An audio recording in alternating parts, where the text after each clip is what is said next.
Chapter 30. Red Squadron, line up in a row, without delay. Edakis Godigites ordered as they arrived at a run from the barracks to line up. They weren't the only ones. All the third years were running to line up in front of their leaders. The Igneous squad stood in line before their leader on the left, the Ardent in the middle, and the Searing on the right. Nahia looked at Brendan and Logar out of the corner of her eye. They were also looking at the other squads, and when they noticed her, they nodded at her unobtrusively. Then she looked at the other squadrons. Anna's blue squadron was nearby, and Nahia was able to see the look on her friend's face, which, as always, was anguished. She wished there was some way to calm her, but apart from not having one, Nahia wasn't calm herself. Anyway, she had to admit that being surrounded by her squad comrades gave her a sense of security that was quite soothing. She sought Logan and found him at once. It was as if her eyes could find him in the midst of the most intense darkness. She noticed his handsome profile, and her heart began to race. She had to quiet it. Now was not the time to get excited about anything. The 6 leader dragons roared in unison. "All firm," Edakis Godigites ordered them. A huge red dragon appeared flying over the castle. It was Colonel Lihan Godigogor, leader of the academy. It came down and landed in front of the castle, looking toward the square where they were lined up. A moment later, another huge dragon, this one white, appeared the same way. It was Commander Beaconzudi Indar. It landed on the colonel's right. They roared to announce their arrival to everyone, demanding the attention of all present at the Bailey. After a moment, the colonel let out another roar. It was going to address them. It seemed odd to Nahia that they had not been told when the mid-year test would begin. As a rule, they announced it at least a couple of days before. This was a very unpleasant surprise. She looked at Daphne and Lily and made a face that meant this was not good. Who knew what kind of creatures they would have to face in order to pass the test? Surely the most difficult to defeat and bloodthirsty. That they were going to suffer, she had no doubt. After all, they had been through a nightmare in the first and second year, so the third year wouldn't be different. In fact, she expected it to be worse. "Very well. As time is of the essence, my speech will be brief. You have been training for 2.5 years in Dracoros. In this test, which is about to begin, you will show your worth. Do so, and you will be on the path to become dragon warlocks. Do not disappoint me. Do it well. This year's test will not be held here. This year, given the situation, it will be a mission of war in Dramea." It sent, along with a strong feeling of importance. Nahia opened her eyes wide. They were being sent to Dramea. She had hoped they would be going back, but for the end of the year test, not this one. Things were more serious than she had anticipated. They were being sent back to war. She heard a couple of sighs and looked at Daphne and Lily. They both looked like they expected problems. "Squadron leaders," the commanders sent them. The 6 leaders roared at once. "You have each been given a mission to carry out." The 6 roared again. "Very well then, go on your missions and fulfill them."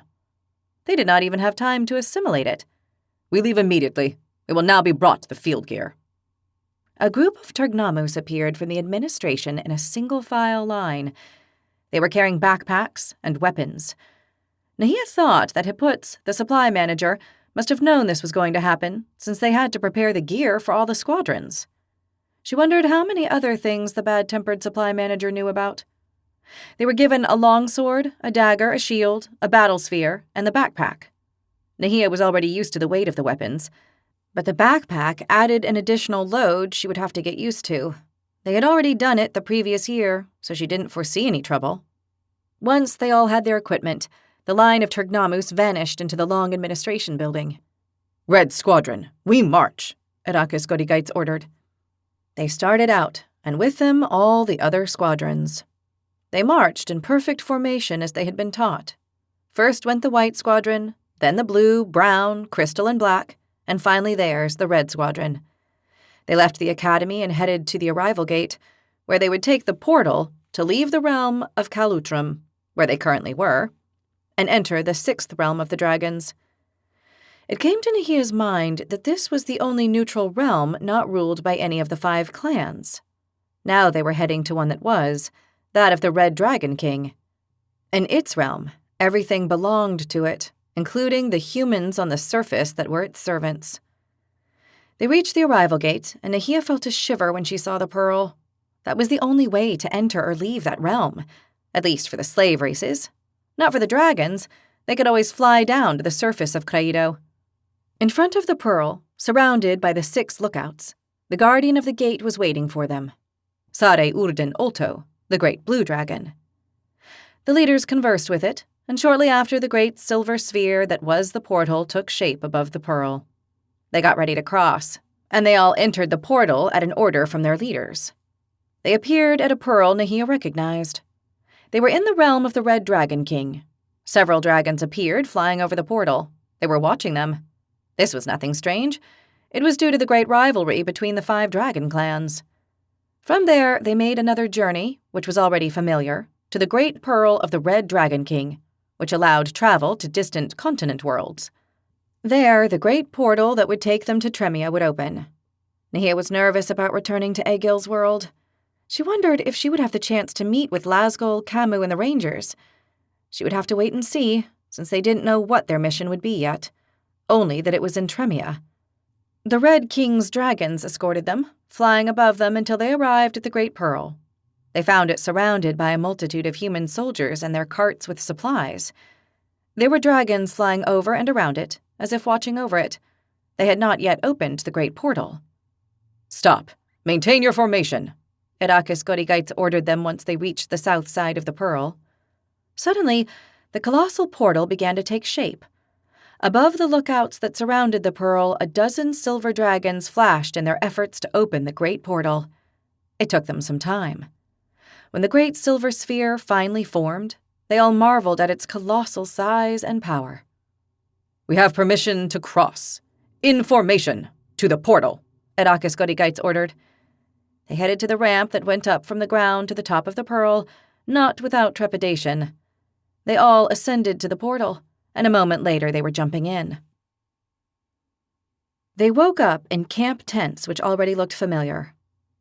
"We're in Tremia," Taika announced. Aiden was already outside the tent. "I wish they'd improve these bracelets once and for all. I hate this headache," Lily protested. "Don't worry, I can alleviate the headache," Daphne offered. "That's wonderful, thanks," Nahia said as she rubbed her temples without much luck. "Well, I'd ask them to make these tent ceilings a little higher," Evo commented as he got up and bumped the canvas, tearing it with his horns. "Attention everyone, line up." They received Irakis Godigites' order. Our leader's already calling," Lily moaned. "Everyone out, let's line up," Aiden said urgently. They went outside and lined up in front of their leader, waiting along with the other 5 in front of the great glacier shaped like a semi-ruined castle. They were on the reborn continent, and within the gigantic ice structure by the Pearl they had arrived through. Nahia looked around. The invasion camp was half deserted. There were fewer than 500 soldiers there, and a similar number of carts with supplies. It didn't surprise her. The rest were already attacking the Tremian kingdoms. 3 dragons were flying above the glacier in circles watching. "The mission begins. This will be an easy mission, an escort one. Each squadron will escort a convoy of 100 carts with supplies. The carts must reach their destination. Our mission will be for Eri Gormau, the Red Dragon King, inside the territories under his rule, the reborn continent, the Kingdom of Norgana, and the Frozen Continent. This mission will be in Norgana. The other squadrons will perform similar duties for the other kings," Irakis Godigites announced. Nahia looked toward Anna and then Logan. They would be receiving the same orders and would go their separate ways once they left the war camp. She hoped everything would go well for them and that they would make it back alive. Irakis Godigites considered the mission easy, but Nahia had the feeling it would not be that way. "Off you go. Our convoy to protect is the one with red runes on the carts." Outside the war camp, they saw the 5 convoys waiting for them. Each convoy had the colors of the Dragon King it belonged to. Nahia and her squadron comrades went to the head of the red convoy. Anna, Logan, and the others did the same, and the leaders flew off. "I will wait for you at the reborn continent Pearl. March on," Irakis Godigites sent them. They started out, and the convoy of carts followed at once. They had no problems reaching the Pearl, which was a little to the south. When they arrived, it was already open, and there was a ramp for the carts to go up. The black leader manipulated the runes of the portal and set their destination. Then its squadron and convoy went in, and after them the Black Dragon. One by one, each squad, convoy, and leader entered the Pearl once the leader had set the destination. Nahia saw Anna and Logan leave and felt uneasy for what might happen. A while later, she was going in with her comrades. They came out of the Pearl and fell to the ground. Nahia looked at the place. She already knew it pretty well. It was the Northern Pearl, the one in Norgana. It was situated in what the Rangers called the Lair, and the valley surrounding it was the Shelter. Both Lasgol and Egil had told her about it. Lasgol had left them his parting gift inside the lair the last time Nahia had set foot in that place. She looked up at the sky and saw 2 dragons patrolling. They flew in circles above the Pearl in opposite directions at about 600 paces above them. One was red and the other blue. Judging by their size, they were young. If those dragons were here, there would not be a gift inside the lair this time. They were watching the Pearl, and based on the height they were flying at, they were being cautious. The rest of the squadron stood up and watched the place. They all recognized it. Brendan and Logar looked at Nahia and gave her a little nod. "Spread out and surround the Pearl. Cover the carts from this position," Irakis Godigites ordered. "Yeah, let's spread out fast," Taika urged them. They all moved quickly. Suddenly, the carts began to appear. The first one came through, and the driver, well taught, urged the beasts to get on their way. 4 soldiers were sitting at the end of the cart. Nahia realized they had to clear the arrival area. A moment later, another cart appeared, and the driver did the same thing. The carts came out, one after another, and the convoy took form down the hill to the west. All the carts carried 4 soldiers who escorted it. The great convoy had 100 carts and 400 soldiers protecting them. They all carried supplies of some kind, food, weapons, clothes, and the like, except for one that traveled in the center and was not like the others. Nahia couldn't take her eyes off it. The back of this cart featured a large silver box that had dragon runes engraved on either side. It shone even in the overcast sky. Nahia did not know what it held, but it was definitely something for the dragons. She had the impression that it was something important, and if it was, the dragons hadn't bothered to hide it. This didn't surprise her because the dragons didn't understand the concepts of subterfuge and dissimulation. "That's a monumental number of supplies," Lily said with a whistle once the whole convoy was formed. "You'd be surprised how quickly they run out," Evo told her. "If you laid your hands on it, I bet they would." Lily laughed and covered her mouth so no one else would hear her. "Evo is right. They have to feed and equip thousands of soldiers," Taika commented. "And a few dragons," Daphne added. Nahia nodded. "True. An invasion, especially if there are cities to lay siege on, requires countless supplies," Taika explained. "Well, here they come," Lily said. "Don't be too confident. The Norganians won't want these supplies to reach the troops," Taika warned them.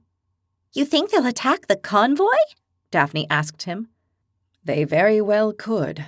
I would if I were with them," Taika replied. "They're right.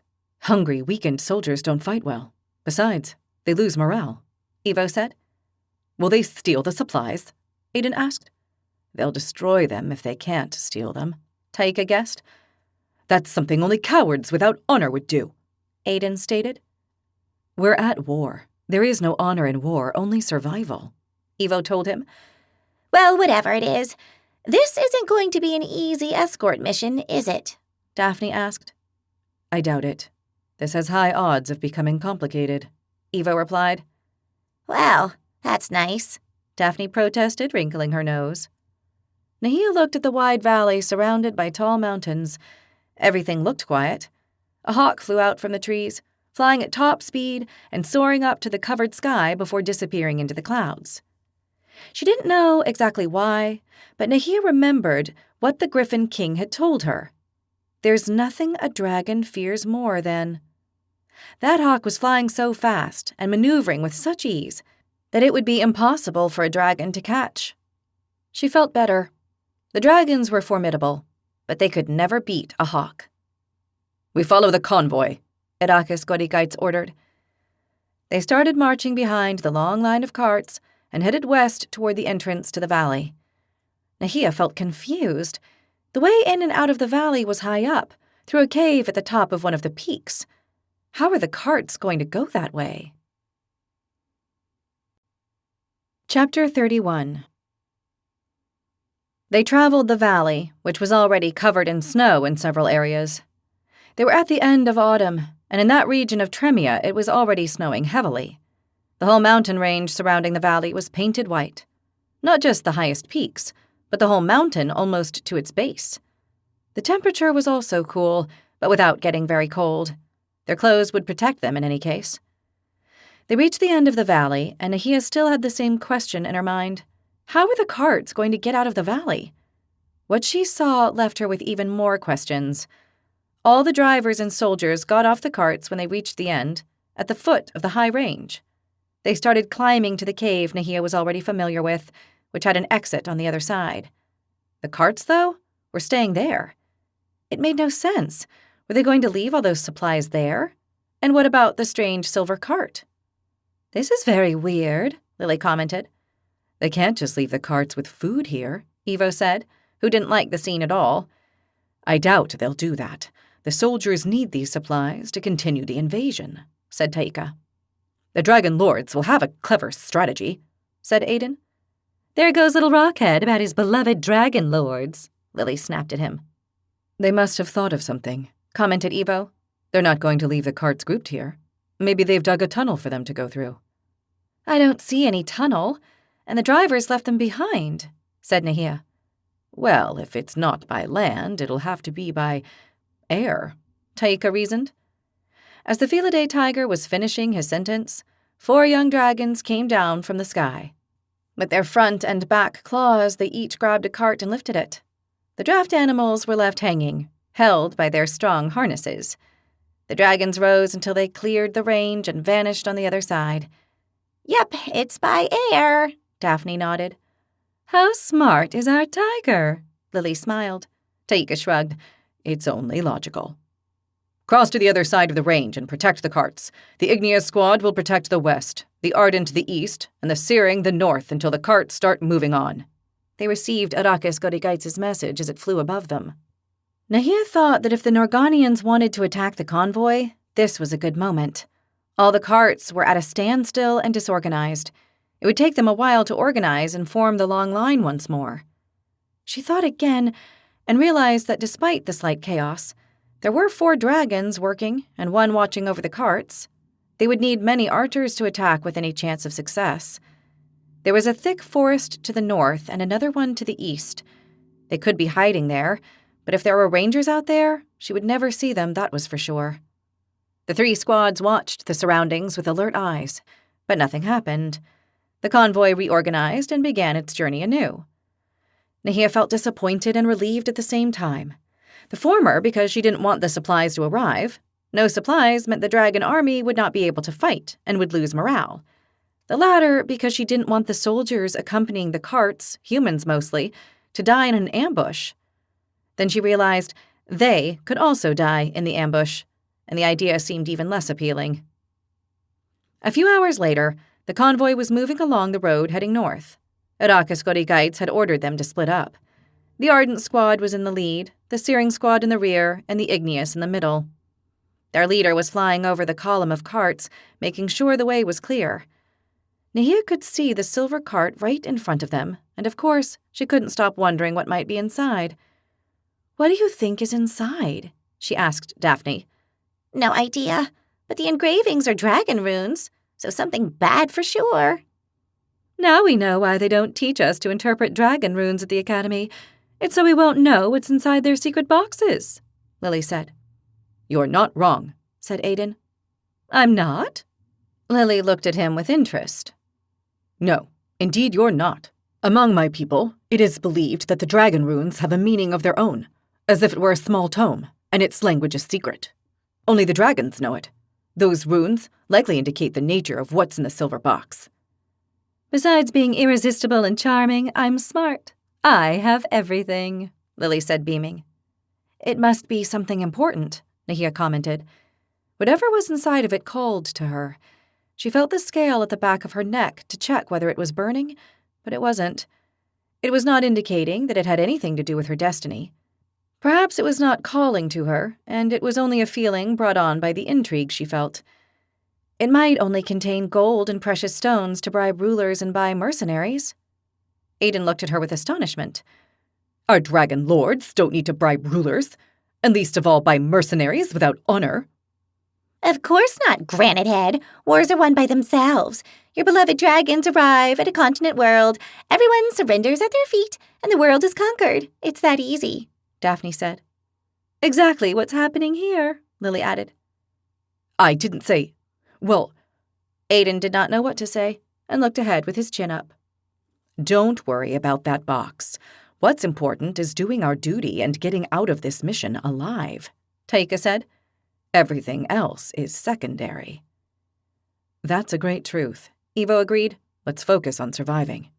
Eyes open, everyone, and stay alert, Daphne said, and they concentrated on the Felidae tiger's advice. They went on in a northern direction. He had guessed they were going to the capital, since they were following the same road they had traveled on the last time they were here. But when they arrived at a crossroads, the capital already in sight, they veered west. We're not going to the capital? Daphne was surprised. It seems the new course is northwest, Taika guessed, looking at the sun the clouds were covering. Does anyone know where we're going? Lily asked. Nahia had one of Egil's maps in her boot, but she did not want to take it out in case the soldiers saw her. We'll find out further on, she told her comrades. It doesn't seem like the capital has fallen yet, Taika commented as he stretched his neck to better see the great city in the distance. I only see smoke columns, said Daphne. They came to a hill, and through the trees they were able to see what was going on in the capital. Part of the city was ruined.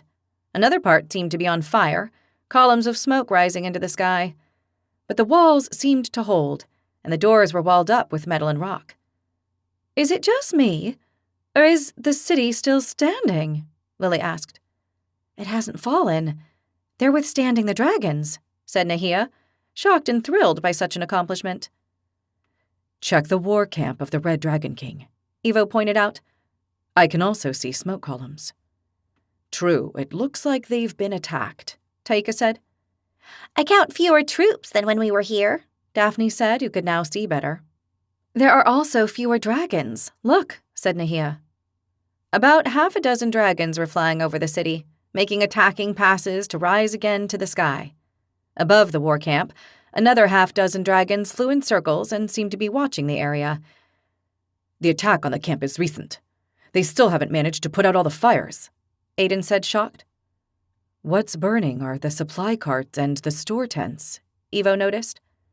So odd that you should know where those particular tents are, Lily told him. Each one notices what they notice. He shrugged with a smile on his face. Yeah, it looks like an attack on the supplies, Taika corroborated. Well, that's not good news for us, said Daphne. Why do you say that? Aiden asked, not understanding what the Part2 meant. What are we transporting, Granite Head? She asked back. Oh, yeah, I see. Aiden stared at the carts. We're starting down the hill. We'll lose sight of the city soon, Taika warned them. The convoy of carts followed the road at a slow but steady pace. They had to keep up, but they had lagged a little while they studied the capital. Does anyone see anything of interest? Nahia asked, standing on her tiptoes. You can see lots of small flashes around the dragons when they come down to attack. The Norganians continue defending themselves with their explosive arrows, Taika told them. It also looks as if the Ice Magi are doing their best, because now it's raining over the spots where the fire dragons have attacked, said Evo. They're putting out the flames with water magic, said Nahia. That's right. Well, it looks like the Red Dragon King hasn't been able to take the capital yet, Daphne commented. It's only a matter of time. It won't hold much longer, Aiden stated. You little Granite Head had better not say anything while we're here, Lily warned him. Why wouldn't I say what I think? Because your opinion isn't shared by the rest of us, Lily retorted, looking at him sternly. Aiden shrugged. I'll save my opinions if they're not to everyone's liking. Yeah, you do that, Daphne snapped. Nahia felt bad for Aiden, but Lily was right. No one in the squad wanted to hear that the dragons were going to conquer the city or win this war, as the Draconid was certain was going to happen. The way down became steeper, and they lost sight of the capital. Nahia was comforted by the fact that the Norganians were still resisting. It was really amazing. She had to admit that Egil and his friends were tough and difficult to submit. They continued the march along a wide road toward the north and slightly east. They kept traveling until night came. Irakis Godigites ordered them to light torches and go on a while longer. Finally, they stopped at midnight so the draft beasts could rest and eat and drink. "We will rest where we are until first light, and then we will continue." Irakis Godigite sent them as it flew around them a couple of times, and then came down to land at the head of the convoy. "It looks like we won't get proper rest," Ivo protested as he sat on the ground behind the silver cart. "It looks that way. We must suffer the rigors of the campaign. This will make us stronger," said Aiden. "This small wingless dragon is completely insufferable." Lily raised her arms to the clouded sky. They haven't given us tents for this mission, Daphne said, shaking her head. "Let's eat something and hope the weather doesn't get worse," said Taika. "Shouldn't we keep watch?" Lily asked, looking around. "The soldiers on the carts have watch shifts," said Aiden. "Yeah, there are 2 on either side of the carts, 20 paces off," Nahia counted, having already noticed. "In that case, let's eat. So much walking has given me an appetite," said Ivo, already looking for the ration in his backpack. "You've never been without one," Lily laughed. Ivo shrugged and started eating his smoked meat. They ate, alert but at ease. As they were finishing, it started to snow. Large flakes fell from a black sky that did not let them see either the stars or moon. "And now what do we do?" Lily asked. "This weather is not good for my skin," she said, putting on her hood. "This is nothing." Aiden shook off a few snowflakes from his shoulders. "We could sleep under the carts. That would be the best idea," Taika suggested. "Yeah, I think we have no choice. It's starting to snow heavily." Ivo had his hands open, and the rhythm the flakes were falling at now announced a good snowfall. They followed Taika's suggestion and slept under the carts, the boys under the one behind them, and the girls under the silver one. When she got under it, Nahia felt a shiver. She wasn't sure whether it was because of the snow or the large box they had above them. The cart was just like the others, except that instead of supplies, it had this strange silver box. It intrigued her. She found it hard to sleep, not so much from the uncomfortable situation, but because her mind was trying to figure out what might be inside. It did not stop snowing all through the night, and at dawn the snow was still falling. "It's morning, everyone up." Aiden, who was up already, woke them. Nahia opened her eyes and saw that everything was covered by snow. She came out from under the cart and put on her cloak and hood. "Does it always snow in this kingdom?" Lily asked as she came out from under the cart. "They call it the White Kingdom, so I guess the snow is here to stay," Nahia said with a face that implied they had to bear it. "Attention, everyone. We start marching." Irakis Godigites sent them. "Time to move on," Lily said with a big sigh. As long as it's only snow, it's not that bad, Daphne commented. Nahia was hoping the same, and thus went the next day of traveling. It snowed all day and all night without stopping, so they slept under the carts again. At dawn, they awoke to a beautiful landscape. Wherever they looked, everything was white. It was snowing still, but only a little, as if the storm had decided to give them a break. "I have to admit, it's very pretty," Ivo said, contemplating the landscape with delight. The trees especially. They're completely white, said Daphne. "I still say this weather is bad for my skin. It's going to age us, you'll see," said Lily, who was not enjoying the white landscape or the incessant snow. The third day of traveling, they turned due north. The mountains in the distance were tall and completely white. The storm above them, and which seemed to be following them, discharged snow and sleet every now and then. It didn't bother them so much when they walked, since the rhythm of the carts they followed was slow. As long as they didn't get soaked, they wouldn't have any problems, and so far their clothes were holding up well under the weather. At dawn of the fourth day, things went south. The soldiers sounded the alarm at first light. "Alarm!" cried one soldier. "Alarm!" cried another, and the cries were followed by others and more shouting. Chapter 32. They came out from under the carts like lightning. They formed in groups of 2, with their shields raised and swords in hand. They looked around, but couldn't see the enemy. The cries of alarm went on, but they couldn't see anyone attacking them. "Did any of you see who's attacking us?" Nahia asked nervously. "I can't see anyone." Evo, the tallest, was looking in every direction. "There are no signs of struggle," Aiden realized in a blank tone. "So?" Daphne said, wrinkling her nose.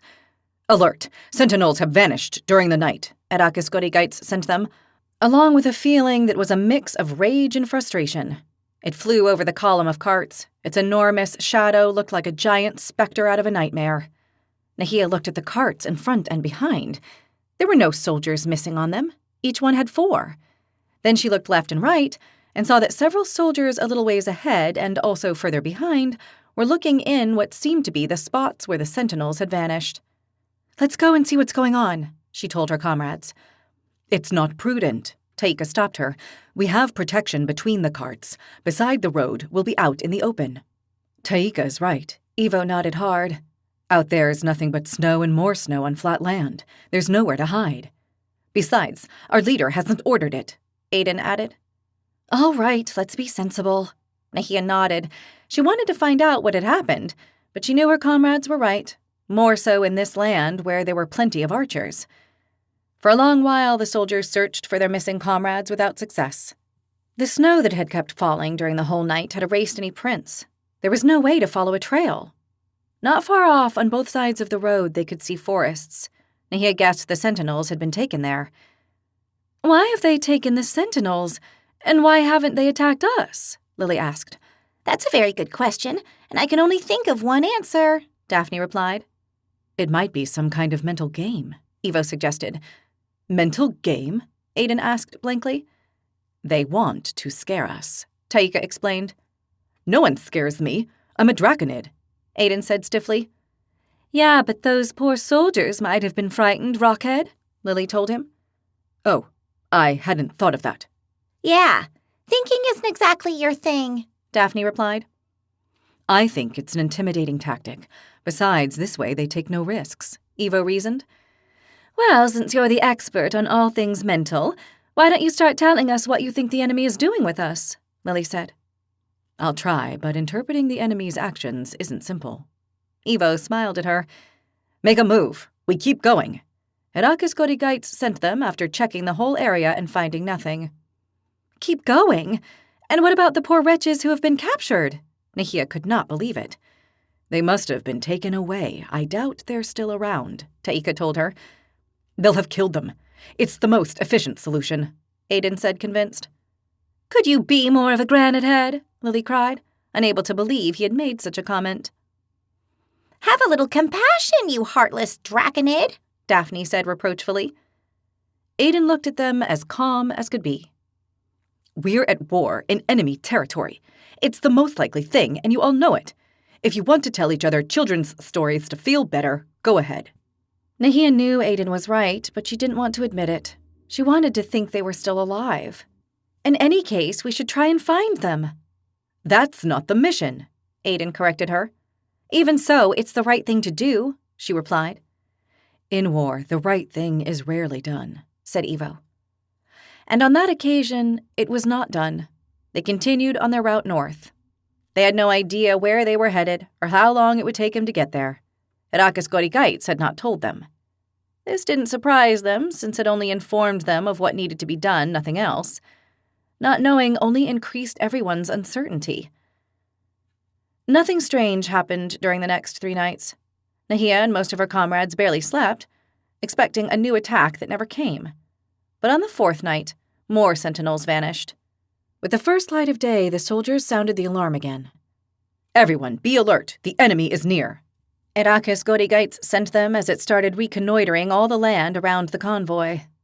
"They're definitely playing with us," Taika said, making a face that said he did not like this at all. "It's what I thought," Evo said. "They're making us afraid and uneasy. They want us not to sleep, to tire and to demoralize us." "Well, it's not going to work on us. Not sleeping and being exhausted is part of our routine," Lily laughed. "You're so right. If anyone can play this game, it's us," Daphne agreed. It's a game for cowards. They should show their faces. Come out and fight, Aiden said, fiercely annoyed. See here, you crazy little thing. Here everyone fights how they want and can, Lily told them. It's dishonorable, and I'm no crazy little thing. Yes, you are, and you know it, Lily grinned. I just hope they're not killing them, Nahia said sadly. There's no trace of blood or bodies. Whoever is doing this, they're an expert on this type of attacks, said Taika. Do you think it's the Rangers? Ivo asked Nahia. Maybe, yes.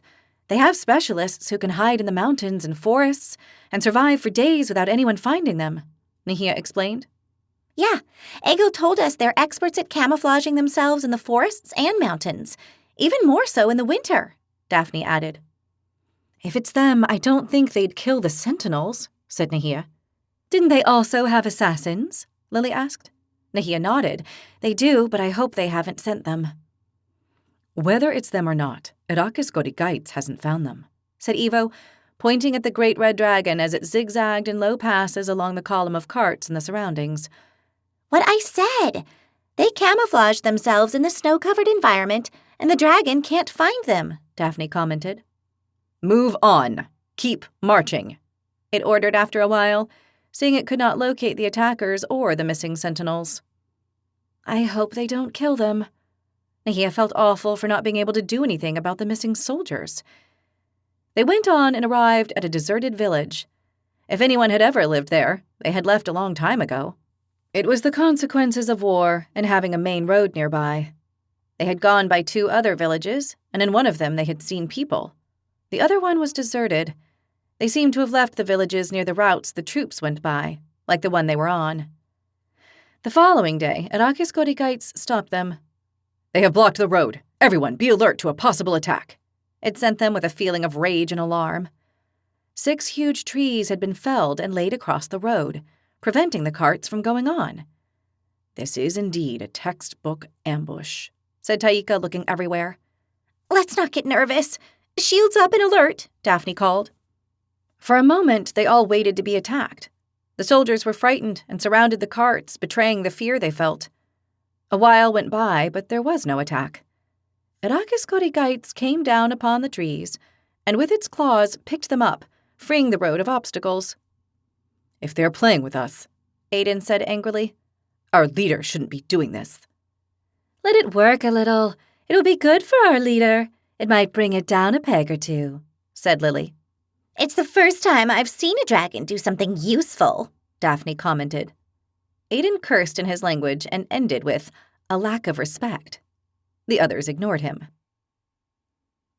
The days of traveling passed by, and the strange game the Norganians were playing with the convoy continued.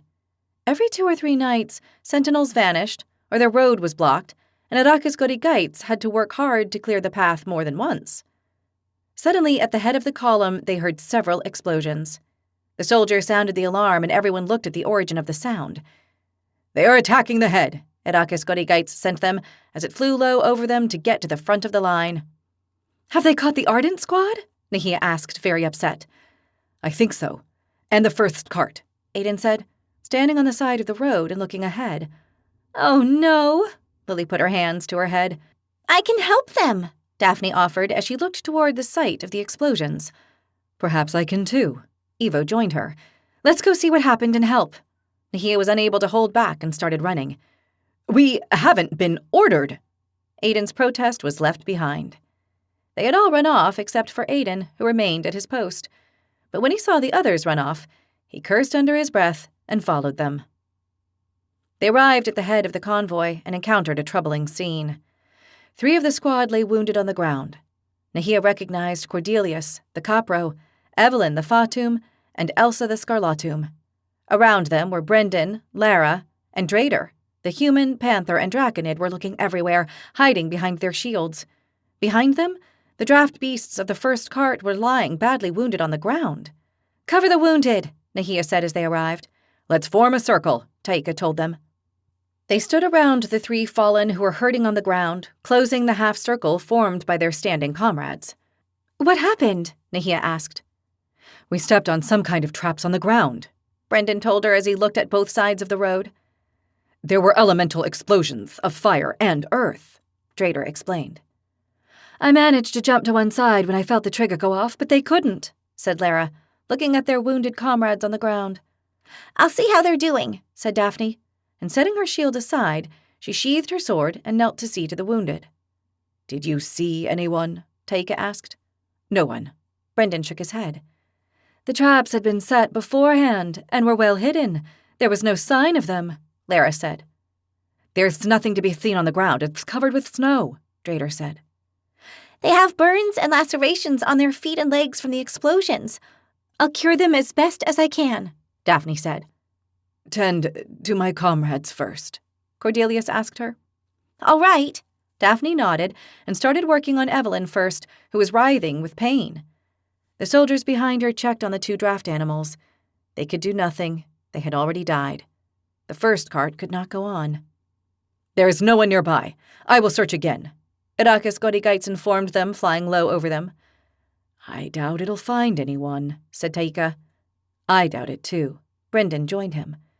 They're going to keep attacking without showing themselves, said Lara.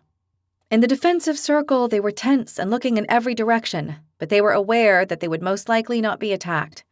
Daphne worked without pause and healed their wounds. It took her a long time, and the whole column had to wait. Once she finished, she stood up, drained from the extensive use of her healing magic. I've cured them as best as I could. They won't be able to walk for days. Their boots and breeches have protected them some, but not enough. The charges on those traps were important. It's elemental damage, similar to ours. Won't they be able to go on? Brendan asked with a look of concern. I'm afraid not. The wounds need time to heal and scar over properly. They won't be able to walk for a couple of weeks, Daphne explained. Yes, we will, Cordelia said, trying to stand up. He fell to the ground at once amid shows of pain. The soles of my feet are ruined, Elsa said, moaning. And my ankles, said Evelyn. Take it easy. Don't overexert yourself. That'll make your wounds worse, Lara recommended. This complicates the mission, Drader commented. We'll take care of our comrades, Brendan assured them. Nahia looked at the 3 wounded and knew the Ardent squad had been neutralized. 3 wounded required their 3 comrades to protect them, maybe even carry them. Take away the wounded from the first cart. We keep moving, Irakis Godigites sent them. Nahia couldn't believe that their leader wouldn't even ask about the state of the wounded on the Ardent squad. Well, she could believe it. It was a dragon, and by definition, it was ruthless.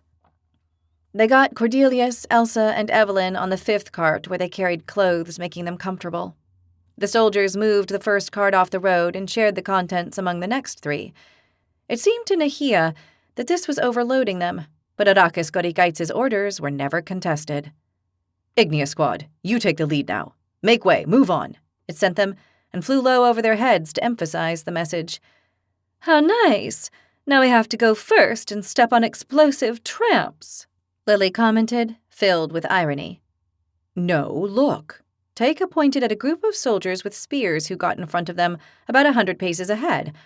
What are they going to do? Evo asked, surprised. The soldiers started walking in a line. Before each step, they tapped the ground in front of them with the butts of their spears to check whether there were any traps hidden under the snow. That's very dangerous, Daphne commented. I don't think Irakis Godigites cares, Nahia said. Our leader does what's necessary to ensure the mission succeeds, Aiden commented. Well then, your beloved leader could walk ahead of us, Lily suggested. That would be an outrage. Our leader flies through the sky. He doesn't walk in the mud and snow, said Aiden. Yeah. Daphne made a face that clearly said she didn't want to hear any more. Chapter 33. The convoy went on toward the north. They passed forests and lakes, all covered with snow. The storm stopped for a couple of days, so they enjoyed some good weather. The soldiers who went ahead of them found a dozen spots where traps had been placed. Unfortunately, every time a trap was found, several soldiers were badly hurt. Daphne helped them as best as she could with her healing magic, but their wounds were serious and required extensive care. They put them on the carts at the rear and kept going. Irakis Godigites didn't allow them more time than the bare minimum to look after them, before ordering them to continue on their way. 2 days later, they had to cross an enormous forest completely buried in snow. A great snowfall had occurred not long before. The road went through the forest, and the snow made it feel like they were entering a different world, a perfectly white one. Everything was a beautiful shade of white. Night came, and they had not finished crossing it. They had to sleep right there. Nahia and her comrades slept under the first 2 carts. Luckily, it was not snowing, and the storm seemed to have stopped. The temperature was not too low, allowing them to rest. In the wee hours of the morning, a dozen explosions woke them all suddenly. What on earth was that? Daphne asked in a bad temper. Ivo half rose from the scare and hit his head on the underside of the cart, one horn getting stuck. "I can't believe it," he cried, upset. "We're under attack," Taika warned, rolling out from under the cart. Aiden did so too and stood on the road. "We're under attack! Weapons, everyone!" Irakis Godigites sent them from where it was standing ahead of them in the middle of the road. It spread its huge wings and took off. Another set of explosions was heard further behind, followed by another one. Nahia came out from under the cart and saw the carts were burning in different sectors of the column. "They're using explosive fire arrows," she warned. "Who is? There's no one to be seen," Lily cried. "Cowards! They attack us that night and from the shelter of the forest trees," Aiden cried. At that moment, Nahia saw more explosions. The middle of the column of carts was on fire. "I can't see the archers," Ivo said, craning his neck to see. "We can't see them at night. The sky is covered. We only see the arrows they release as they burst," Taika said as he looked at either side of the burning carts. "What do we do?" Lily asked. "Let's protect the front of the convoy," Nahia said. She could see Brendan, Lara, and Drader further behind, protecting the carts where their injured comrades were. They heard new explosions, now at the back of the column. Another section of the carts began to burn. Irakis Godigites flew parallel to the burning carts and threw its breath of fire toward the forest. "Our leader will roast those cowardly archers," Aiden said confidently. The great red dragon turned at the end of the column and flew low, throwing its fiery breath at the forest on the other side where the carts were burning. "It's going to try, but whether it'll succeed, I'm not so sure," Daphne commented. "What do you mean?" Aiden found the comment outrageous. Irakis Godigites flew over them and turned along the left side of the column of carts, spraying fire at a low flight 100 paces from the carts. "It's attacking without having located them," Taika realized. "It's trying to burn 2 areas parallel to the column, one on each side," said Ivo. "But the archers might be a lot deeper into the forest," said Nahia. "How deep?" Taika asked her. "From what I know about the rangers, they could be releasing from 300 paces quite easily. The targets are huge," she said, pointing at the carts beside them. "So our leader is somewhat awry with its fiery breath," Lily chuckled. "Besides, with the forest blanketed in snow, I doubt the fire will be effective at all," Nahia argued. "That's true," Taika agreed. "Igneous Squad, protect the silver box!" Irakis Godigites sent them as it now flew in circles around the middle of the column where the cart that carried the box was. "Move on, quickly!" Aiden was already running to do his master's bidding. The others followed. "Be careful," Brendan shouted as they passed him. "Don't worry, we will," Nahia shouted back. They reached the middle of the column. Over 30 carts were burning, and the soldiers were trying to put out the flames. The squad's surprise was great when they found the cart carrying the silver box empty. "What happened?" Nahia asked one of the soldiers. "We don't know. We were putting out the fires from the carts, and when we looked, the box wasn't there anymore." "They took it?" Daphne asked in disbelief. "We didn't see. We don't know." The soldiers looked confused. "What a coincidence that this cart wasn't attacked," Lily said. "Definitely not. This was a ruse. The goal wasn't to burn carts. It was to steal the box," Taika guessed, looking around at the carts being consumed by the flames and the soldiers trying to put the fires out. "Igneous Squad, recover the box. Searing Squad, to the head of the column." Irakis Godigites' message reached them. Several more explosions followed the message. They fell right and left of where they were and made them crouch. The animals brayed, frightened, while the soldiers tried to free them so they would not burn to death. "Recover the box?" Lily could not believe it. "They have to have taken it into the forest," Nahia said. "There are fresh tracks here." Taika indicated the ground. "They go into the forest east." "Do we follow them?" Lily asked. Of course we follow them. We've received an order from our leader. We must carry it out, Aiden said without hesitation. He raised his shield and headed into the forest. We'd better go after him or he'll get killed, Ivo said. Fine, let's go, said Nahia, knowing that they had no choice. They had received an order, and they had to obey. They went into the forest following the trail. There were at least 6 pairs of footprints. Nahia thought it was impressive the way they had managed to steal the box away. Suddenly, ahead of them, flames fell through the frozen trees. They looked up and saw Arrakis Godigites clearing the way for them. 2-by-2 formation, and stay alert, Taika said. Magic wielders in the middle, Aiden said. Ivo and Aiden went first, Nahia and Daphne in the middle, and Taika and Lily brought up the rear. They were all carrying their shields and had their swords ready. Prepare elemental balls, said Taika. Nahia, Daphne, and Lily did so. In one hand, they gripped their shield, and in the other, the magical spheres ready to be used. The problem was that in the middle of that snow-covered forest and at night, they couldn't see anything. Arrakis Godigites' breath came now from the left, lighting up that side, but they couldn't see any Norganians or the box. Stop, Taika ordered. What is it? Lily asked. I've lost the trail. I don't see any more prints, said Taika. That's impossible. The ground is covered in snow. There have to be footprints, said Ivo. Well, there aren't any, Aiden said in a frustrated tone, looking down at the snow-covered ground. Arrakis Godigites flew past them on their right, throwing its fiery breath over that area as it passed. Nahia looked at the area and saw that it barely had any effect on the tundra of snow and ice.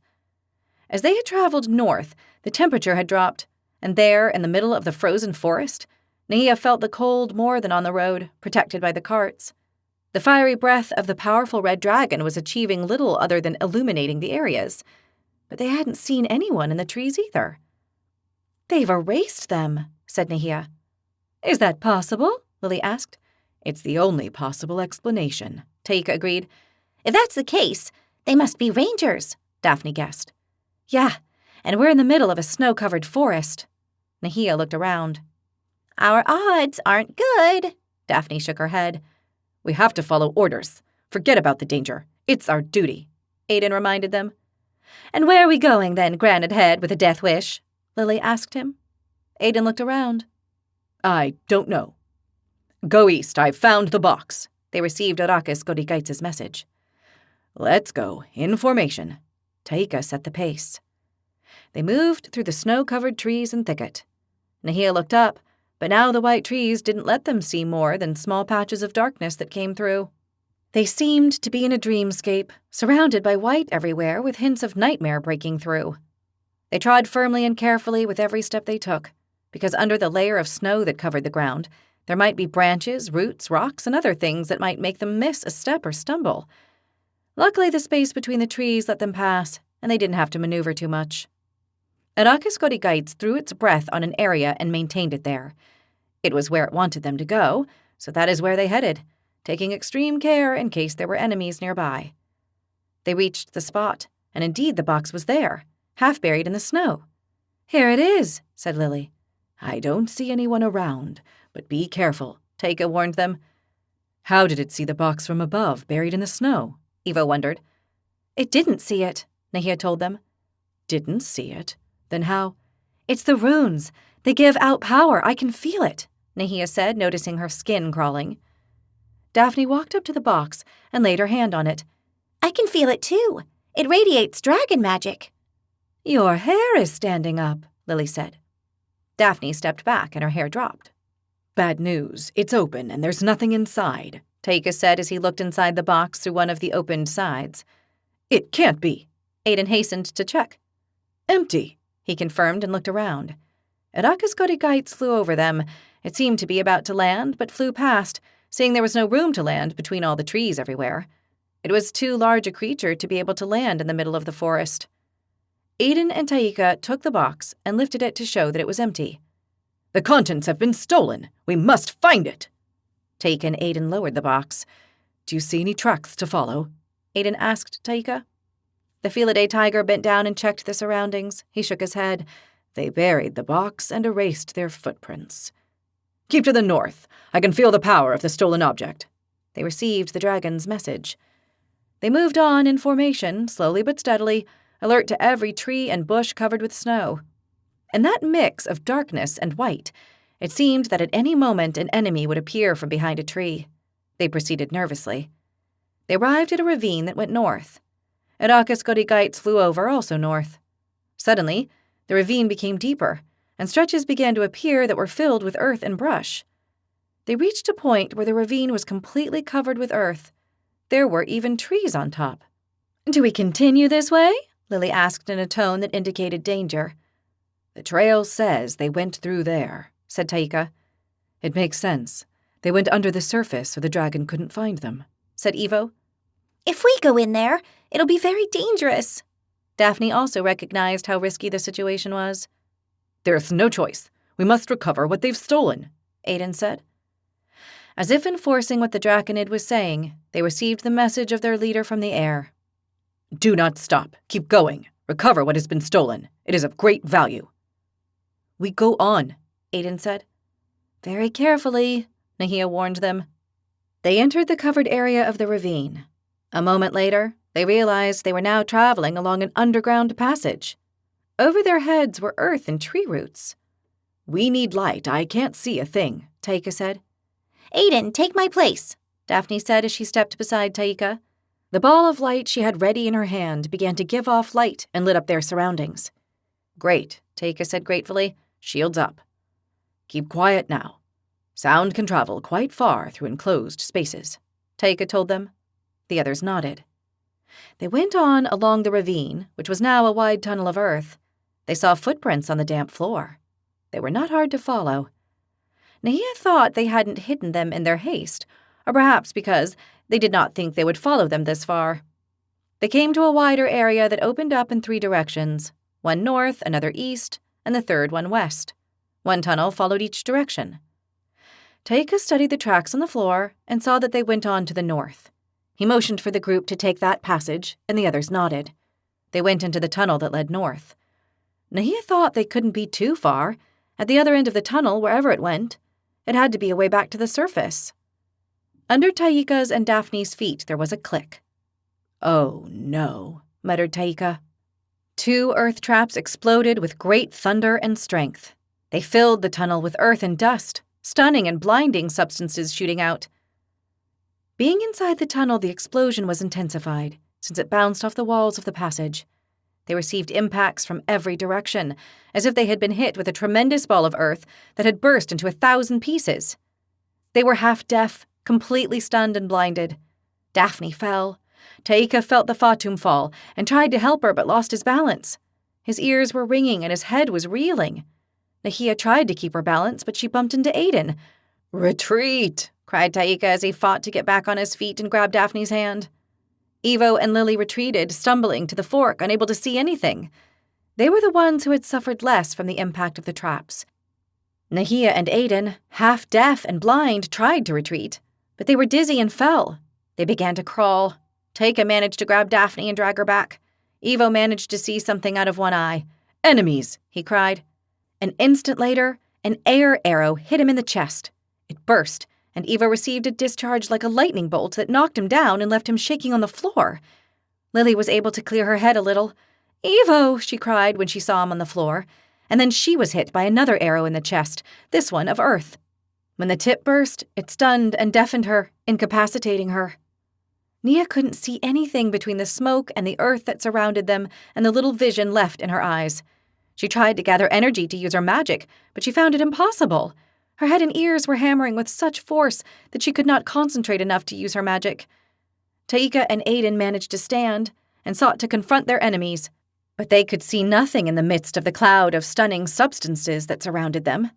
Aiden got hit in the stomach, and a tremendous discharge made him double down in pain and fall on his knees. Taika received another earth arrow in the chest, and the explosions finished him off, blinding and stunning him. He was defenseless. Unable to use magic, they were lost. They could not defend themselves with their weapons, and magic was their only escape in that situation. Unfortunately, the trap they had fallen into was formidable. If they couldn't use magic, they would not be able to get away. They were lost. Chapter 34. Nahia glimpsed a figure down the east tunnel. She barely saw it, but she recognized the clothes. They were the kind the Rangers wore. She had already guessed they were the ones behind the attack, so she wasn't surprised. They had set a trap for them down there, and they were going to die unless they were able to persuade them not to kill them somehow. "Rangers!" she shouted in the Norganian language like Egil had taught her. Daphne realized what Nahia was attempting, and she joined her. "Friends!" she shouted from the floor, also in Norganian. Egil had taught them a few words and expressions to use in Norgana, precisely in case something like this happened. The fact that Egil had foreseen this possibility was even more proof of his great intellect. There was a silence. Then a voice asked in Norganian, "Rangers? Friends?" Yes, yes! Lasgol! Egil! Daphne said in a loud voice so they would hear her well. "Moloch and Luca," Nahia added also loud. There was again a tense silence. Then they heard some whispering and someone ran off. Aiden got up suddenly and tried to clear his vision, using his shield to dissipate the blinding cloud that enveloped them. This time, the arrow burst in the middle of his forehead, and the lightning bolt it discharged went into his head and down his body, rendering him unconscious on the floor. "Aiden!" Lily cried and felt around until she found him. He had a pulse, and Lily huffed in relief. Then she searched for Evo on the floor and made sure he also had a pulse. Taika remained at a crouch. He was trying to recover in order to attack.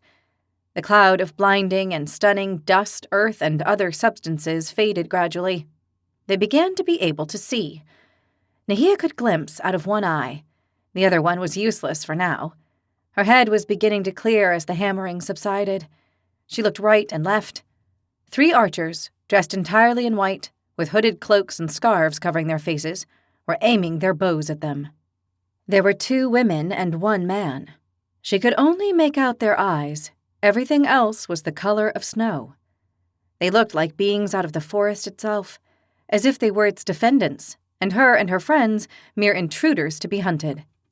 Nahia realized she was quite right in her thought.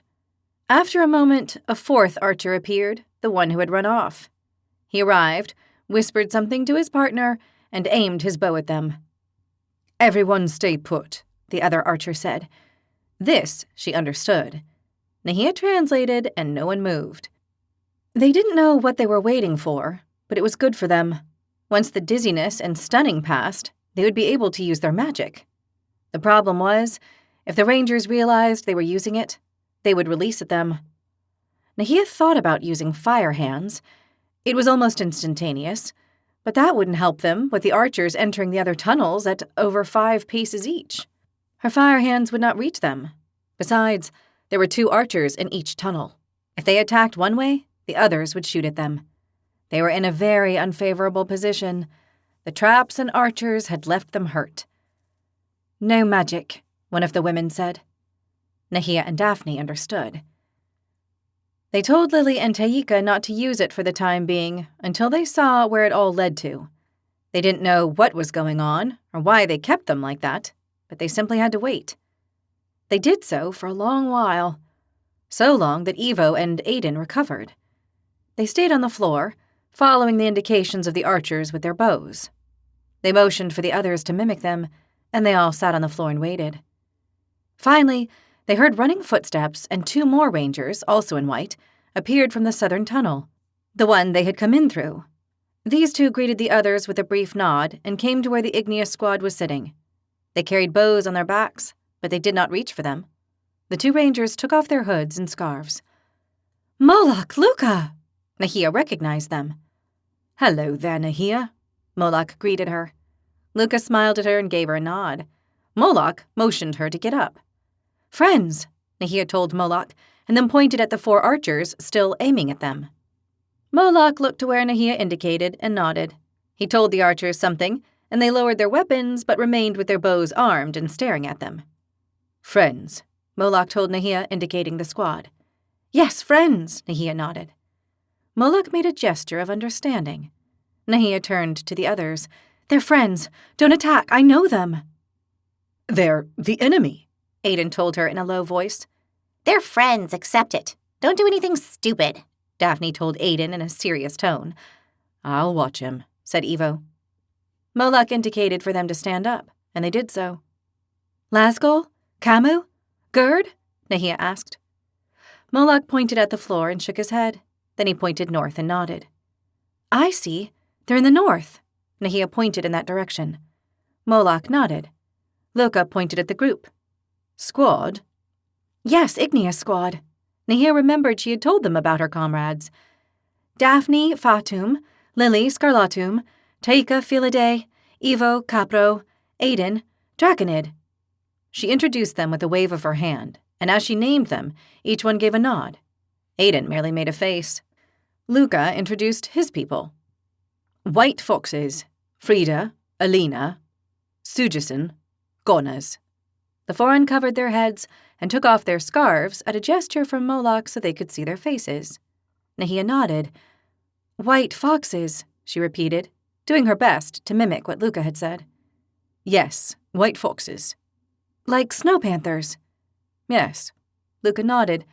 Snow panthers, Ingrid, Nielsa, Astrid, Lasgul, Egil, Gerd, Vigo. Yes, Nahia nodded. She understood. Ingrid, Astrid, Vigo? She asked. Moloch and Luca shook their heads and then shrugged. They suddenly heard roars. It was Arrakis Godigites. Somehow its roars reached them down there. Nahia pointed at her squad and then upward, indicating that the dragon was looking for them. One thing she realized was that here underground, Arrakis Godigites' messages could not reach them, and it was definitely sending them. Luca nodded. You're looking for this, Moloch told them, and reached into his backpack, taking out an object. As soon as he uncovered it, Nahia felt its power. They all stared at the object with great interest. It was a silver sphere. It looked like a large pearl, and it emanated immense power. What is it? Nahia asked, and she made a question movement with her head. Dragon magic, Luca said. Dragon power, Moloch added. The dragons already have magic and power. Why would they need this pearl? Daphne asked.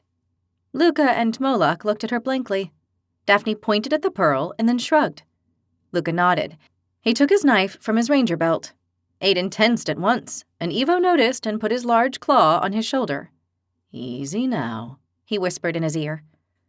Luca showed them the knife, and then the palm of his hand. He pointed at himself with the knife and shook his head, then pointed at Nahia. He motioned for her to get closer, and Nahia complied. She wanted to know what the ranger was trying to explain to them. Luca indicated for her to show him the palm of her hand. Nahia understood what he wanted to do. She didn't like it much, but she trusted them, so she offered him her hand. Luca made a cut so swift Nahia did not even feel it. Blood began to come out of the cut on her palm. Luca put the knife away and held Nahia's wrist. He put her hand over the sphere Moloch had in his own hand, without touching it, but close. They were all staring, amazed. What was Luca doing? What did he want to show them? A drop of blood fell on the silver pearl. The pearl reacted, emitting a silver flash. A moment later, it radiated a silver energy over Nahia's hand, who felt a singular tingling. The sphere flashed again and stopped glowing. Luca let go of Nahia's hand, and she looked at her palm. The cut had vanished completely. It hadn't even left a scar. Look! She showed her hand to the others. That sphere has healing power, Daphne said. A lot of power. Even I can feel it, Evo commented. Yeah, it's a powerful object, Taika nodded. The dragons use it to heal themselves? Is that what they're telling us? Lily asked. Nahia turned to Luca. She pointed upward, then at her hand, and then at the sphere. Yes, healing for dragons, Luca confirmed. That's why we stole it, so they can't heal, Moloch said, nodding. They could not understand it, but they got the basics. The silver pearls had power that allowed the dragons to heal. Perhaps more things. Surely other things as well, Nahia thought. There was an explosion along the south tunnel. The rangers were restless. Another squad is coming. We just set more traps, Luca said, indicating Nahia and her comrades, the south entrance, and then the floor. We must leave, Moloch said, and indicated his friends, and then east. Nahia pointed at the silver pearl. Are you taking this? The dragon will chase you. It can feel it. Nahia warned Moloch and then pointed upward. Then with her hands, she mimicked the pearl flashing upward toward the dragon. They heard another one of Arrakis Godigites' roars. Moloch understood. We know, but we're taking it anyway. We can't let them heal the wounded dragons. It's terribly hard to hurt them. We'll take the risk. Nahia did not understand it. Thank you, Nahia, Moloch told her, and put the pearl in his backpack. Nahia guessed they would take the risk. Say hello to Egil from us, from all of us, Luca said, and included everyone with a wave. Nahia nodded. Greet, yes. Suddenly, Frida, Alina, Sujison, and Gonars raised their bows. Before they could react, they released. There were 4 earth explosions, and the whole place was filled with a stunning, blinding cloud. Get down on the floor. They shot at the ceiling, Taika told them. They threw themselves on the floor, while above them the cloud enveloped everything. Blast them! We must pursue them and recover the silver pearl, said Aiden, standing. At once he was stunned and blinded. I don't think you're going anywhere, little granite head, Lily told him, so stay very still. A few moments later, the Searing Squad arrived with Logar leading them. He found them on the floor, the stunning cloud still above their heads. Are you all right? He asked without getting too close. Yes, but with a few injured from the traps, Daphne told him. Nahia looked at Daphne and saw that she and Taika had cuts on their legs. She had not seen it before. So are we, Logar said, indicating those behind him. The human, Balk, was carrying a comrade, and the Taruk, Valka, another. The Fatum, Beck, brought up the rear. The attackers? Logar asked. They fled east, Aiden said before anyone could stop him, and he indicated the tunnel. Logar looked at the passage and then at his injured comrades. I think we'd better go back south. If we follow this tunnel, more surprises could be waiting. My thoughts exactly, said Nahia. Give me a moment, and I'll try to help you, said Daphne as she began to apply her healing energy on herself. Don't worry, we're not going anywhere, Logar told her. Nahia and her comrades waited until the cloud dispersed before getting up. When they finally did, Daphne was already well enough to help the others. The first one she tended to was Taika, who was right beside her. Did the leader send you? Aiden asked. Yes, since you weren't coming out, he sent us to help you, Beck replied. Our leader isn't going to be happy with this, Logar told Nahia under his breath, while Daphne helped the rest of his squad. I know. It's going to have a mighty fit, Nahia nodded. 3 squads with wounded and whatever was in the box gone. I'll tell you when we're alone, Nahia whispered to him, and looked him in the eye. The Felidae lion understood there was something interesting to share. All right, without risks, Nahia nodded. Once Daphne had helped all the wounded, the 2 squads withdrew, careful not to step on more traps. The wounded ones could not walk, so they were carried between 2. At the ravine, already in the open, Irakis Godigites located them and flew over them several times. Aiden was pointing east with his sword. Irakis Godigites flew off in that direction. Go back to the carts, and don't have any more accidents. They did as ordered and got back to the carts. The attack had finished, and the soldiers had managed to put out practically all the fires. They chose several carts and put the wounded in them. Daphne assured them their wounds would heal. They only needed some time. Irakis Godigites did not return until dawn, which surprised Nahia and her friends. Do you think it will have managed to recover the silver pearl? Lily asked. I hope not, for the sake of the white foxes, Nahia said wishfully. You should hope so, Aiden said, annoyed. And you should wish that you and your people were free instead of the dragon's smiling slaves. Then you'd see things a different way, Daphne snapped at him. Aiden was about to reply, but when he saw the looks of the others, he shut up. He was in the minority, and he knew it. We'll find out, depending on the lecture, Nahia said. Yeah, we're going to be seriously punished if the silver pearl isn't recovered. Daphne shook her hand hard for emphasis. We'll just have to wait and see. Evo shrugged. At least we've learned a very valuable lesson, Taika commented, and they all turned to look at him. Explain that, Lily said. We dragon warlocks are powerful with our magic and the knowledge we have of fighting in hand-to-hand combat. But here, in the forests, we're no match for the rangers. The forests are full of treacherous traps, and they shoot from covered areas, like cowards, without revealing themselves, Aiden said, upset. Well, there are some who don't learn their lesson, even if it hits them in the center of the forehead, Lily laughed.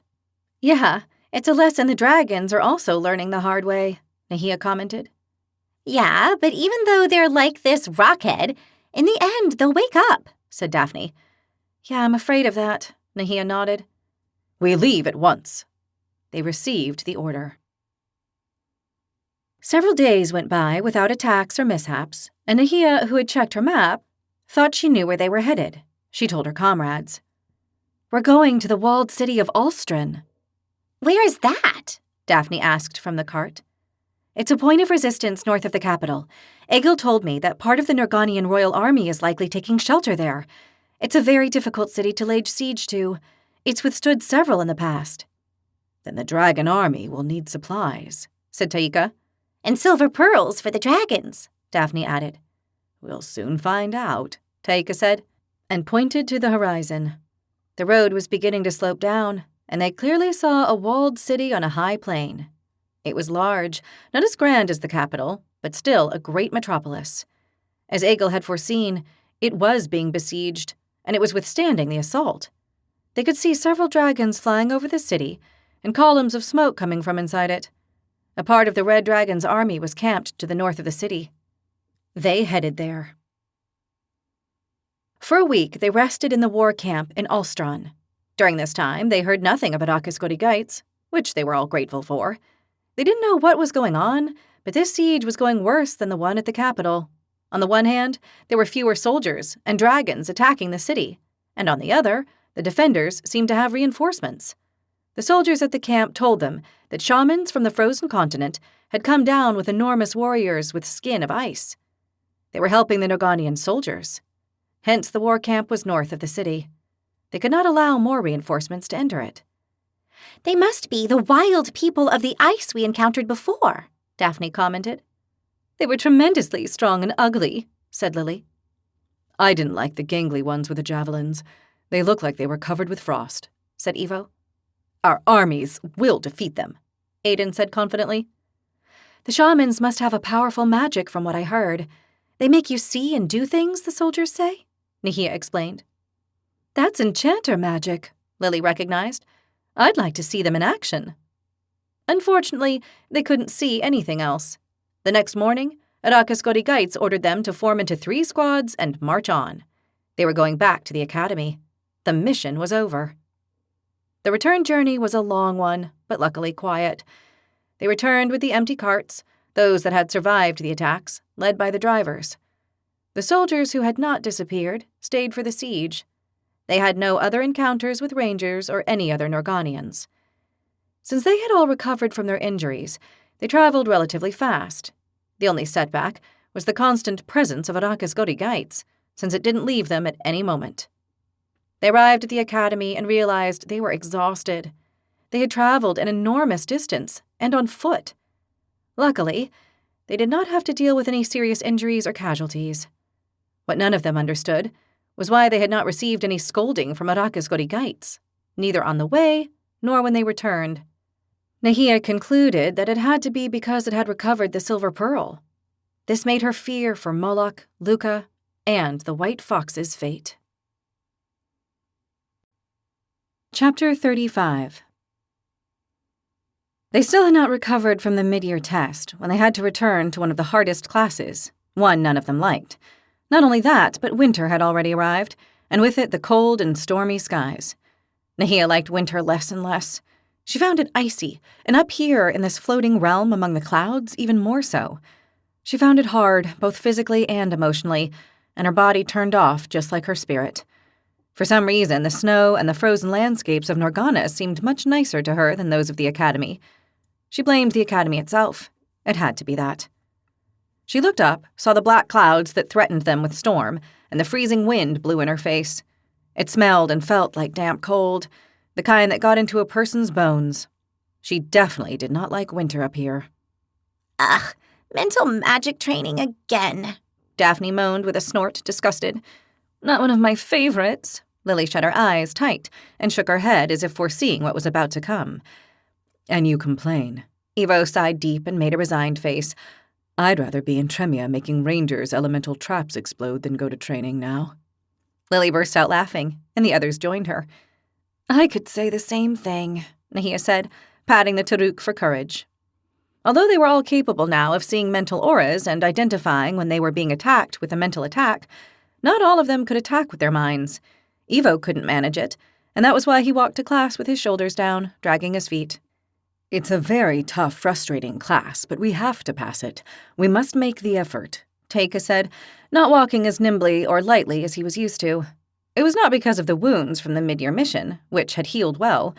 His feet also felt heavy on the way to the training, as if they didn't want to go, and he was forcing them forward. Nahia looked at him fondly. The Philaday could not throw mental attacks either. At least he took it more in stride than Evo, who considered it a lost cause. Teika did not give up.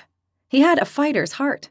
He was a tiger, first and foremost, in body and soul. That magic is hard to learn and master. We've known that since day one at the academy. We're in our 3rd year. Now we must prove that we are worthy and pass these classes, Aiden said. To the girls' surprise, who were all able to use mental magic, there were times when Aiden was able to perform mental attacks, although they were few. But he was not demoralized by his failures and didn't give up. Quite much the opposite. He spent day and night trying to achieve it. For him, it was a matter of honor. There were several Draconids who had already succeeded, and he could not be less than them. Nahia thought that, even if all the 3rd-year Draconids failed in mental attacks, Aiden would keep trying until he succeeded. That was just how he was. No one could be more stubborn and hard-working than him. Hence, in part, the reasons for the nicknames Daphne and Lily so fondly used for him. The other part, though, was because of his blind love for his dragon lords, which the rest of the squad neither understood nor shared. Nahia looked up at the sky and remembered an old saying her grandmother had explained to her when she was little. There is no one blinder than the one who doesn't wish to see the truth. Aiden was the clearest example of that saying. It didn't matter how evil, bloodthirsty, or destructive the dragons were. In Aiden's mind, they could do no wrong. They always had a reason to behave the way they did. On more than one occasion, Nahia had been on the verge of hitting him on the head with her shield. But it would not be of any use. The saying played through her head again with the voice of her dear grandmother. Today, I'm going to manage to do all the mental attacks, the Draconid told them confidently as they arrived at the magic building. I bet you will, with your head filled with sand, Lily told him with a mischievous smile. I've given up. It's impossible, Evo admitted, scratching his large head. It's simply not for me. Teika nodded with a long face. I don't want to give up, but it's true. I don't believe I'll succeed. Even so, I'll keep doing my best. You two ought to keep trying. It's Marblehead who should give up. He causes enough trouble with everything else, Daphne said with a look that said she meant it. Don't be mean, Daphne. Aiden has the right to succeed just like us, Nahia replied. She understood what Daphne meant and why she said it, but it wasn't fair. Oh, he has a right. I'm not denying that. But it would be better if he stayed the same. Another uncontrolled weapon in his arsenal is bad news for us, she retorted. I'll manage to master the mental attacks. I am a Draconid, and therefore I must succeed, and I won't lose control. Sure, until you have your next seizure, Daphne snapped. Let's be optimistic. He might not have one for some time, Evo said cheerfully. Better see what today has in store for us in there, Lily said, raising an eyebrow as she looked at the building. Whatever it is, we'll overcome it, Teika said in a great show of strength. Together, we can. Nahia joined him. What was in store for them was Burobira Gogoa, the fearsome dragoness who enjoyed torturing them. Without wasting an instant, the class began. You have 2 ways of defeating your enemy with a mental attack.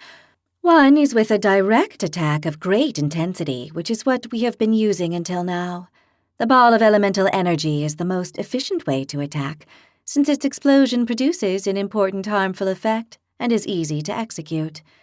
But you may also perform the other elemental attacks you know in the same way. Elemental claws, maw, or breath. They are all usable, but not as easy to execute or maximize their power. That is why we focus on the elemental balls. It was a lot easier for Nahia to create the elemental ball of fire than the other 3 skills, so she understood what the dragoness was saying. I encourage you to experiment. Perhaps some of you will be better with one attack or another. It is not common, but it can happen. In the world of magic, there are always exceptions for everything. Nahia was left thinking that she would like to try it. Perhaps she would be faster with Elemental Claw.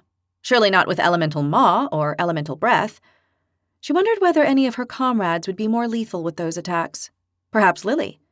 Yes, she bet that with Elemental Claws or Elemental Maw, she would do better than the others. The second way to defeat an enemy is what is known as a sustained mental attack. It is something we dragons favor, and one of the attacks we use and enjoy the most.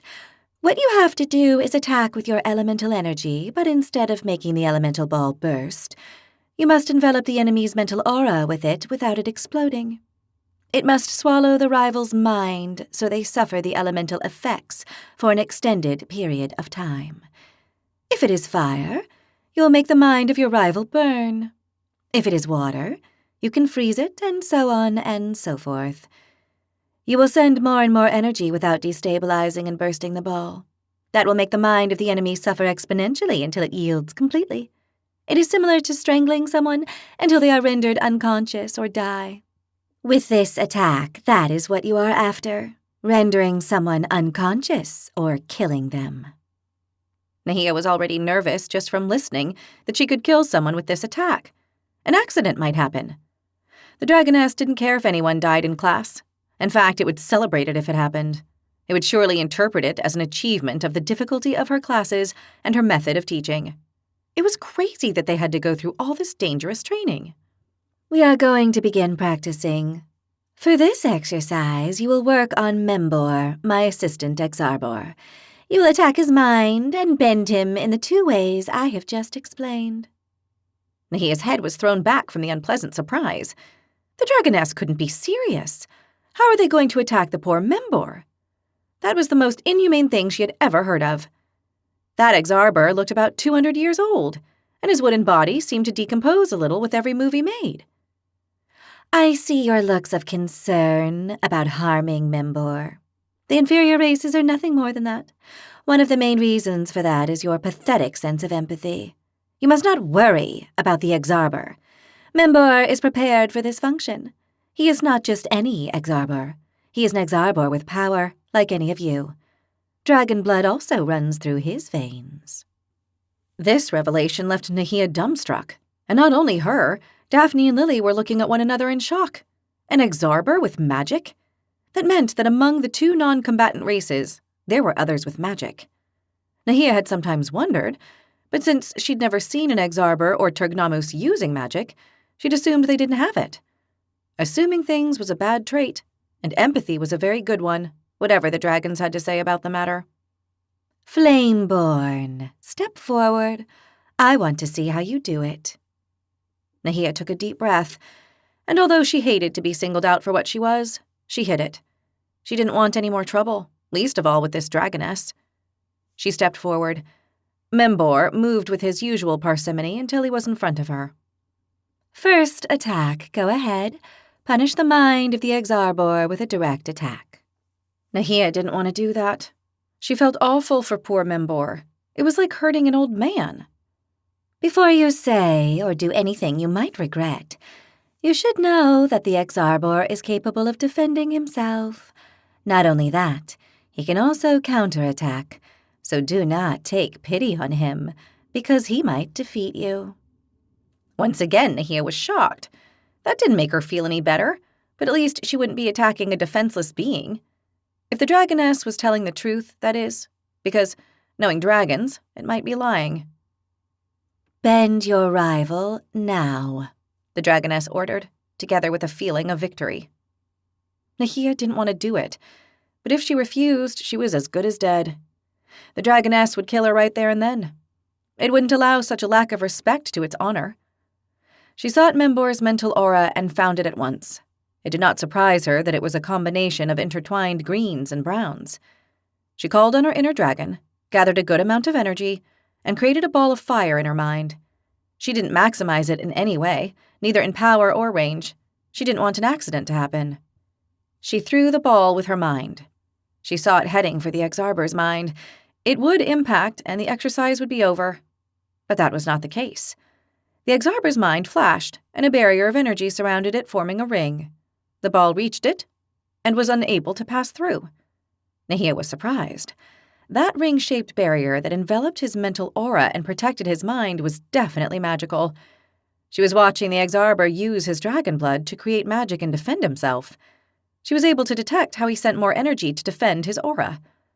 "Keep attacking." The order came and startled her. Nahia knew what she had to do and sent her own energy to the fireball to help it get through the defensive mental ring. At once, the Exarber sent more of his own energy to defend it. Things were getting interesting. Nahia had to be careful that her ball did not explode since it could not get through the defensive ring, or she would lose control of it. Suddenly, something odd happened. There was a green-brown flash in the Exarber's aura, and Nahia felt that her own was being attacked. Almost without time to think, she instinctively sent energy to protect her own mental aura.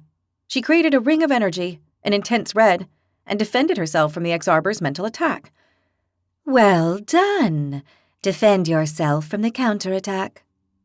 What had begun as a simple command was becoming more and more complicated by the moment. She had to attack, maintain the ball of fire, and at the same time defend herself.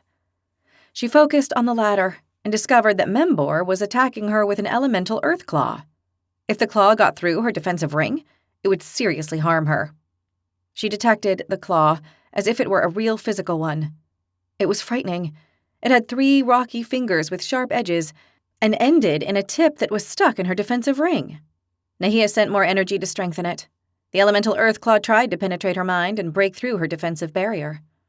Nahia realized she had to push back, so she pushed her fireball against the Exarber's barrier. The flames that came out of her ball seemed to burn the defensive ring's energy and penetrate it. Whoever managed to break the other's defensive ring would win. There was a moment of intense struggle, and suddenly, at the same time, both attacks managed to defeat the defenses. Nahia's fireball exploded in Membor's mind as the Exarber claw struck Nahia's mind. Nahia doubled down with pain and fell to her knees. Membor swayed back and forth with a look of pain on his tree-like face. "Excellent demonstration of magical mental attack and defense. As you can see, ties might occur. It is not common, but here is an example. Let it be a lesson to attack with all the intensity and speed you can, because you may end up like the Flameborn, defeated." Nahia felt a tremendous pain in her head that didn't even let her think. She was defeated, half useless. "Very well. We will continue with the fights as soon as my Exarber assistant recovers. Get ready. Whoever loses will suffer." After class, Nahia went to the library. She waited at the end table of the 3rd floor while her headache ran its course. She was nervous. She still felt like someone was watching her the moment she set foot in the library, and she couldn't get rid of that feeling. She checked the floor. Everything looked normal. 3rd-year pupils were studying alone or in groups, all in silence. Several Exarber came and went, carrying tomes from the shelves to the tables with their slow, weary pace. No one was looking at her. Everything seemed the way it ought to be, and yet she was restless. Anna and Logan appeared on the floor, and at once Nahia felt happy, her aches vanishing. The 2 new arrivals checked the scene briefly and then crossed the floor. Anna was looking at Logan out of the corner of her eye while he looked straight ahead.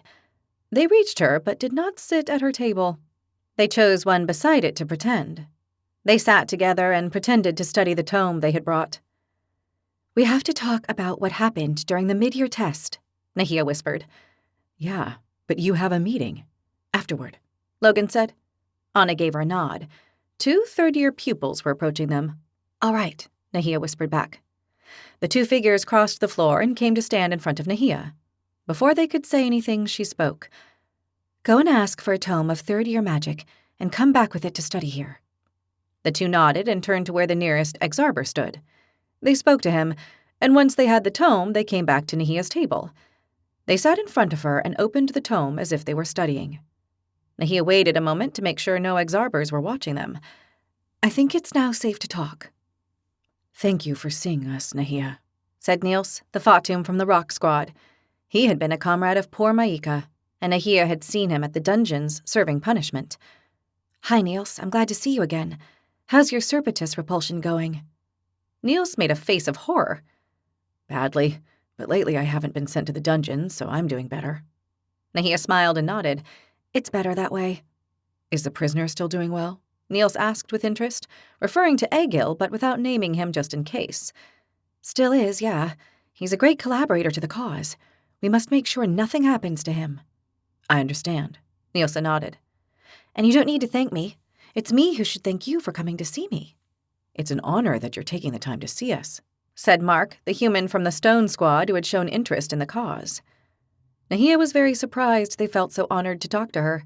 After all, they were the ones taking risks just by listening. She saw that Anna and Logan were getting up to distract the Exarber and decided to be straightforward. Listen to me, both of you.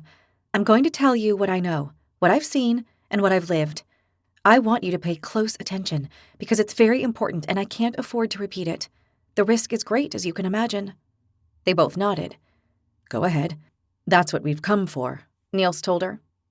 Nahia lowered her voice as much as she could and told them everything about the golden weapons, the possibility of finishing off the dragons, the need to join the fight for freedom, and most of all, the importance of transmitting the message of hope to all the slaves of Craido. She was honest and straightforward. It was the only way. When she finished, they both looked at her with bright eyes. Nahia wanted to think she saw the glow of hope in them. I had heard something, but what you're telling us is much more than I expected, Niels said, nodding. It's a revelation, something we never thought could happen, Mark added.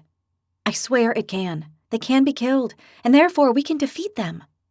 Mark nodded repeatedly, too. It's a lot to digest. I know. Think about it carefully. Joining me in the cause comes with enormous risks, and you don't need me to tell you what the punishment will be if we're found out.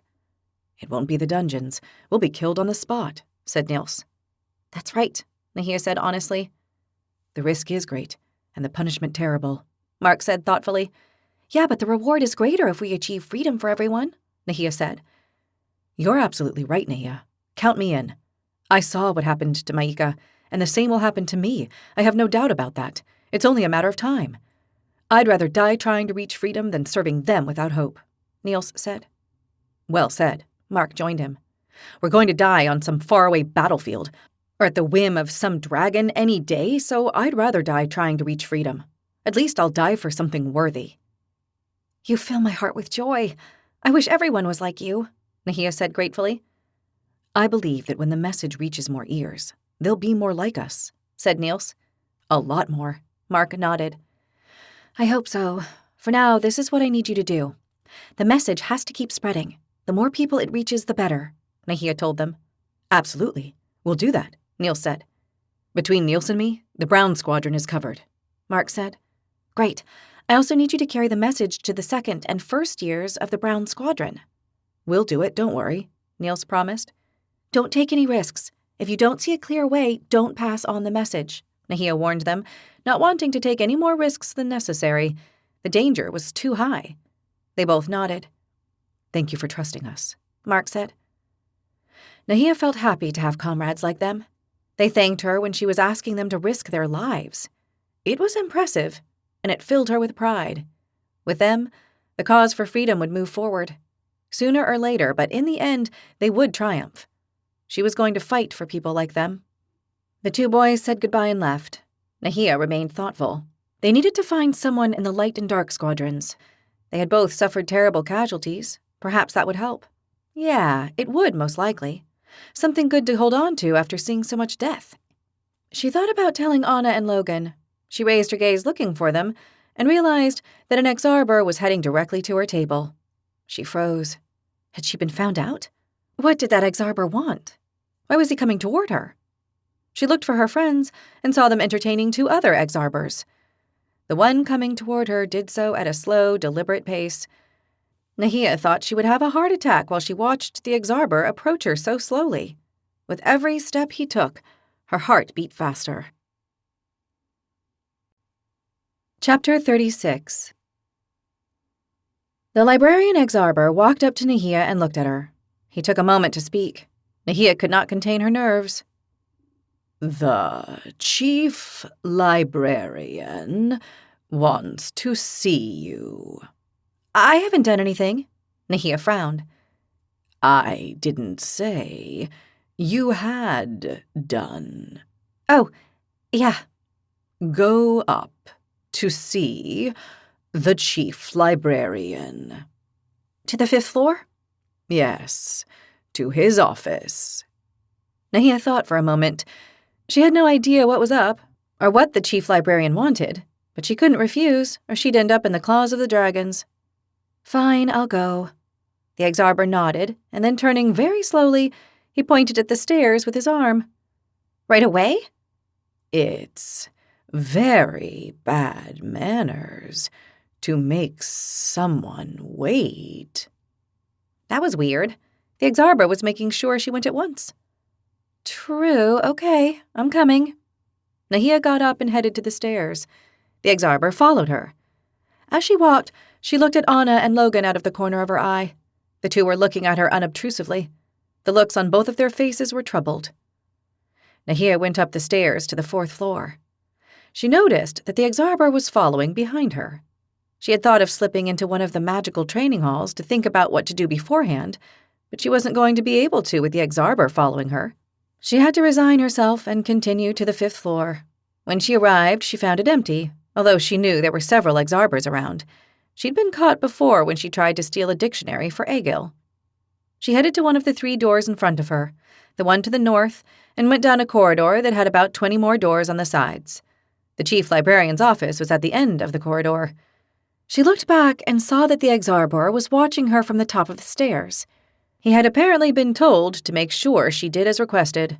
She looked at the door of the office, made her decision, and knocked. Come in. She heard the leathery voice of the chief librarian. Nahia opened the door and went in. The room was well lit. Sitting in an armchair behind a large carved oak desk was Liberex. I haven't committed any crimes, Nahia said. She knew that Liberex had a tome where he had 2 serious crimes of hers written down, crimes that would cost her life if he told Orakis Godigaits. The Exarber smiled, and the bark-like skin over his mouth curved. No one has said otherwise. Then why am I here? I wanted to say hello. It's been a long time since we've seen each other. She certainly had not been expecting that answer. Say hello? Why? We are acquainted. I was wondering how you're doing. I'm doing well, thank you, Nahia replied. The situation had her on edge. Indeed, that is the rumor. The rumor? What rumor? That you're doing well. You are very popular among your people. Now the situation was beginning to make sense. Liberex knew something, or suspected something. Nahia wished it was the latter, because if it was the former, she was as good as dead. Not so much. I get along well with my squad, that's all. And other squads, too. Yeah, well, with the whole squadron. Liberex smiled again. We can play this game as long as you like, but it's a waste of time for both of us. What game? Deceit won't work. I know the truth about the cause. Nahia felt an enormous void opening in her stomach. She was doomed. She had been found out. I don't know, she tried to feign ignorance. Have you ever noticed the lamps that light the library? Liberex cut her short. The lamps? Nahia tried to remember what they were like. Yes, they were there, they provided light, but she could not fully remember them. I haven't noticed. Sure, neither you nor anyone else. It's curious, since light is necessary to see, read, study, and no one pays attention. I don't follow. Nahia made a gesture of annoyance. Liberex smiled with his mouth and lips of bark. The library lamps like those in many other places in this academy, have a wooden base. He pointed his wooden finger, a leaf on the knuckle, at the dark lamp that stood on one end of his desk. I still don't understand. Do you know anything of the magic of the Exarbor? Nahia could not be more confused. She had no idea what Librex was talking about, or where he was going with all this. No idea. She shook her head. It's not something they teach you at the academy, since the dragons consider us useless for war, so they don't see fit to teach you our magic, which they also consider useless, although it isn't in the least. Not all the Exarbor have magic, do they? Nahia was trying to understand this. Indeed, only a small part, same as the other races, like yours, the human race. What kind of magic do you have? Nature? Nahia asked. Although she knew of Membor's magic, she was trying to gain time to understand what was going on here and how to get out of it alive. Librex nodded with a rustle. When the Exarbor leaned over, they seemed to be ready to snap. Indeed, nature, with a special connection to trees and woods. Let me show you. That way, you'll understand better.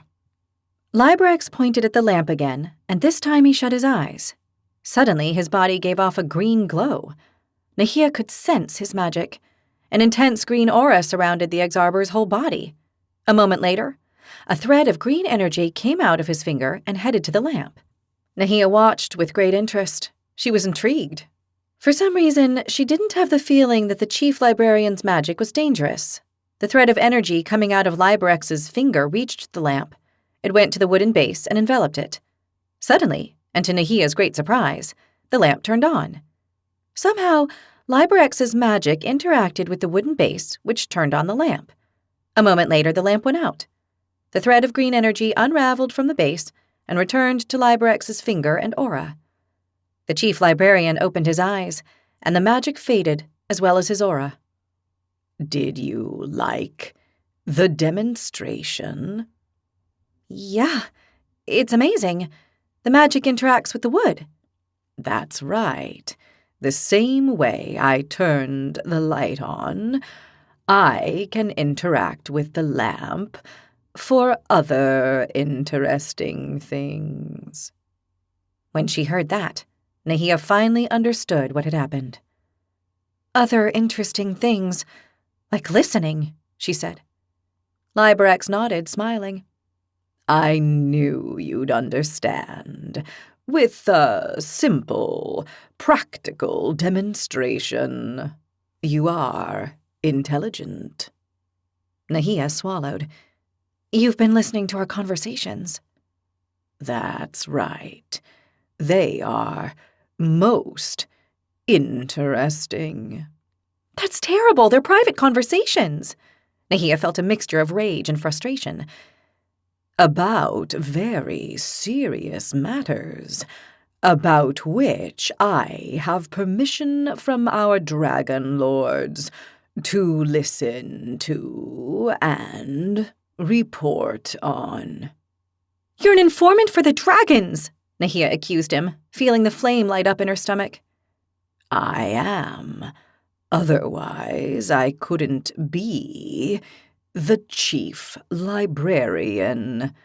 The dragons want loyal servants, especially in posts of responsibility. And you're a loyal servant. The sentence left Nahia's mouth as if she spit out an insult. I am. Librex nodded. Then turn me in and have me killed. I don't regret it, and I never will, Nahia shouted at him, and she stood up. Librex raised his wooden hand. Sit down and keep your cool, please, he asked her in a quiet voice. Maybe I should incinerate you on the spot for being an informant. I'm sure you'd burn easily, Nahia threatened furiously. Liebrecht smiled. Indeed, I would burn fast and fierce, but that would sentence you to death. And, as far as I know, I haven't yet said that I'm going to turn you in. That left Nahia's mind completely blank. What's going on here? Are you tricking me so I don't turn you into ashes? Absolutely not. If I wanted to turn you in, I would have done so already. I wouldn't risk you setting me on fire. Then what? Nahia stared at him with a frown.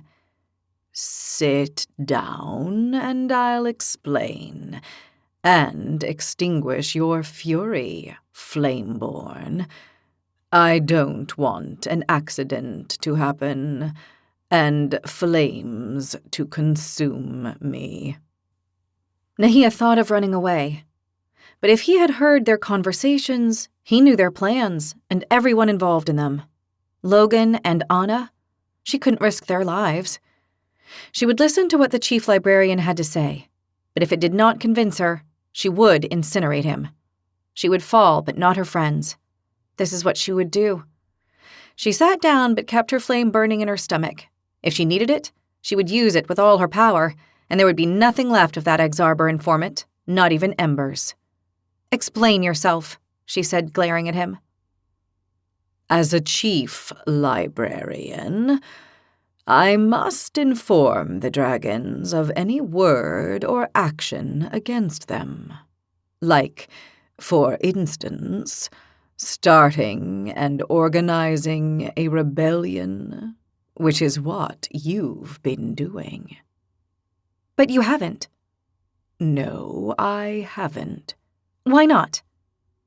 You see, young Flameborn, you are not the only one who believes in the cause of freedom, as you see when you recruit others. There are those who wish for freedom in all the slave races. Not in the Exarber and Tergnamus. And that is where you are wrong, young human. Of course, there are many among the Exarbor and the Tergnamus who wish for freedom. There are even some among the Draconids. Nahia shook her head. I don't believe it. They've never shown any interest. They're faithful servants to their dragon lords. They didn't support rebellion before and never will. They didn't join the Great Insurrection. There is some truth in that, but you're wrong. There are many among the most servile races who wish for freedom. Are you one of them? Nahia said, as if daring him to answer. Liebrecht smiled.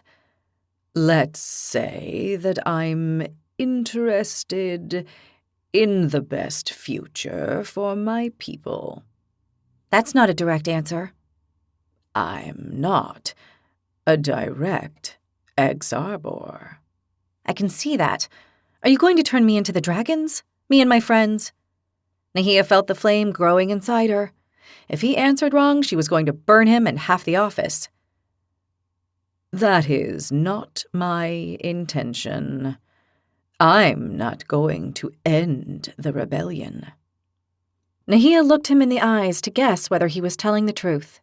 She couldn't decide whether he was being honest or not. His deep eyes did not show any feeling. In that case, what do you want from me? Although it will surprise you, I want to help you. You do? Why? Because of what I just told you. I want the best for my people.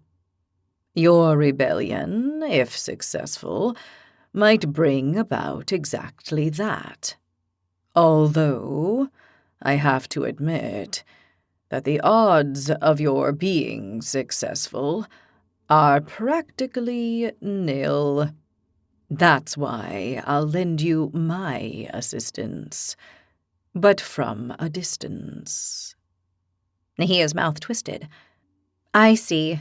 You want to see whether we succeed, because that would be very good for your people.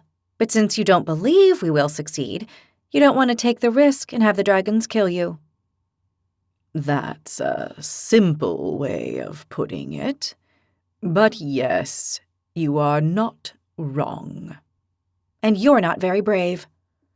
The brave usually live short lives.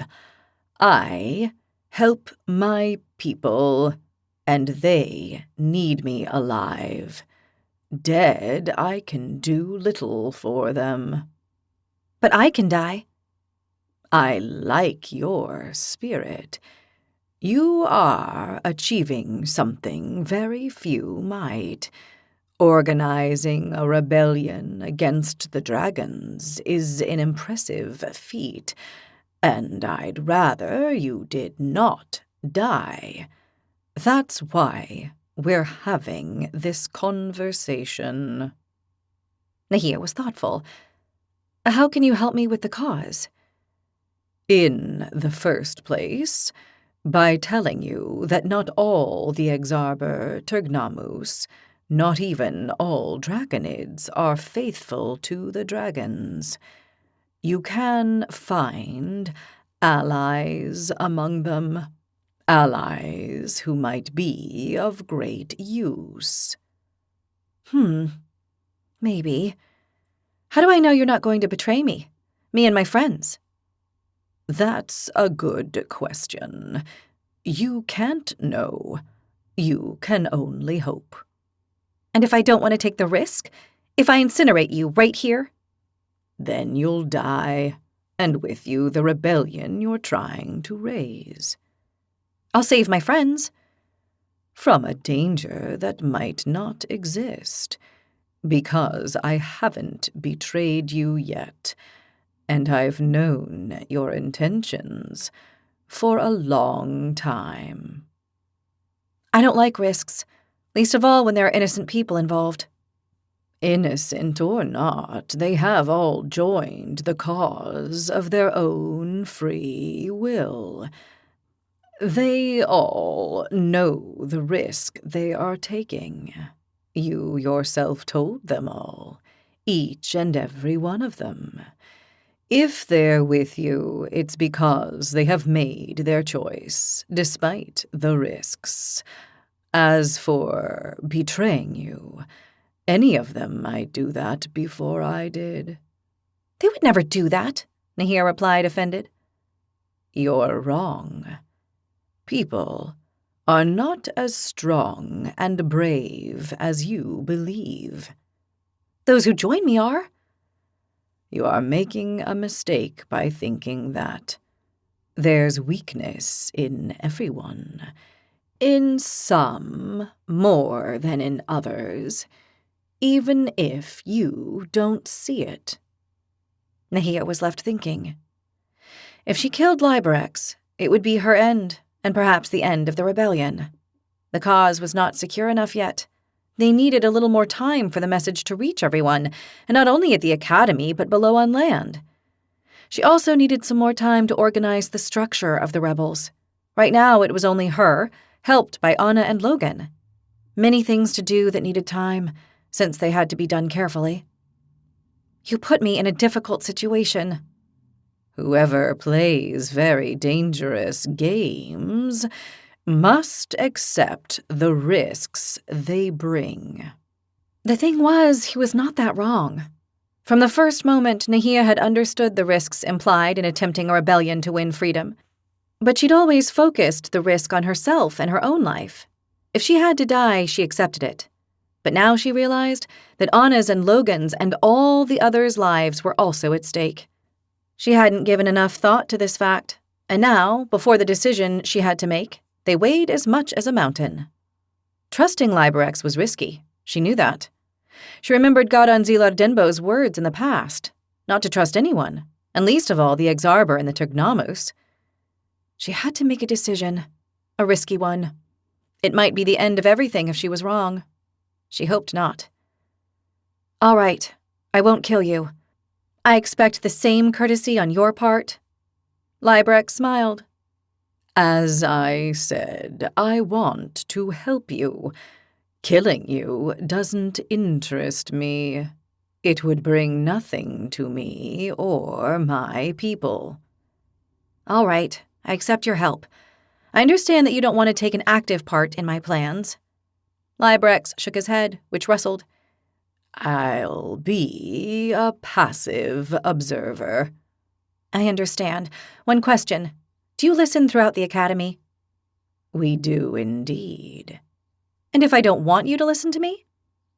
Look for a place without wood near. Nahia nodded. I'll do that. Good luck. You're going to need it, leader of the rebellion. I'm not. Nahia was quiet. She didn't feel or consider herself the leader of anything, least of all a rebellion. Yes, you are. You just haven't internalized it yet. Nahia left Librex's office and crossed with 2 Exarber waiting for him. She passed by them without a word. She had a lot to think about. This meeting had been very strange, and she was left with a feeling of great uncertainty that devoured her stomach. Chapter 37. Contrary to what happened in their weapons and magic training, Nahia enjoyed the talent training more and more with every class. She had to admit that she liked sorcery. Not only that, she was very good at it. Perhaps she liked it because of that. Besides, the sorcery instructor, Zero Urden On, the powerful blue dragoness, was no despot and torturer, but the very opposite. To her surprise, she had found a dragoness who was not evil and with a rotten heart like nearly all other dragons. Like, for instance, the magic instructor, who took great joy in making them suffer. This exception to the rule allowed her to study and learn in a much more pleasant, easy, and fruitful way. At least, Nahia saw it like that. She had to do her best. That never changed. But the instructor treated her well, which was unthinkable and very motivating. Flameborn, step forward and stand in the middle. Today you will volunteer again. It is not that I have it in for you. You are quite skilled, and the class is more efficient if time and magic are not wasted. She received Zero Urden On's message. As always, it was accompanied by a feeling of quiet, something Nahia was grateful for. It was shocking the difference between these mental messages and those of Budobira Gogoa. If she could, she would tell the tyrannical crystalline dragoness a few home truths. She stepped forward and saw that Sorgenbor, the assistant Exarber of sorcery, had appeared with a wooden dummy. The goal was to destroy it, but from a distance. He placed it 30 paces away from Nahia, a distance he carefully measured. That was different. Nahia didn't have any sorcery skill she could launch from 30 paces. Not even her fireball could go that far with her mind. She didn't wonder, but waited to see what the instructor dragoness told her. As you see, today we are going to practice with a dummy. The goal is to destroy it from afar. I can see by the looks on your faces that you are all thinking that you do not have a sorcery spell that reaches that far. That changes today. You are going to learn a very powerful spell. Elemental Thunderbolt. You can throw it far distances. You will begin with a distance of 30 paces, but with this spell, once you master it completely, you may reach enemies at 200 paces. That is for those of you who are more powerful. Those of you with less power should still reach 100 or 150 paces. Those distances seemed enormous to Nahia. The dragon warlocks didn't have such long-ranged magic, but it seemed the sorcerers did. She found that having a spell like that was a big advantage. She could attack enemies from a distance and defend herself from them before they reached her. Of course, it seemed advantageous, but now she only needed to learn how to cast it. It couldn't be that easy. Very well, Flameborn. I want you to focus on the dummy. You must create an elemental thunderbolt, in your case of fire, and launch it at the dummy. The more energy charge you use, the more damage you will cause. It will also be more complicated to get the spell right. Therefore, start with a small charge of energy." Nahia took a deep breath and then let out the air slowly. She focused on the dummy and closed her eyes. She gathered energy from her inner dragon and turned it into fire. She followed the teacher's recommendations and didn't charge it much. In her mind, she shaped it like a burning thunderbolt. It started to fall apart, so she focused even harder. She had to contain the thunderbolt and not let it destabilize, or she wouldn't succeed. It took her a long moment to get it. Once she finally had it stable, she launched it at the dummy. As she did so, she opened her eyes, and with great surprise, she saw a thunderbolt of fire hitting the dummy. There was a great flame, and the dummy was completely destroyed. "The Flameborn has not only done it well, but on her first attempt. You are improving a lot, not only in your sorcery magic, but also with your power as Flameborn." Nahia was so surprised that it had gone well on the first attempt that she couldn't believe it. Besides, she had incinerated the wooden target. There was nothing but a pile of black residue on the floor. If she had done that to a wooden dummy, she didn't want to even think what could happen to a human. "As you have seen, this spell is very powerful. It is not instantaneous, but if you manage to cast it in combat, you will finish off your enemy. It is a mortal spell. Enemies without magical defenses will die 1 out of 10 times. Those who do have them will suffer serious damage and will have to defend themselves by strengthening those defenses. This will give you an advantage for your next attack. Now, I want the rest to try, each with your own element." Sorgenbor brought out 5 more dummies and placed them 30 paces away from them so they could practice. Nahia watched the others to see how they did before attempting another attack on her new target. For a long while, her comrades tried without success, so she conjured a fire thunderbolt again. This time, she charged it more. The bolt struck the dummy, enveloping it in huge flames. There was only a little pile of black dust left on the floor. "Do not charge it more, Flameborn, or we will have a mishap. Practice on the distance, not the power of the bolt." Nahia withdrew 20 paces more. Since the classrooms were enormous, dragon-sized, there was lots of space to practice. She tried from 50 paces away and noticed that it was a little harder, but she succeeded anyway. The poor Sorgenbor brought her another dummy. They kept practicing, and soon her companions started to succeed. By the end of the class, everyone had succeeded, and Nahia was now capable of hitting the dummy from 100 paces without problem. She found the ice thunderbolt very interesting because it completely froze the enemy on the spot. If it was charged, it froze the victim to death. The earth thunderbolt was destructive. It looked like a stalactite had crushed the dummy with a tremendous blow.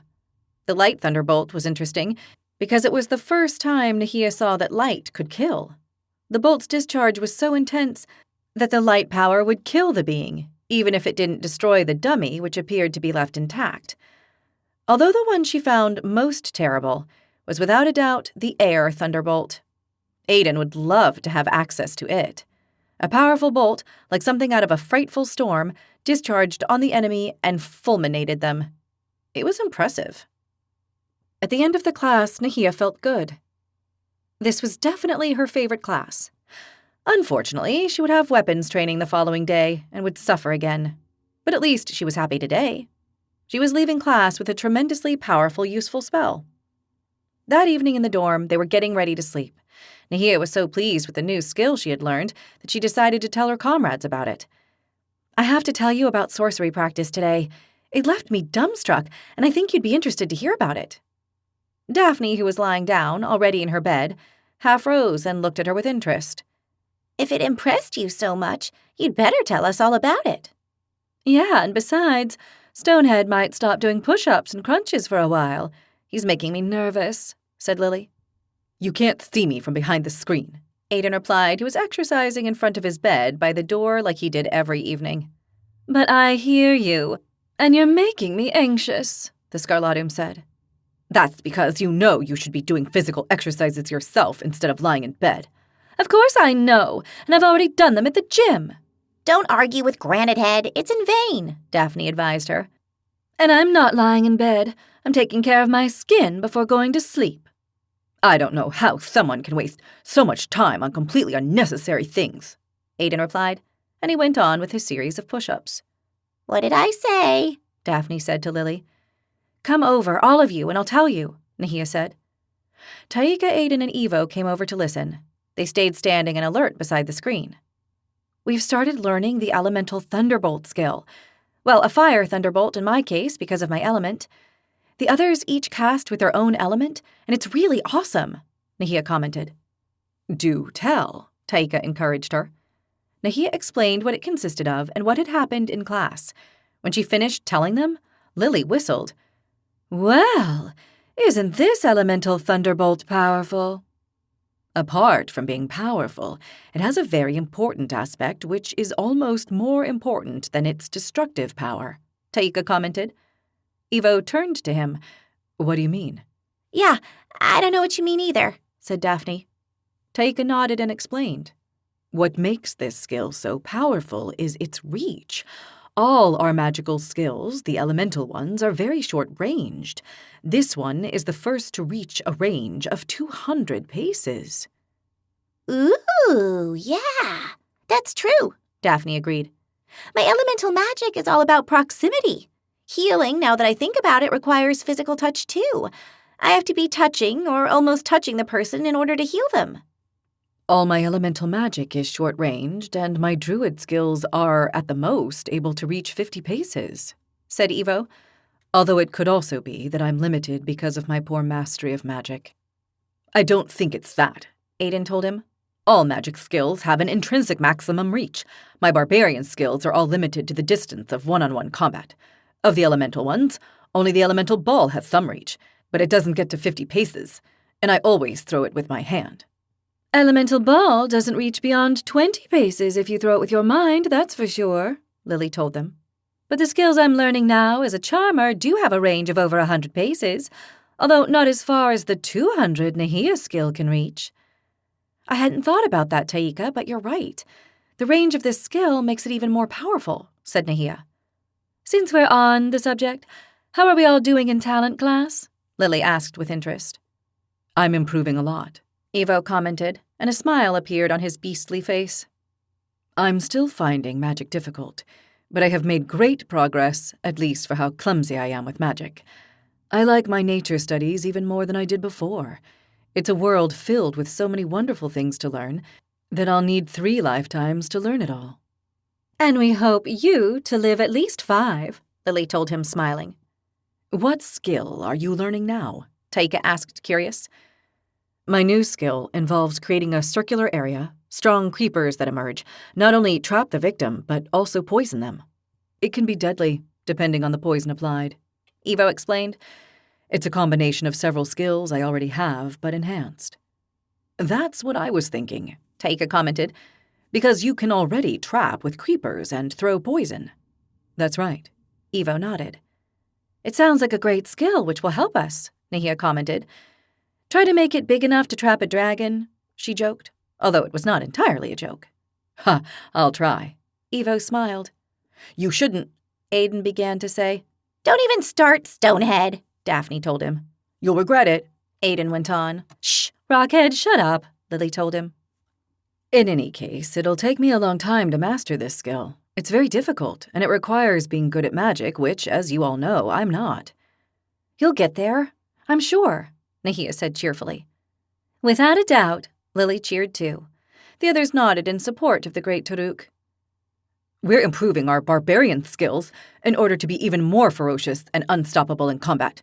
We'll each become an attack force so beastly and overwhelming that the enemy will run away, Aiden announced. That's because you're so ugly, not because of the skills you're developing, Lily laughed. Go on and mock me, but you'll see. What skills are you developing? Immediate attack, I'm guessing, Taika said. That's right. The barbarian skill is all about attack, not defense. We've learned rage, which is even more powerful than unstoppable frenzy.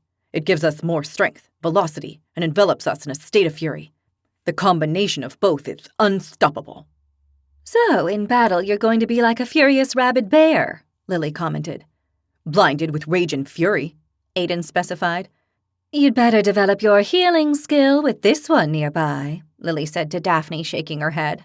Yeah, I was thinking the same thing, Daphne said, nodding. Aiden ignored them. Now we're working on mental rage. Oh, you already? Daphne began to say, but Aiden continued without letting her finish. Which is the mental state where the mind can't be affected by skills such as those of a charmer.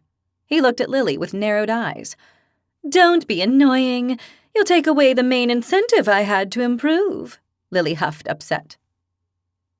I still haven't succeeded, but I hope to do so soon. Then I'll be safe from external mental manipulation. He again glared at Lily.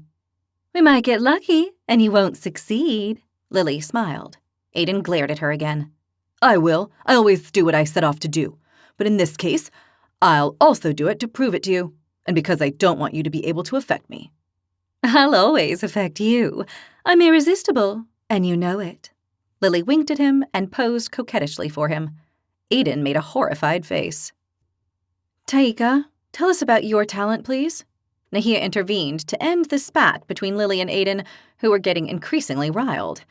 She feared that if they went on like that, they would end up in a real fight, and this had to be avoided at all costs. Luckily, Daphne was no longer messing with Aiden as much. Sometimes, however, she couldn't help herself, but she had reduced her arguments with him a great deal. This was because Nahia had asked Daphne to do so several times, and she was finally heeding her. She had also asked Lily, but so far Nahia was not having any luck with the Scarlatum. Yes, of course. Taika nodded, also realizing the conflict with Aiden. We're learning an interesting skill that gives us a bit of distance in combat, something we lack, since our skill is for one-on-one combat. The best kind, Aiden assured. We have strengthened our fighting technique with dark daggers. It's a skill that allows us to throw 2 dark daggers the enemy can't see from a distance of 10 paces. They don't see them at all? Daphne asked blankly. Not until the last moment. No one can see them? Evo asked. No one who doesn't have some kind of light or divination magic. Ah, then I could see them, Daphne said. If you use your light magic, yes, you could see them. That sounds like a very good skill, said Aiden. That's what I think, too. It gives us some range, and it will help us at the beginning and end of fights, said Taika. How are you doing at the skill? Nahia asked him. Pretty well. This one doesn't worry me, but the one that does is Form of Shadow. Nice name. What does it consist of? It's a very powerful skill, and the last one we'll learn. It allows the body to take the form of a shadow so it can't be seen, harmed by any weapon, or hit by any enchantment or spell. Of course, in the absence of light magic, which would prevent the skill. Taika looked at Daphne. That's phenomenal, Nahia cried. But in that state, we can't attack or use our magic. If we do, we come out of the state. Huh. I thought it was too good to be true, with such a powerful skill, said Lily. Everything has its balance. Not everything can be good. There has to be a counterpart for balance, Evo mused. If that's true, I'm not fully convinced with this skill of yours, Aiden told him. Another thing is that it only lasts for a short period of time, only a few moments. It can't be used for long periods of time, Taika explained. Even so, I think it has a lot of potential, Nahia said. Yeah, I can also see its uses, said Daphne. Well, I'm learning the opposite of these harmful and deadly skills. Healing? Asked Taika. Yeah, and the good kind. After spending endless hours in a library studying, my magic and knowledge have become one. Don't ask me how it happened, because I don't understand it very well myself, but they have. This has allowed me to take a big step forward. I've managed to make my one-on-one healing quite powerful. What that means is, if anything should happen to any of you that isn't excessively serious, I'll be able to deal with it a lot better than before. Lily clapped her hands in delight. That's wonderful. Congratulations, Taika said. An admirable achievement, said Evo. My healing skills go no further than shallow cuts, minor blows, and poisoning from natural poisons. Which is also an achievement, Daphne said to Evo. Isn't it? I think it is. Evo nodded, quite pleased with his achievements. We're learning multiple healing now, said Daphne.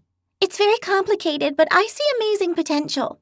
If I succeed, I'll be able to heal you all at the same time simultaneously, even in the middle of a battle. It's an amazing skill. You'll be able to heal the whole squad at the same time? Aiden asked with wide eyes. If I manage to master the skill, not everyone can, as I've been told. Only those who have the greatest magical talent. Then you'll nail it, Nahia told her. Don't be so sure. So far, I'm doing very badly. I haven't been able to. I'm with Nahia. If there's anyone who can make it from your talent class, it's you, Lily told her, nodding reassuringly. How far away can you be and still heal the whole squad? Taika asked her. You'd have to be close, not over 3 paces away. Otherwise, I wouldn't be able to reach you with the skill. So the closer the better, Lily laughed. Yeah, formation distance would be ideal, but I should also be able to do it with slightly more distance. Well, if I get there at all. You will. You have very powerful magic, Taika told her. I'll let you know when I'm better at it. Yes, please, Nahia told her. She found this very interesting. Having a healer who could heal a whole squad in battle would be an incredible advantage. And what about you, Lily? What are you learning about your talent? Taika asked her. As you know, I'm the best in my talent class thanks to my natural charm, obviously, she said, turning around while smiling and tossing her long brown hair. Also the most vain and cocky, Aiden replied. You wish you could walk with this charming beauty at your side, she told him coquettishly. In your dreams. No thank you. Aiden refused, shaking his head. What are you learning now, Enchantress? Daphne asked, interested. I already mastered the hallucination skill. It took me longer than I expected, but that's done at last. With it, I can affect the mind of another person and make them have hallucinations. They find themselves trapped in their worst nightmare. We're taking it to the limit. Death. Wow, does it produce so much terror? Nahia asked her. Yeah, to the point that you could die of fear. If Aiden wants to, we can try it now. She smiled at him. Yeah, very funny. Don't you dare. Lily winked at the Draconid. And, if that skill's impressive, the last one we're learning is even more so. It's the Pentacle of Talent, she went on explaining. And what would that be? Evo asked. It's called Enchant Being, and it allows you to enchant a person, or being, so they lose their own will and are left under the absolute control of whoever has enchanted them. You remove their will? Nahia was very impressed. Yep, for that you have to be a very powerful enchanter. Not everyone in my class is going to make it. I will, since I'm the most powerful one in class. It must be a very complicated skill to master, Evo guessed. It is. I didn't say I'll be able to do it easily, only that I will. It will take me a lot of work and effort, but I'll get there. I'll put my work and power into it, and my natural charm will do the rest. Without a doubt, Daphne nodded, confident that her friend would succeed. How far can this enchantment reach? Taika asked her. Between 150 and 200 paces. The closer the being is, the higher chance of succeeding. If I understand correctly, could you make an enemy soldier stop fighting? Evo asked. I can do better than that. I can make a soldier fight against their own comrades, Lily replied in a lethal tone. That would be worth seeing, Aiden said in an impressed tone.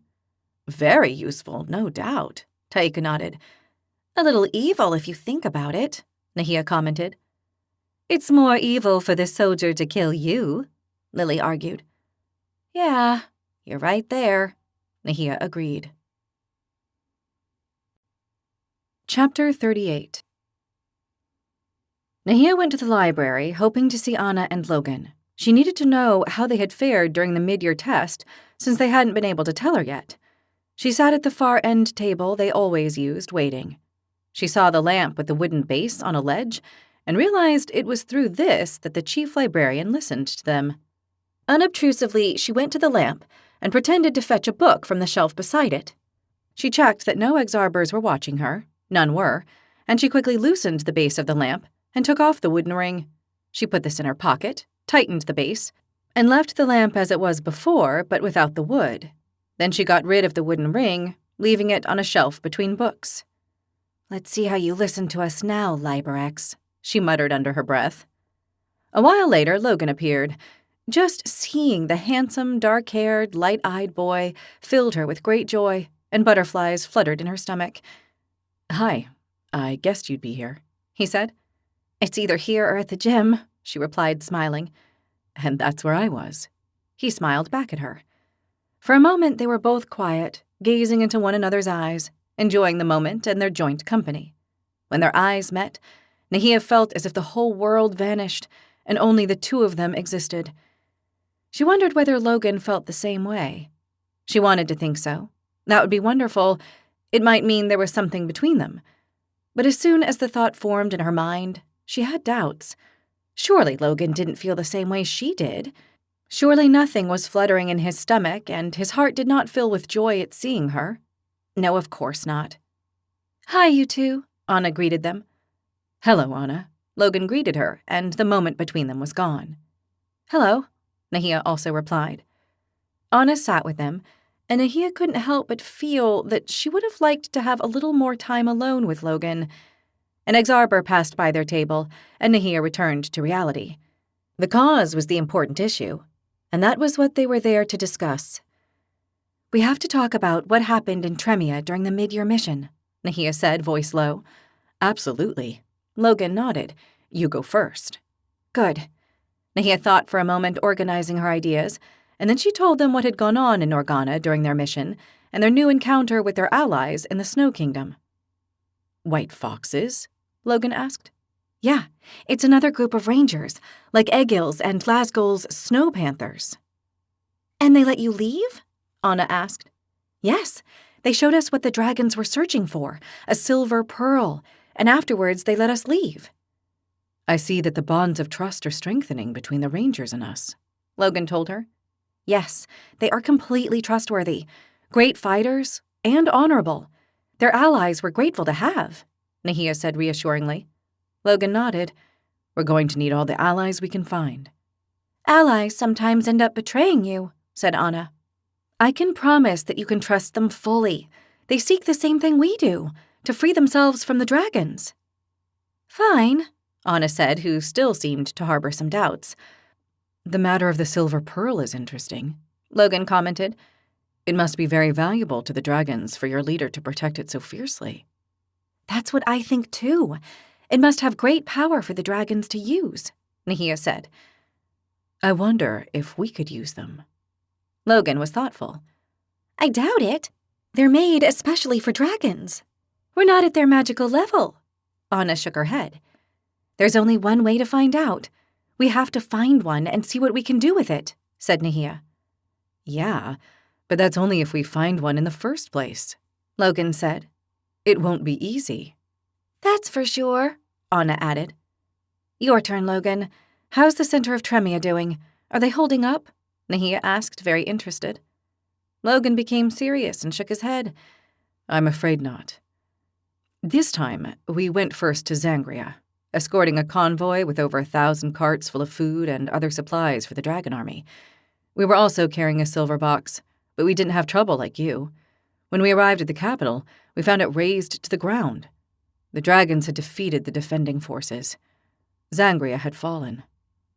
Nahia heaved a sigh. "What about their armies? Completely destroyed?" "Almost. They've withdrawn to secondary cities. But they were very battered, and their numbers are fewer. They've lost thousands of soldiers defending the capital. The dragons are securing what remains of the capital and the adjacent areas. Then they'll finish taking the kingdom. In my opinion, since they don't have powerful magi, the Zangrians are doomed." "I see." Nahia nodded, saddened. "Now it's only a matter of time before the White Dragon King controls all of Zangria." "And the kingdom of Arenal?" "Likewise, the capital has also fallen. It took longer, but the inevitable happened. The dragons are too powerful. The magi of Arenal couldn't withstand them. The armies, what's left of them, have retreated to other cities within the kingdom. But like in Zangria's case, it's only a matter of time before the whole kingdom falls." "What about the pirates of the Central Sea?" "They continue avoiding the dragons. Their island base has been taken, and they're now at sea. fleeing the armies of the White Dragon King. So it's a total disaster. Logan nodded heavily. It's what was expected. The kingdoms fought and resisted conquest, but in the end, they couldn't defeat the dragons and were forced to succumb. Yeah, I know. It makes me very sad. Nahia was shaking her head. Without the golden weapons, I don't think any kingdom can withstand them, said Logan. Yeah, unfortunately, we weren't able to speak to Lasgol and learn if he'd found them. I guess not, because Molak and Luca didn't mention them. Aren't there others? Not that they know of, but he did say they believe it's not the weapons themselves that kill the dragons, but the magic in them. How does that work? Anna asked. The magic is what really matters when it comes to those weapons, Nahia specified. Golden magic, said Logan. That's right, golden magic. If we find that magic, we'll be able to use it against the dragons. And do we know where that kind of magic is? Anna asked. Nahia shook her head. Unfortunately not. Well, we'll just have to look for it, said Logan. It could be the key to our freedom. Yep, that's what I think too, Nahia said, nodding hard. Maybe we'll be lucky and find it, Anna said in an optimistic tone, although her eyes betrayed her statement. They looked dull. Tell me, Anna, how are things in the west of Tremia? Has the west fallen under the Blue Dragon King's control? Well, you see, it's interesting because, against all odds, they're holding strong. Are you serious? Logan could not believe it. They're resisting? How is that possible? Nahia was shocked. Rogdun is holding up. The capital, Relentor, isn't falling, Anna confirmed. But the dragon's punishment must have been tremendous. It's bound to fall, Logan said. New magi have appeared who seem to be very powerful. How powerful? Nahia wanted to know. Powerful enough to wound and kill dragons, said Anna. That's impossible, Logan cried. It's true. The soldiers have removed several dead dragons, and there are several more wounded. What magi are those? Nahia saw a chance, an incredible opportunity. From what the soldiers told me, at first there was only one powerful mage, who, with the help of 3 others, defended the city. But these magi could not hurt the dragons. But then 2 new magi, a couple, featuring a dark-haired man and a blonde woman came. They have a different magic, more powerful, and this is what's defeating the dragons. Do you think they might have golden magic? Nahia asked. Maybe. That's the only kind of magic that can hurt a dragon, Logan speculated. I have no idea, but whatever type of magic it is, it's powerful and can kill dragons. That's amazing news, Nahia said joyfully. It truly is. Logan joined her. An ex-arbor looked at them and put his twig finger to his lips. Nahia contained her enthusiasm. What can you tell me about the Massig and the Usiks? Their situation hasn't changed much. The Massig ride through their steppes and move around constantly. The dragons have nothing to conquer, and the armies of the Blue King wander the prairies without direction. When they least expect it, the Massig attack by surprise and then flee. The dragons are so angry that they seek tribes to destroy, and when they find them, that's what they do. But the Massig are intelligent and are never in the same place for more than a day. At dawn, they pick up their tents and leave. They sound smart. Logan nodded.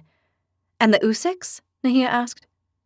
The savages of the fathomless forest are presenting great difficulties to the armies of the Blue King. The regiments that enter the forests vanish, but there's no record that they're killing savages. From what I've heard, the forests are so thick, there's no way for them to spot a savage, and from the sky it's even harder. That's very good news. They're resisting. Nahia cheered up. Let's hope they do so for a long time, Logan said. Anna, you've made me incredibly happy, Nahia said. Me too, Logan said. Well, I'm telling you only what I heard, but yes, it is very good news. Now, if we have the golden weapons and those 2 magi, that couple, whoever they are, who can kill dragons, said Nahia. We need to get more information about them and their magic, Logan said. Yeah, to see whether it's golden magic or not, said Nahia. Let's hope the chance arises, Anna said. If it doesn't arise, we'll seek it out, Nahia said emphatically. That's the spirit. Logan cheered her. The following day for weapons training, they had to go to the weapons building instead of the arena.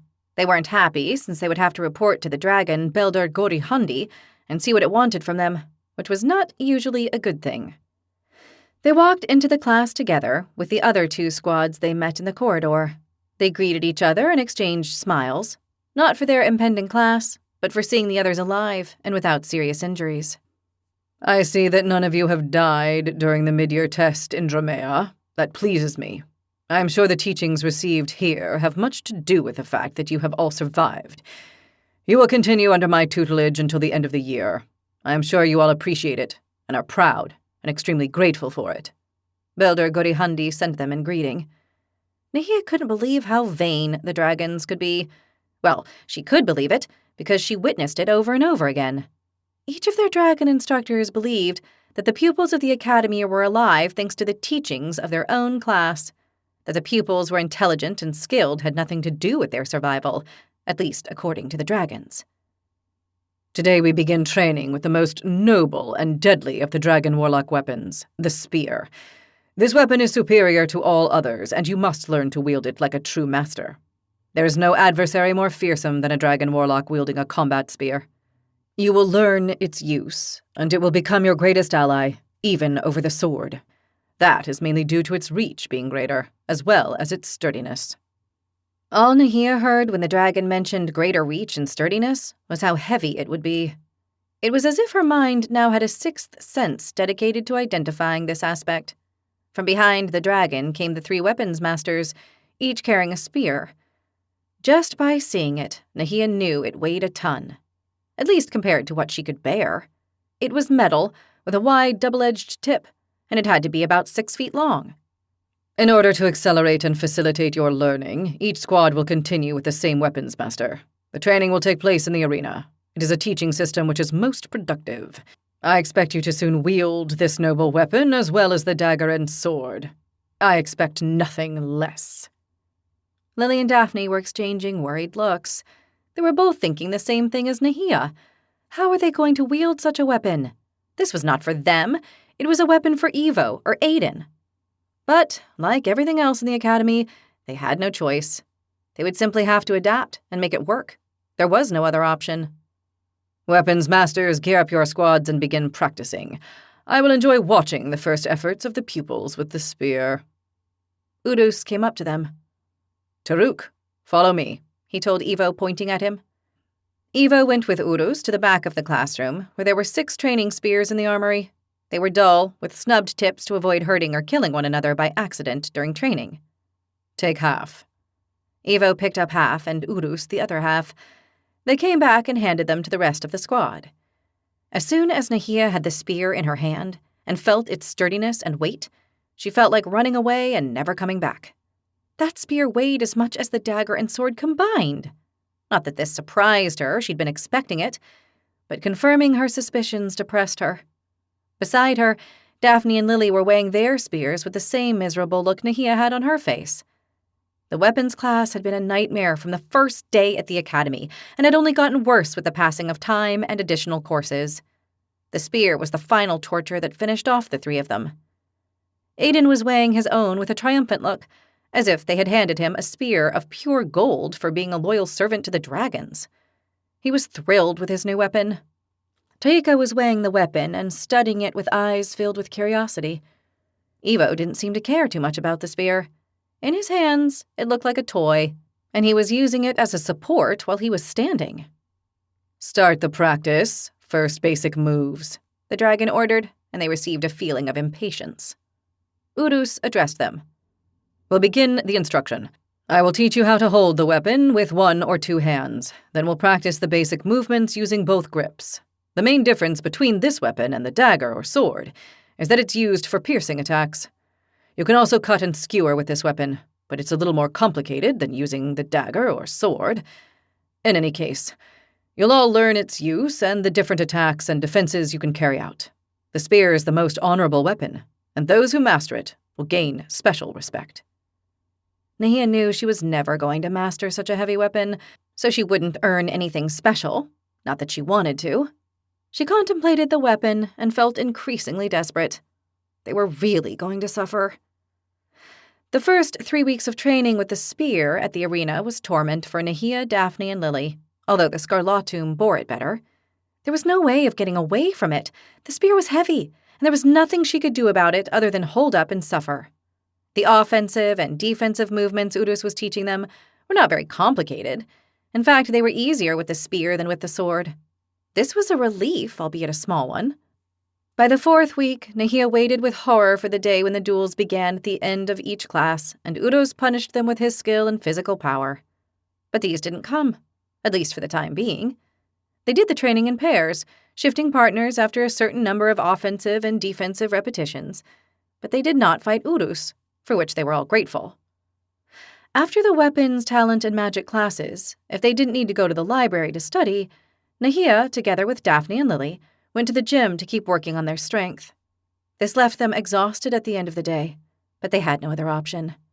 Without going to the gym, they would never pass the weapons class. Nahia knew that she had to graduate, not only so she would not die at the academy, but to pursue her destiny. Every day that went by, she was more convinced that her destiny was to rise against the dragons and fight them. The weapons class was going to be a stumbling block, one she would have to overcome any way she could. She was confident she was going to learn the technique. That didn't worry her. They did so many repetitions that it would not pose a problem. Whether she liked it or not, repeating the exercises so many times was engraving them in her mind so that afterward they came out unconsciously. Besides, Urus corrected the slightest error. The problem was the weight of the spear. She had to build more muscle. Chapter 39. Just seeing Burobira Gogoa, Nahia had the feeling there would be pain and suffering that day, like almost every day they had magic class.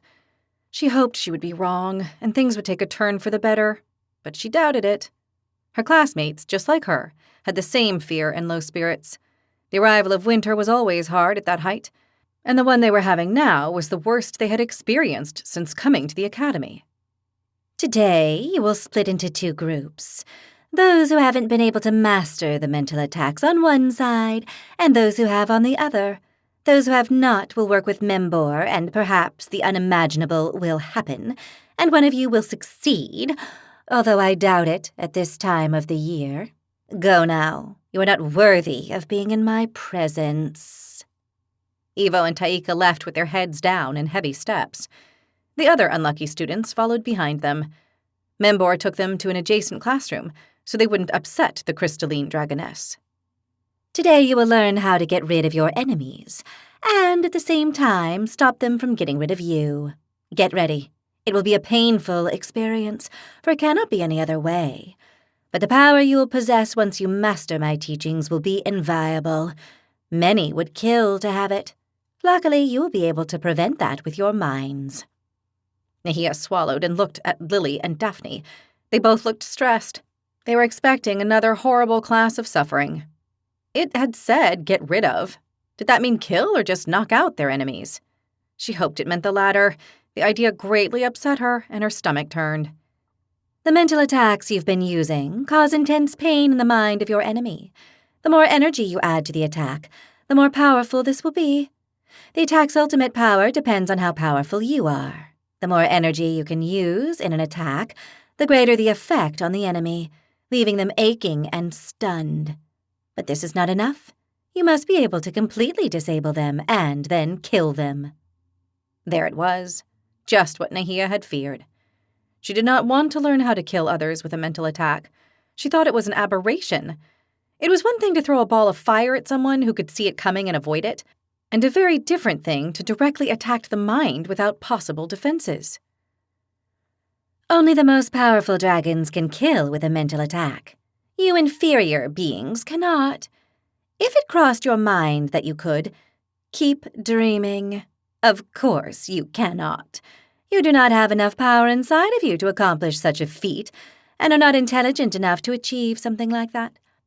Only a 1,000-year-old dragon of high lineage and very powerful is capable of such a feat, and it can finish off not only inferior beings like you, but also other dragons. You can only dream of such power. You will never reach it. Therefore, I will teach you the closest thing to killing, which is knocking out your rival. Then you can finish them off with your knife, sword, or spear." Nahia felt a bit foolish for having thought that perhaps it was possible. But right then, rage surged in her stomach from the dragon's insults and demeaning comments. Only the all-powerful dragons could? This thought lit her up. Perhaps it was like that now, but one day that would change. One day, a being with magic, maybe not from this world, perhaps from another, would do it. They would kill a dragon with a mental attack even more powerful than that of a 1,000-year-old dragon. Why could that not be the case? Why was it an impossible task? They also claimed to be invincible, indestructible, and now they knew this was not true. Dragons could be killed with golden weapons or golden magic. In the same way, one day someone would kill a dragon with a mental attack. Absolutely. Nahia hoped she lived long enough to witness it. Let us begin with the exercise. The moment you feel me reach your mind, I want you to try and reject the attack. You will not be able to, but let us see how long you can bear it. The way to resist is to create a defensive ring around your mind's aura and send energy to repel the attack. If you concentrate hard enough, you will see the invading light with a stronger color and a specific form of attack. In my case, it will be light, since that is my elemental energy. In any case, it will feel alien like an invasion. You will not find it difficult to detect it. They did not have time to think about the impending attack. Nahia felt the mental attack at once.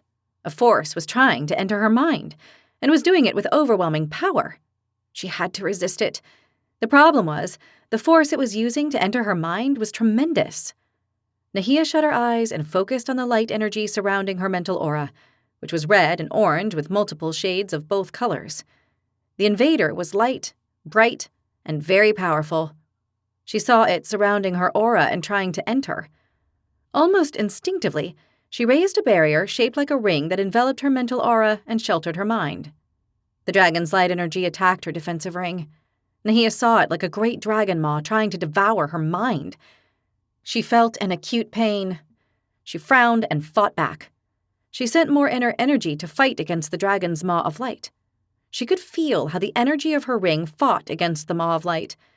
It was as if a dragon's maw of intense light was trying to swallow her defensive orange-red ring. She felt pain, but the ring was holding up. It was trying to reject the attack, and that was what caused the pain. Both forces crashing against each other was what brought on the pain. But that did not discourage her. She was not going to give up that easily. She would fight and resist. She would not let the dragoness defeat her that easily. She sent more energy to defend her mental aura. The dragon's invading energy was consuming her defensive energy in the ring, devouring it.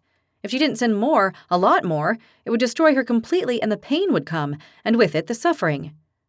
Nahia sent a great amount of her inner energy to defend her mental aura. To her surprise, the bite weakened. The maw of light lost its light, becoming more translucent. That must mean she was winning the battle, because her defensive ring now looked thicker, almost solid. Besides, she no longer felt pain. Yes, she was managing to reject the attack. If she weren't so focused, she would have smiled. Suddenly, the maw of light returned to its original size and power. It shone with great intensity. The dragoness had sent more energy to strengthen the attack. Nahia cursed under her breath. The attack intensified and the pain returned to her mind. Of course, that dragoness was not going to let her win. That was unthinkable. It was not going to let any of them reject its attack. The opposite would be a dishonor it would never accept. The rage in Nahia's stomach lit her inner flame. She sent more energy to defend her mental aura. She was going to lose and suffer, she knew it, but she would fight to the end and give it her all. She was not going to give that haughty, evil, heartless dragoness the satisfaction of defeating her so easily. No, no way. She would use all her energy to defend herself. She clenched her fists and jaw and sent another massive amount of energy to fight the dragonesses. Once again, and to her surprise, she managed to reject the attack. The dragoness's maw of light weakened and became almost translucent, which indicated that she was rejecting the attack. Nahia was pleased again with her small partial victory. No one would take away these small victories against the arrogant dragoness. Suddenly, Nahia began to feel hotter, and her body temperature began to rise. Oh no, she muttered under her breath while trying to maintain her concentration. She could feel her temperature rising rapidly. Her whole body began to burn, as if the flame she had inside her, lit up with rage, had created an intense fire in her guts. The flame became a fire that generated a tremendous amount of heat outward. Nahia recognized the symptoms. It was not only the flame that used to light up, and which she had learned to control. It was her condition, her illness. It was attacking her. Not now. No. Her plea was not heeded. The great fire raged inside of her. The insufferable heat inside her spread to her skin. The palpitations began and grew at an accelerated rhythm. While Nahia was trying to defend her mind from the attack of the dragoness, sending more energy to her protective ring, her pulse raced so much that she felt her heart was going to burst. She was having one of her seizures, one of the strong ones. She did not know why. She hadn't had one in a long time. She'd started to believe she'd mastered her condition. She controlled the inner flame, but she had been hasty thinking she was cured. She became dizzy, and the nausea began. She lost her concentration, and the dragoness entered her mind. She felt a terrible pain in her head which joined everything else she was already feeling. She lost her balance and fell on her side to the floor. She started to shake compulsively. Cramps lashed at her legs and arms, and she held back a cry of pain while she convulsed on the floor. Her comrades had already dropped down from the attack of the dragoness. She was the last one to fall. They were not convulsing, since that was caused by her condition. Nahia made a tremendous effort to dominate her right hand and lead it to her neck. There she carried the container with her grandmother's concoction. Perhaps because she was stronger, she managed to control her hand better than she had in the past. She reached the container and took the top off, gulping down the contents. A moment later, the cramps and convulsions ceased. Her temperature dropped until it was normal again. She was left lying on the floor, unable to move. Luckily, everyone else in the class was on the floor from the mental attack, and she thought that maybe the dragoness would not realize what had happened to her. Very well. It appears that the one who resisted the most was the Flameborn, but she has paid for her resistance. Her body did not bear the effort well. Nahia huffed on the floor. The dragoness was so arrogant, it believed it had caused the attack Nahia had suffered. Thank goodness. That freed her from a punishment for being weak and sick. Now that you know what you must do to protect yourselves from an attack, you will practice in pairs, in duels, of course. One attacks, and the other defends him or herself. Whoever loses, suffers. That is how you learn in life. Go ahead. Nahia finished, completely worn out, but without punishment, and that was the important thing. What worried her was that her condition had manifested again, and that wasn't good. She had thought she had it under control, and she'd been wrong. This troubled her. The following day, the 3 girls of the Igneous Squad headed to the gym to exercise after class. Time to build muscle, Daphne said in a resigned tone. Well, look on the bright side. You yourself said that muscle is good for the body and health, Lily said with a grin. Daphne nodded. That's true. The thing is, it's hard to get. It costs sweat and much effort, Nahia commented, also resigned. Yes, but at least it benefits you to go to the gym, Lily said with a mischievous smile. Me? Nahia looked at her in surprise. The one who gets the most benefit is you, who have more muscle than either of us. Oh, sweetie, you missed my meaning. It benefits you because it gladdens your heart a lot. And if muscle is important for a long life, a happy heart is even more so, Lily said, giggling. Nahia still didn't get it. I don't know. She means Logan, Daphne stated directly. Oh, Nahia mumbled, blushing to the roots of her hair. Yeah, you go ahead and pretend. But the 3 of us know you love to go to the gym, and it's not because of the effort and sweat, but because of our handsome instructor, said Lily, giggling more. Nahia stumbled. This conversation was so uncomfortable. She nearly fell on her face in front of the gym door. Logan and I are just good friends, that's all. We know that, Daphne said. What Lily is insinuating is that you're head over heels in love with him. Me? No. Nahia shook her head and blushed even more, if possible. No, not at all. That's why you turn as red as a flame, Lily accused her. You have to admit that when you see him, your face changes. It becomes a happy one, Daphne said. Because we're friends, and I'm glad to see he's okay. Yeah, keep on pretending. But we notice it. Your eyes sparkle. Me? No. Yes, they sparkle. You look as if you're going to have a seizure, Daphne told her. You don't need to pretend with us. We think it's great, Lily said. The gorgeous, dark-haired boy with light eyes is very handsome, although a bit too serious for my taste. He almost never smiles. Physique isn't important, Daphne commented. He's a very good person. He's been helping us since our first year, and he's always willing to lend a hand. Besides, he's intelligent. We need more people like him, that's what. I assure you I'm not pretending. We're only friends, Nahia insisted, overwhelmed with this conversation. Although they had hinted at something before, especially Lily, they'd never spoken so openly about it. Perhaps she hasn't realized what's up yet, Daphne said to Lily. Oh, she realizes, that's for sure. It's another thing if she prefers to do nothing about it and keep her feelings repressed, Lily replied. Can we change the subject, please? It's making me very nervous, Nahia told them. And why do you think that is? Lily asked her with a naughty smile. Because I'm not used to… Well, you'd better get used to it and fast, or perhaps someone else might get ahead of you, Daphne told her and nodded toward the building. At the gym door, Logan was talking to Anna. When she saw this, and especially after Daphne's comment, Nahia felt the rage of jealousy rising again. She realized what it was and extinguished the feeling. Anna was her friend. She had no reason to think ill of her, none. Yeah, that one's going to steal him from you. She's always hanging around him, Lily said. Nahia felt the jealousy emerging in her stomach again, but she didn't allow it to grow, dismissing it once more. Anna and Logan could talk all they wanted, and if there was anything between them, Nahia would be happy for them, because they were her friends. No one can steal Logan from me because he's not mine, she replied. Well, you'd better catch him soon, or you're going to lose him, Lily advised her. They ended the conversation and got to the gym door. Hello to the three of you, Anna greeted them with a smile. Hello, Anna, Nahia greeted her cheerfully. She wasn't going to let jealousy or her friends' comments set her against sweet Anna. Training? Lily asked, raising an eyebrow. Yes, the spear class is too much for me. Luckily, Logan is helping me, Anna said. Logan is a blessing, said Daphne. I'm only trying to help everyone pass the weapons class, Logan replied, waving her comment aside. Well, your 3 pupils from the Igneous Squad are reporting for duty, Lily said. Logan nodded. I've already finished. I'll go. Have a good session, Anna wished the 3 of them and left with a wave. Thanks, Anna, Nahia said. Daphne gave her a nod. Lily watched her leave with narrowed eyes. Let's go inside. We have to help each of you pass weapons class, Logan told them.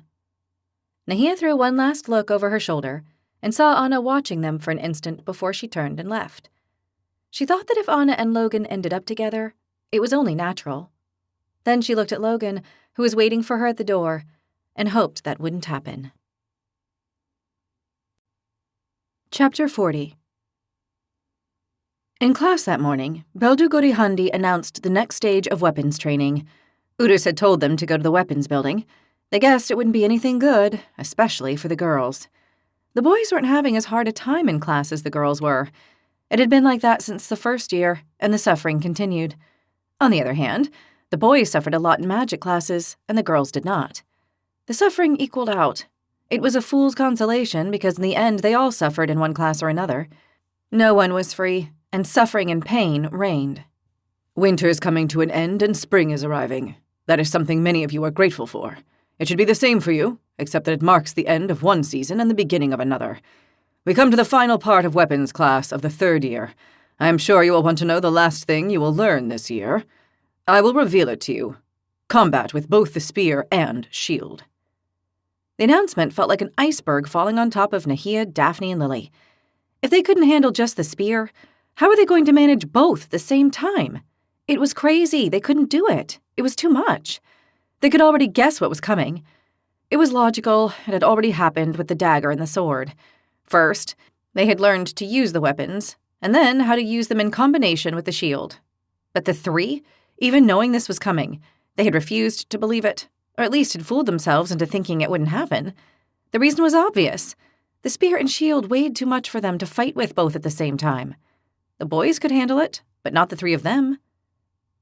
A dragon warlock armed with a spear and shield is a formidable fighter. A squad of dragon warlocks fighting with spears and shields are a force to reckon with on the battlefield. A squadron in the middle of a battle, armed with spears and shields and in perfect synchronized formation, is unstoppable. They will destroy the enemy even when the numbers are against them.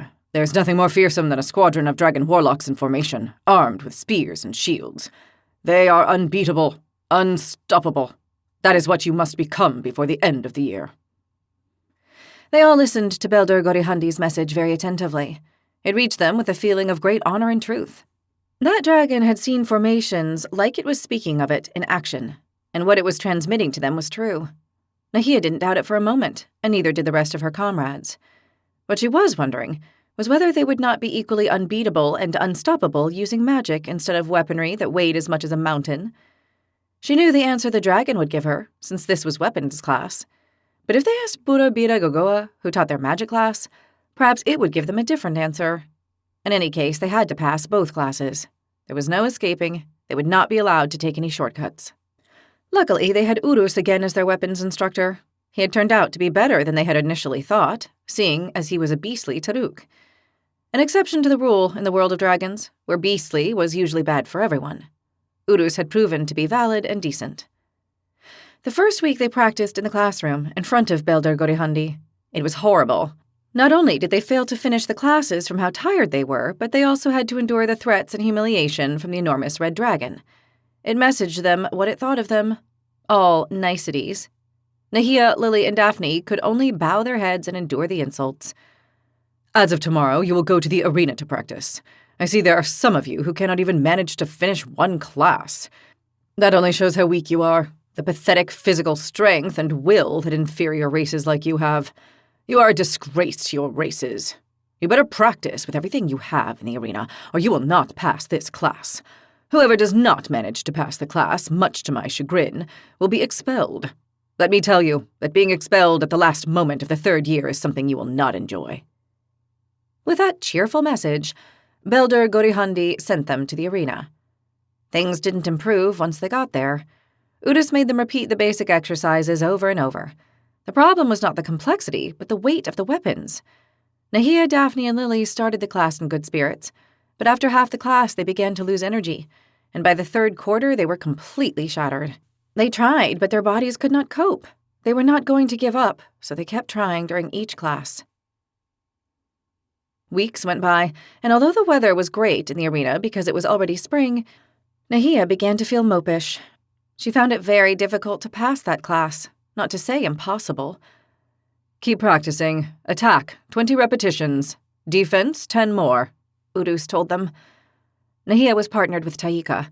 Since they hadn't been in class for too long, she was holding up so far. You're doing very well, Taika praised her attack with her shield.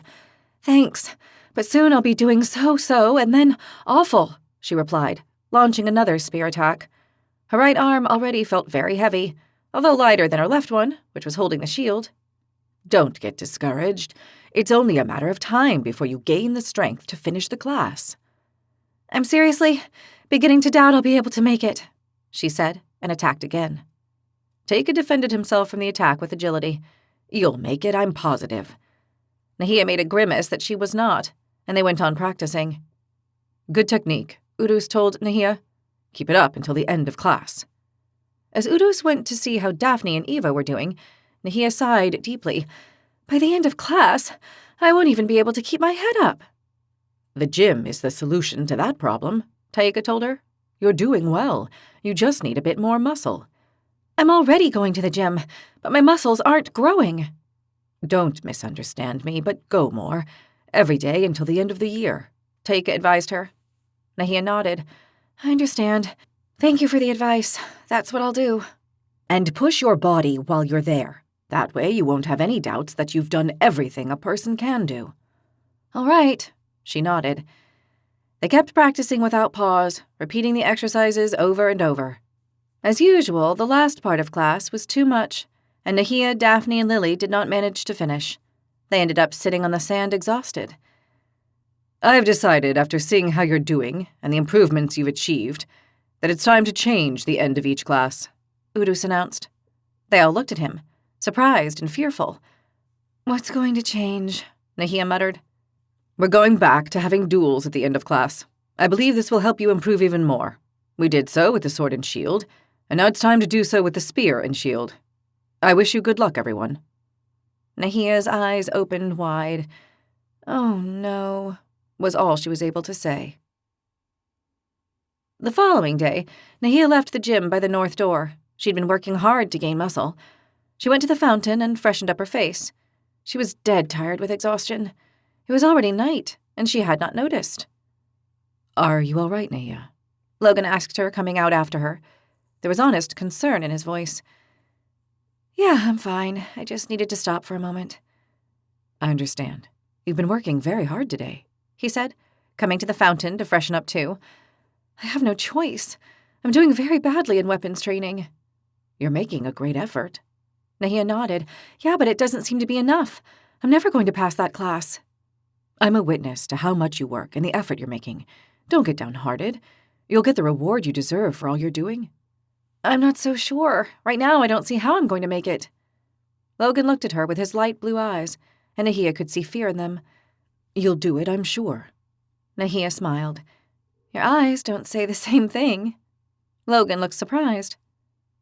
You read eyes too, Flameborn? He asked. And his always serious mouth curved into a tiny smile. Yep, it's one of the skills related to my sorcery talent, Stormson, she joked. That's much better. Keep your spirits up, he encouraged her. Nahia looked at him, and there, under the stars, she thought him the most attractive boy in the world. Her world and any other. Not only was he handsome, strong, and agile, he was also good, loyal, and honest, and he had a strong sense of honor, and of good and evil. He was exceptional. She felt very fortunate to be there with him, to have him by her side. You are a blessing. Helping me and also Daphne and Lily. We'll never be able to thank you enough. Logan waved it off. I'm good at the gym, and I like to help. It's nothing. It's a lot, and we appreciate it. It's a pleasure to help you. If I'm good at something, my duty is to help others. I don't want anyone to die here. Nahia nodded. You. What are you not good at? You're a physical and magical prodigy. I've been fortunate in those aspects, but there are many others where I'm a disaster. I'm full of defects. Yeah, sure. I haven't seen a single one since I met you. Oh, I swear I have them. I just hide them well. He joked. Nahia, who had rarely seen him joke, felt her heart fill with a feeling she could only describe as happiness, mixed with nerves. You'll have to show them to me. That way I won't feel so bad. Consider it done. And you have no reason to feel bad. You're a strong person, determined, and a natural leader. Our leader, he said, and looked around to make sure no one was listening. The night was already covering them, and the stars were shining, dancing in the spring sky. They were alone. 2 dragons were watching from their lookouts, but they were too far away to hear them. Do you really believe I'm strong and a good leader? With all my heart. You saying so makes me feel better, because I'm having a bad day. I say it because I mean it. I appreciate it, from the bottom of my heart, Nahia said, and put her hand on his arm. Logan looked at her, and this time his eyes shone with determination. I will follow you to the end. That sentence touched Nahia's heart. You will? Why me? Logan smiled at her softly. Because you're my leader. Is that the only reason? Nahia asked, feeling there was something else in the air between the two of them, and she wanted to make sure. Or at least, that was what she wished. And something else. Logan put his hand on Nahia's. Really? What else? Nahia's heart was racing with anticipation. Logan put his head close to Nahia's, slowly, without taking his eyes off hers. Then his lips touched hers. An instant later, they shared a kiss filled with sweetness and overflowing with love. The kiss went on, both of them lost in the magic of that incredible moment, filled with feelings and sensations wonderful to the two of them. They moved away after a long moment, and remained looking into each other's eyes, neither saying a word. Nahia felt so happy and joyful, she thought her heart was going to overflow. She didn't know how that had happened, She hadn't even imagined it happening, but here they were. They had kissed. A kiss that had been as soft as it had been deep. She felt like she was having a dream she didn't want to wake up from. A flame lit up inside her, and this one was not rage. It was something different. She felt an immense need to embrace Logan, to kiss him, to keep him beside her. She didn't think twice and kissed him again, driven by that unstoppable impulse. This time, filled with passion, the kiss went on. Neither of them wanted their lips to part. A figure came out of the gym. "Oops, sorry," a voice said. Nahia's and Logan's lips parted, and they moved away and turned toward the figure. It was Anna. She was staring at them with surprise and sadness in her eyes. "Anna." Logan began to greet her, but before he could finish, Anna turned around and ran away. "Anna, don't leave," Nahia said, but she had already vanished inside the gym. Chapter 41. They went into magic class in rather good spirits, since the day was beautiful. The sun was shining, and the sense of spring reached them from every direction. For this reason, and because there was less time left to finish the year, something everyone was wishing for, they felt good. They would put an end to their days in that academy of suffering and get out of there. They would go and fight in Dramea, most likely, but that was better than being at the academy. They were very close to achieving this, but the stumbling block of the last magic classes was an important one, especially for Aiden, Taika, and Evo, who were doing worse in that subject. "It's the final stretch of magic class. Stay strong." Nahia tried to cheer them up, knowing the boys needed it. "That's it. Cheer up, everyone. We're already nearly done with this." Lily joined in with her charming smile. "We'll make it. We'll pass the class," Aiden said, but his usual confidence wasn't reflected in his tone. Taika and Evo exchanged looks of resignation. They didn't seem at all convinced and did not cheer. With our help, you'll make it. Don't worry, Daphne said reassuringly as she patted Taika and Evo on the back. "Whatever the dragons want it to be, will be," said Aiden, and he went into the building. The class began with an announcement by Burobira Gogoa, the great crystalline dragoness. It stared at them for a moment and then spoke. "The moment has come for you to learn to defend yourselves from the magical attacks your enemies launch at you. You do not know this, but in the different worlds we have conquered, and in those we are conquering now, there are enemies with different kinds of magic. These hostile opponents are magi, sorcerers, shamans, warlocks, and the like. Apart from these enemies, there are creatures that possess elemental magic, of life and death, even black magic, which is the darkest and most dangerous." Hearing this seemed to impress the other squads, but for Nahia that was good news, very good in fact, not because she wanted to face all these different kinds of enemies, that would be bad news, since they would try to kill her, but because they presented a possibility. She saw these beings with magic as potential allies and not as enemies. If she could persuade them to ally themselves against the dragons, then they could defeat them. The enemies with magic are the most dangerous, since even the tiniest or most harmless-looking might be very powerful magically. Never trust them. Not all magical enemies will look as formidable as we dragons do. That is why you must always be prepared and alert. Very few among you, if any, are capable of distinguishing a being with power from one who does not have it, so I will not bother teaching you how to do so. Nahia wanted to learn to distinguish those with magic from those without. She thought it was a very valuable skill, not only to prevent a possible attack, but to recognize possible allies. If she could recognize a being with magic, then she could ask him or her to join the fight against the dragons. The joint fight of all those who suffered their abuse across countless worlds. Victory would only be achieved if everyone united, all the aggrieved worlds. This idea came to her mind over and over on repeat, stronger every time. She was very aware that it was more a dream than a possible reality, but some dreams did come true. When she thought about it, it always seemed impossible because of how colossal the task was. But at the same time, something in her soul told her it was what had to happen. And for that to happen, she had to help. She had to fight with her whole being. When you face a being with magical power, you can either attack it once and catch it unawares before they're able to raise defenses against you, or you can raise a defense and then attack. I recommend the first option, since you will have the surprise factor on your side, and many times it is crucial in magical combat. If you are quick enough and the enemy has no magical defenses, you will win. If they have them, you will be at a disadvantage, since a counterattack from the enemy can kill you if your defenses are not raised. Just as in a physical fight, in magical combat, the surprise factor is a great advantage, as is the preparation before combat. Nahia wrinkled her nose. This sounded like the usual dragon strategy of kill first, ask later. Once the rival was dead, there was no longer a problem.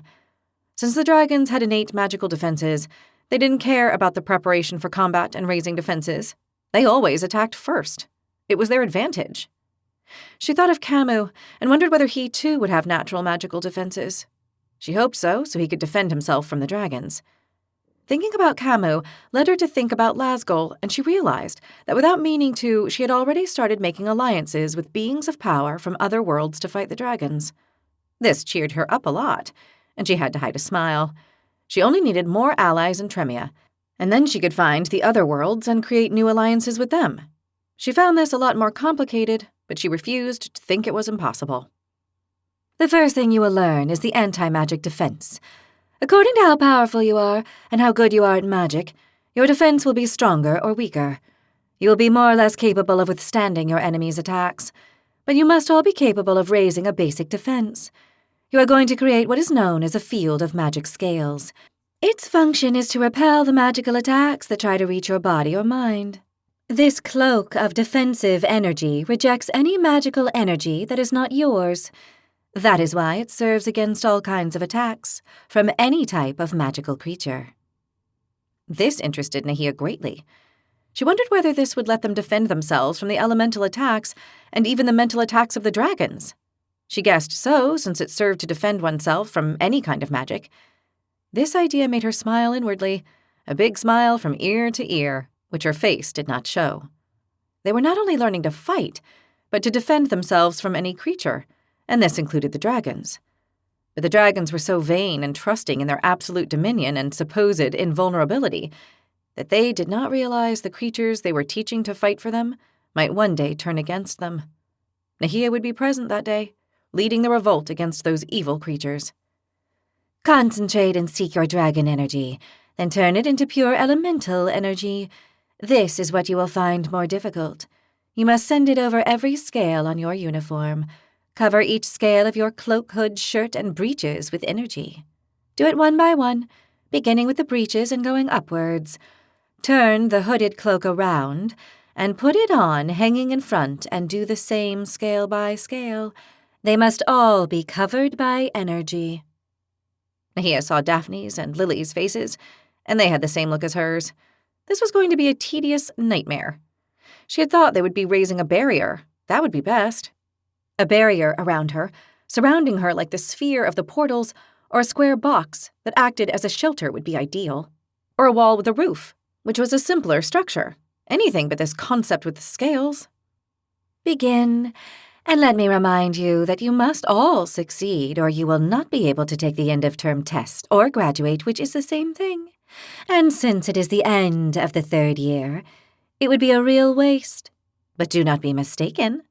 The fact that it is a waste does not mean I will not sacrifice you. I will without hesitation, since you have had every opportunity to succeed. Only the weak fail, and there is no place for the weak among us. Get going. Nahia did as the dragon ordered and followed its every instruction. She had a good amount of elemental energy she had gathered from her inner dragon, and was trying to turn it into defensive energy. This was what they were going to find more difficult, and so it was turning out to be. No matter how hard she tried, she couldn't do it. You will know you have transformed your energy, because there will be a silver flash. I want to see who succeeds first. Do not make me wait too long. My patience has limits. Nahia did her best, but there was no way to transform her energy. The others were not having success either. The hours went by, and they were reaching the end of class, when all of a sudden there was a silver flash. They all turned to see who it had been, Nahia included. It was none other than Daphne. The Fatum, her face red from the effort, frowning and with a wrinkled nose, had done it. Success in the first class, I can hardly believe it. A Fatum, that does not surprise me. They are usually the best aligned and in touch with their inner magic. Finish what remains of the class. I want a flash for every day of practice. If there is not one, there will be punishment." Nahia looked at Daphne and understood why the Fatum had managed to transform the energy. She already knew how to do so, to transform it into healing energy. That was the reason. She must have found it easier because of that. She was very glad for Daphne, who had saved all of them from suffering. At least this day there would be no punishment. In the next magic class, it was Lily who managed to transform the energy thanks to Daphne's advice and help, and thanks to the fact that she was also used to doing so for her spells as an enchanter. Nahia did it in the third class. Her friends helped her, and she finally succeeded. She also had her stubbornness to thank, since she felt she had to do it like them. In the end, she was successful and saved the class from punishment on that day. The Fatum and humans of the other squads achieved success in the 4th and 5th classes, and everything seemed to be going well, except that the boys of the Igneous squad had not been able to do it, despite all the help from their friends. Aiden could not believe it and was terribly disappointed. Taika took it as a challenge to beat, and Evo took it philosophically, as was usual for him.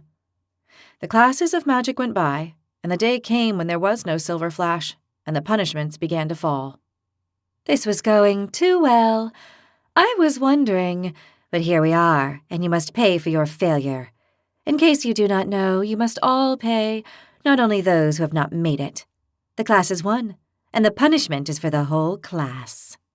Before anyone could react, Burubira Gogoa attacked them all with its mental maw of light. The whole class went down from the agony of the mental attack, which it maintained for a long time while they were on the floor. That dragoness was ruthless, and Nahia also believed it enjoyed causing pain to others. It was a despicable being. There were 2 more punishments in the next classes, and they all suffered the unspeakable. But on the 3rd class, silver flashes began to appear. Aiden succeeded, and his joy was great. Then Taika did it, and finally Evo. As you see, my teaching method is infallible. A little painful, but infallible. The whole class has succeeded. You should all be thanking me. Lying on the floor, Nahia thought about all the kinds of thanks she would like to give that evil dragoness. The next thing they had to work on was sending energy to each scale of their clothing.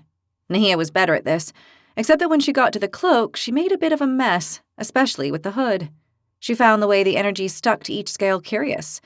It formed a protective layer over it. The first few times it took her forever, and she missed scales, but she gradually improved, and every time it was easier for her and all of them. Suddenly, it became almost natural, and what had taken a long time to do became not only a simple task, but a quick one. Daphne, Lily, and herself were soon capable of covering all their scales with energy in the blink of an eye. Nahia noticed that her mind knew what it had to do, and did not need to be guided one by one through every scale, doing them all practically in one go. This astonished her. At first, she had thought they would not be able to use the defense because of how long it took to create. Now, she had completely changed her mind about it. If they gave her the blink of an eye, she would be able to protect herself. Daphne was the fastest. Lily was close behind her, and then it was Nahia. Soon, she would be as fast as her friends. The problem they had was that the boys couldn't do it. Aiden had made some progress, and was already working on covering all his scales. Taika and Evo were still not capable of covering theirs. They didn't give up, but they were quite desperate. It wasn't something they had not suffered before. All the magic classes went the same way for them, more or less. This one was no different. After the class of magic, Nahia went to the library. She sat at the same table at the back of the hall. She didn't know whether Logan and Anna would be there, but she was hoping to see them. What had happened with Logan had left her with a feeling in the middle of her chest so intense and incredible that at times she forgot where she was. She felt happy, glad, alive, excited, joyful, and many more emotions all at the same time. But this academy was not the place for this kind of emotion, and she knew it. She sighed deeply and thought of Anna. She hoped that the fact that Anna had left when she saw them kissing was nothing but surprise. It had to be that. It had been an uncomfortable moment, that was all. They would clear the air and everything would go on as always, surely. Well, not like always, because there was now what had happened between her and Logan. But it had happened, and it couldn't be changed. She didn't want to even think about the future. The best thing was to go step by step prudently and naturally, and let whatever happened between them happen. She waited a long while, but neither of them appeared. They must be busy. A draconid came to her table. It was Drader of the Ardent Squad. "Hello there, Nahia. Studying?" he asked her in a friendly tone. "Hello, Drader. Yeah, there's never enough time for everything," she replied. She had fetched a tome of magic, and she had it open in front of her to pretend. "May I sit down for a moment?" The question took Nahia by surprise. "Of course. Sit down." Nahia invited him with a wave of her hand. Drader sat down in front of her. "How do the burn scars look on me?" he asked, pointing at the ones he had on his face. "They look very good. They give you character and make you look fierce." Nahia smiled. She knew draconids liked those things. "Thanks. That's what I think too. Let me thank you again for your help." "You would have done the same. There's nothing to thank me for." Drader was thoughtful for a moment. "I don't know whether I would have done the same thing back then, but I would now." "I'm glad for your change of heart." "And that's why I wanted to speak with you." Nahia found that strange. She instinctively feared the worst. "What do you want to talk about?" she asked warily. "About the rumors running around the academy." Nahia raised one eyebrow. "What rumors are those?" Drader looked around. There was only one Exarber in sight, and he was further away. He could not hear them. "Rumors of freedom." "I have no idea what you're talking about." Nahia gestured with her hands to reinforce this. "Don't worry. You have nothing to fear from me. On the contrary, you helped me, and I want to help you. You and your people." "I still don't know what you mean." Drader nodded. "Brendan and the rest of the squad are with you, I know. They talk about it in secret, but I know. They didn't want to include me, and I understand. After all, I'm a draconid." "That you are," Nahia nodded. "But they forget, and so do you, that not all draconids are the same. Not all of us think the same either." "The ones I know do." "Then you should meet more. You'd be surprised. There are many among us who don't want to keep serving the dragons. They want a future of freedom, with a draconid, people that are strong and proud, led by the draconids, slaves to no one." "I've never met anyone among you who thinks that way." "Well, now you know one." "This way of thinking is dangerous. It can lead to your death, especially if you admit it as openly as you just did." "True, but I believe I'm safe at this table talking to you." "Maybe." "What the other races have forgotten is that we also wanted freedom. We also fought in the Great Insurrection." "And they blame you for its failure, and the thousands and thousands of deaths." "Because they blame the leader of the insurrection for the failure." "A leader who was a draconid." "Yes, Dramkin Udrex, a draconid. He was the leader of the Great Insurrection. He was followed by many of our people. There you have evidence that not all draconids want to live under the dragon's rule." "Unless it was all a great deceit on his part." Drader nodded. "Yes, they call it the Great Deceit, but it was no such thing. That's what is told, but it wasn't a deceit. Dramkin Udrex did not deceive his allies. He rose and failed, but he did not deceive anyone." "Many believe he did. That's what I've been told, and it's hard to believe that's not true after the way everything ended." "True, but we, his followers, know it wasn't like that." "Followers?" "There are those among us who follow his teachings, those who don't want to continue under the yoke of the dragons. There are those who want freedom for the draconids the same way that many in the other races of Craido do." "I find what you're telling me hard to believe. What we know and what we've seen is that most of the draconids are on the side of the dragons. They want to serve their lords." Drader nodded. "But not all of them. I am proof of that." "Or so you say you are." Drader smiled. "I understand that you don't believe me. It doesn't matter. I only wanted to come over and let you know you have my support and that of my people who think like me." Nahia was left wondering whether she should take the risk or not. She decided it was better not to, at least for now. "I appreciate your sincerity. I don't know why you're telling me, but I advise you not to tell others. It will cost you your life." Drader looked into Nahia's eyes for a moment and then rose slowly. "Thank you again," he said, and gave her a nod and left. Nahia was left pondering on her conversation with Drader. He had surprised her. She had always assumed that all draconids were like Aiden. It seemed that was not the case. It could also be a trap, though. Had the dragons sent Drader? Did they know what was going on? Did they suspect? Perhaps. Things were getting dangerous. Very dangerous. Chapter 42. The dining hall was quieter than usual. The end of the year was almost upon them, and they were all feeling it from the first to the third years. For all of them, it was a time of great stress and pressure. They had to finish the year, and for this, they had to pass the last classes, which were the worst. The Ignia squad was dining at their table. They needed to get their energy back after a whole day of training and practicing. Because of the accumulated effort and the extensive punishment to their bodies and minds, it was imperative that they feed themselves properly. They needed their energy for the next day, which would be similar. How did the talent practice go? Today was the last class. Do we have good news? Taika asked his comrades in a cheerful tone. Well, I can say that in my class it went well, Nahia told them. I passed the class, she said, and raised one clenched fist, celebrating her triumph. Well, in your case, we had no doubts, Flameborn, Daphne said. The opposite would have been weird. You've been outstanding throughout sorcery class.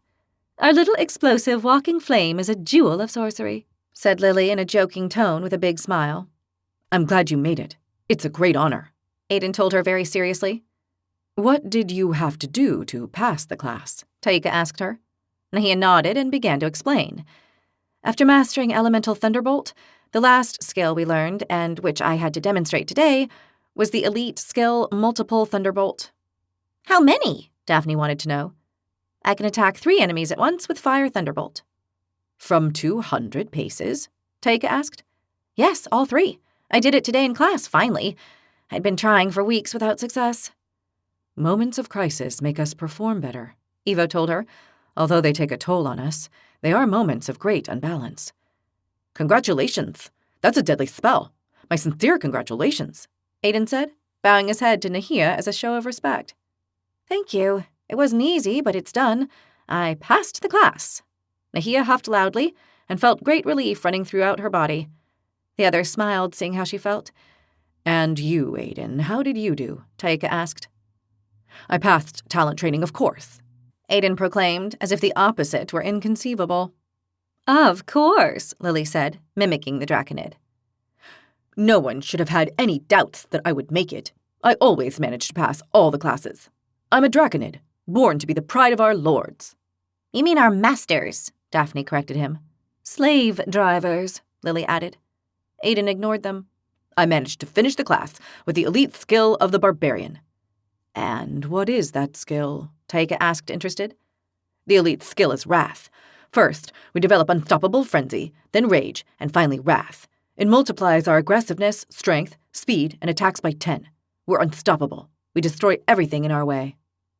You already do that without the need of an elite skill when you have one of your seizures, you loon, Lily told him. I already control that skill. Are you sure you do? Daphne asked him. Well, I control it quite well. Not completely. Not yet. But I will. Wonderful. Now our loon is going to go crazy at will, and not only by accident. We're going to have a ball. I'm no loon, and I will control my skill like I said I would. I always do what I say I will. Well, just in case, I'm going to stay a safe distance away, Lily said. Nothing would please me more than you staying away from me, Aiden replied. Ha! Wouldn't you like to have me real close? You haven't seen anything more precious and charming in your life, Lily told him as she ran her hand down her curvy body from head to foot. Aiden shook his head and muttered something in his language. It was not pretty. Well, to sum it up, I achieved the elite barbarian skill and passed the class, he announced. Very well done. Evo congratulated him and patted his back. Aiden bore it, straightening his back as if he did not feel the strength of the Taruk. The others congratulated him too, except Lily, who stuck out her tongue at him. Let's keep going around the table, said Taika. How about you, Evo? Well, it's been complicated, a total unbalance. As far as the theory goes, the studying part, I was great. In magic, like I guessed, it didn't go as well. I managed to master the circle of poisonous creepers. It cost me a lot. You'll see when I show you. It's spectacular. Well, spectacularly horrible, but good for us, if you know what I mean. Yeah, it traps and poisons enemies. Very useful, said Aiden. I find it quite horrendous. No way to escape and being poisoned besides? Lily made a horrified face. Well, I've mastered that one. The problem came with the elite skill, Tree of Life. That one sounds good, Lily said. Yes, but it's terribly difficult. It's a skill that allows druids to create a tree of life that emerges from the earth. It's translucent and radiates healing energy. It can cure all kinds of ailments, poisons, wounds by cut or stinger, illnesses and the like. Everything that is not close to death. It also hydrates and regenerates the body. Thirst and exhaustion vanish. The body is like new as long as it's in effect. What a good skill, Daphne said cheerfully. It is. The problem is I wasn't able to do it. Evo sighed deeply. Wow, I'm so sorry, Nahia told him. What a pity, said Daphne. Then you haven't passed the class? Lily asked in a worried tone. I didn't manage to create the Tree of Life, but I did manage to create the Tree Scion. It's the initial version of the skill. It doesn't have the properties of the Tree of Life, but supposedly I'll eventually be able to master that skill. Because of that, the instructor Druid Dragon let me pass the class. Thank goodness, Lily cried, relieved. I'm so glad, Nahia said, really happy for the great Taruk. They all congratulated him effusively. Then they had to control themselves, because one of the dragons glared at them for the noise they were making. Your turn, Lily, Taika told her. The most enchanting of enchantresses. I mastered the elite skill and passed the class. I had no doubt, said Daphne. No surprises here, Nahia said, smiling happily at her friend. I was sure you would achieve it. As you know, we were learning enchant being, which I mastered to perfection. She looked at Aiden, and he made a face of don't even think about it. Lily smiled broadly and continued explaining. Similar to what Nahia told you, we've been working on the elite skill group enchantment, which affects not only one, but several people. Can you enchant more than one person? Nahia asked, thinking that was a great achievement if it was so. Up to 3 people, from up to 200 paces like you. That's great, Nahia said. And you can make them do whatever you want them to? Evo asked. That's right. I can make them cry or kill one another, whatever I choose. Anyone? Taika asked, looking surprised. If they don't protect themselves against my magic, yes. There are exceptions with people who have powerful minds, but there aren't many of those around. Most of the people don't have much of a mind, Lily laughed. You're not that wrong. The world is full of fools, Daphne agreed. That's a very impressive skill, Taika told her. But it's not fast. It takes me a long time to cast it, but I hope to improve with time and do it much faster, said Lily. I bet you can do it, Nahia said confidently. I want to be the supreme enchantress, so yes, I'll get there, Lily said determinedly. Taika looked at his comrades and then at himself. My turn. In my case, after mastering dark daggers, we've been working hard on the elite skill Form of Shadow. Yeah, the one that allows you to take the form of a shadow where you can't be seen by anyone, harmed by any weapon, or reached by any enchantment or spell, Daphne recalled. Unless there is light magic, Taika told her. Daphne smiled. Don't worry, I won't mess with your elite skill. Did you get it? Evo asked him. Because you've been trying to master it for an eternity without succeeding. And I thought I wasn't going to. I was about to give up. But today, the last day of class, perhaps from the pressure of failure, I did it at the last moment.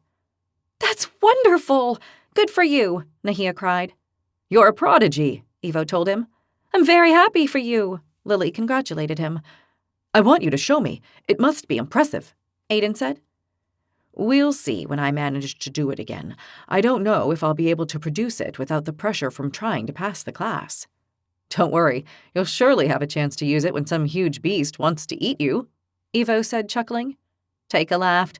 Yeah, in that case, I hope I can call on it in time. And now it's only me left, Daphne said once Taika had finished. How did you do? Nahia asked her, very interested to know whether she had done well. I managed to pass the class and master the elite skill, multiple healing, she announced, and a smile lit up her face, something quite rare for her. Awesome, Nahia cried. You're the best, Lily told her.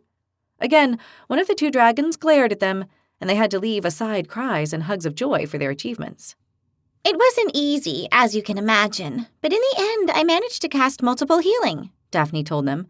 It's an impressive skill. I'll be able to heal all of you at the same time on the battlefield, as long as you don't go too far away from me. Really impressive, Evo said. I was one of the few in class who made it, so you can imagine how difficult it is. And how incredible you are, Lily told her. Thanks, friend. Daphne gave her a nod. Remember, don't spread out in battle or my healing magic won't reach you. I'll be close to you all the time, said Lily.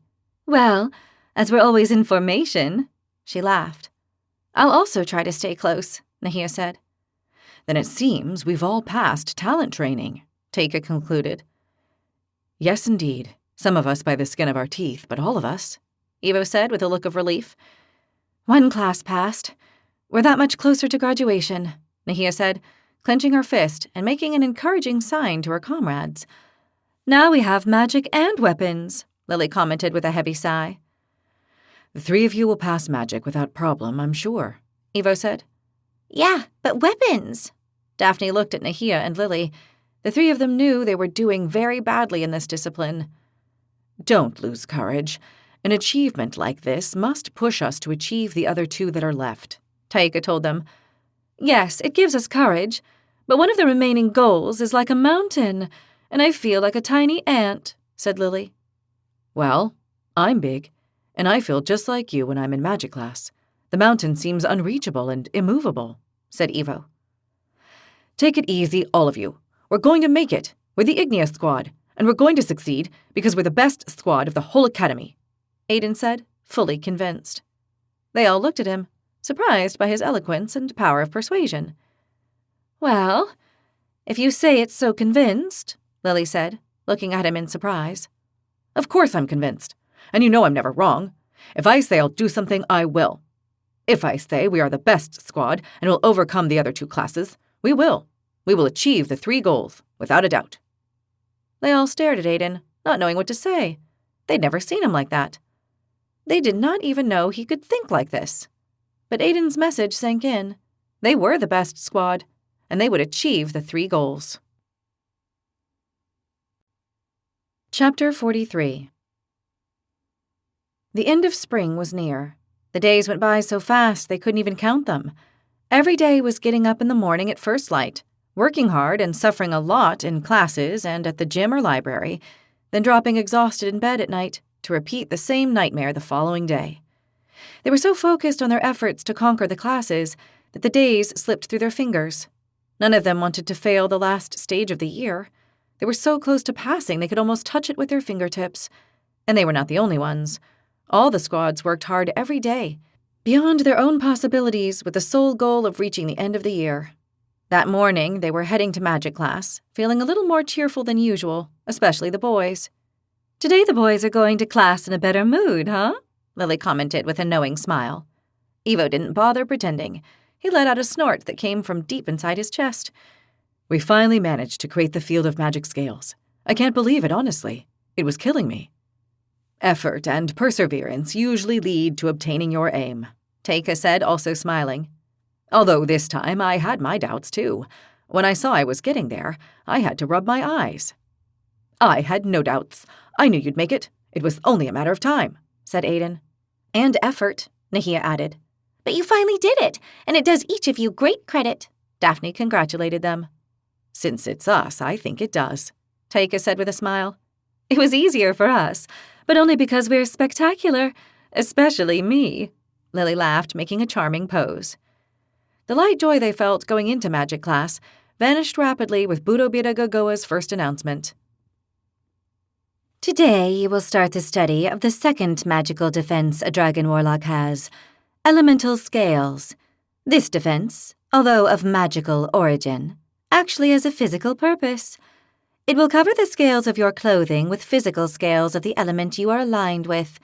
These scales, unlike the magical ones, will be physical and will defend you from attacks with weapons, whether steel, wood, or any other non-magical type. Nahia found this very interesting. They already had a magical defense against magical attacks, and now they were going to learn another magical defense that protected them from physical attacks.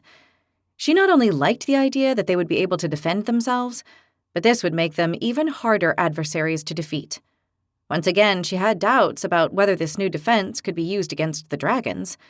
She wanted to believe so, even if it only partly helped. Anything that might help them against the dragons, no matter how small, was welcome. Just as you have covered the scales of your clothes with energy to defend yourselves from magical attacks, you will now cover them with another cloak, this one of elemental energy, each one with your particular element. For instance, you can create scales of ice if your elemental magic is water. Exarbor, tell them what the protection of each element is. Membor stepped forward, and opening a tome of magic that looked almost as ancient as the Exarbor himself, he read, "Scales of hard lava for fire, rock if your magic is of earth, whirlwinds for air, ice for water, diamond for light, and black diamond for darkness, all of which are hard and difficult to destroy with physical attacks." Nahia tried to visualize in her mind what they would be like. She couldn't really imagine what dry lava looked like, so she assumed she would have trouble creating it. Evo's rock she could see clearly, chunks of hard rock covering the scales. She couldn't visualize the whirlwind scales at all. She turned unobtrusively toward Aiden. He noticed and looked back at her blankly. He didn't have any idea how he was going to manage this whirlwind armor. Lily's icy defense was also easy to imagine, as hard, solid ice drops. She could also imagine Daphne's. The scales on their clothes were a silver color, and in the sun they sparkled, so changing them for bright diamonds was easy to visualize. Daphne was half smiling. She could also visualize it and was pleased, which was not usual. Taika's black diamond Nahia could vaguely imagine, but she couldn't say how hard it would be. You have received the explanation of each element. Now it is time to get to work. You must all achieve it, and it must be before the end of year test takes place, which is very soon. You do not have much time, so I advise you to each work hard. Remember that this protection will help you in battle against any physical attack, so it's a very desirable addition to your skill set. Begin. If you need to consult the tome on magical theory, let me know, Membor told them. Once again, they found themselves having to cover the scales on their clothes. Nahia imagined it would not be too different from what they had already learned, so she got started. She concentrated, gathered energy from her inner dragon, and without turning it, she began to send it to one of the scales on her breeches. Something strange and unexpected happened. The scale began to burn. Nahia stopped because she started feeling the heat against her leg. Beside her, one of Daphne's scales began to shine brightly, like a brilliant point of light. Daphne looked at her blankly. Lily had frozen half her thigh and was thumping it to remove the frost covering it. And if they were struggling, the boys were doing much worse. None of the three had managed to cover any of their scales with their elemental energy. As you are finding out, it is not as easy as you thought it would be. This is because you are accustomed to using your elemental energy in a pure state. In this case, this is not required. You must manipulate your elemental energy so it takes on the shape you want it to have. You do not have to transform it into any other type of energy. Just give it shape so it is not in its pure state. Learning to do this will take you some time. Time you do not have. So I recommend going straight to the library as soon as class is over. Membor showed them the open tome. Manipulation of elemental energy. Study, he told them. Nahia began to understand what they had to do. What she did not see clearly was how to do it. They had never tried to manipulate their elemental energy. They had shaped it for their elemental claws or elemental maw, but that was pure elemental energy, like what they used for elemental balls. Turning that elemental energy into hard lava sounded complicated to her. Think of what you must create first. Some lava, others rock, whirlwind, ice, diamond, or black diamond. Concentrate. Gather a large amount of elemental energy and start manipulating it as if you were handling it with your own hands. You must shape it. Think of the shape you want to achieve at all times. Manipulate it until you get it right. Then, project it onto one of the scales of your clothing. Go ahead. Time is of the essence. They didn't like being told to hurry, and it didn't help at all. The more nervous they got, the worse they performed. The rush and the pressure for the nearing end-of-year test didn't help either. Perhaps, because of that, or because it was exceptionally difficult to manipulate elemental energy, no one succeeded in the first class. They all went to the library defeated. Luckily, there was no punishment. They kept trying during subsequent classes, but the result was the same. They couldn't do it. No one was able to manipulate their elemental energy and turn it into the desired element. Nahia was having nightmares where she fell into the lava of a burning volcano, brought on by thinking about lava all day. Her comrades had similar nightmares. Every time Ivo saw a rock, he stayed there staring at it for a while, as if he expected it to tell him its secrets. Daphne went to study the diamonds that were embedded in buildings and squares, but it didn't help her much either. Aiden walked around disoriented, with a blank look on his face. For the first time ever, he was faced with an order from the dragons that made no sense to him. He didn't understand how he was going to be able to create whirlwinds for his scales. It was crazy. Lily was a little more cheerful. She was used to creating ice. She only needed to control it, so it took on the size of a scale. She hadn't been able to manage that yet, but she was trying. Taika was carrying a piece of black diamond with him everywhere. Several weeks later, at last they had their first success. Lily managed to manipulate the ice until she made it the size of a scale and adhered the ice to her armor. Her face lit up so much from joy that she felt like everyone noticed. At last, someone has succeeded. I was beginning to think you were all failures. The Scarlatum has done it. Now all of you do the same. They did not succeed that day, but they did in the next class. This time, it was Nahia who did it. It took her a lot of effort, but out of sheer stubbornness, she managed to manipulate her energy and shape it like hard lava. Then she shrunk it down to the size of a scale, following the advice Lily had given her. Nahia was so pleased she nearly cried out. Luckily, she held back just in time. 2 more succeeded in that same class. None from the Igneous squad, though, but at least they were beginning to master it. After another class, it was Daphne who did it.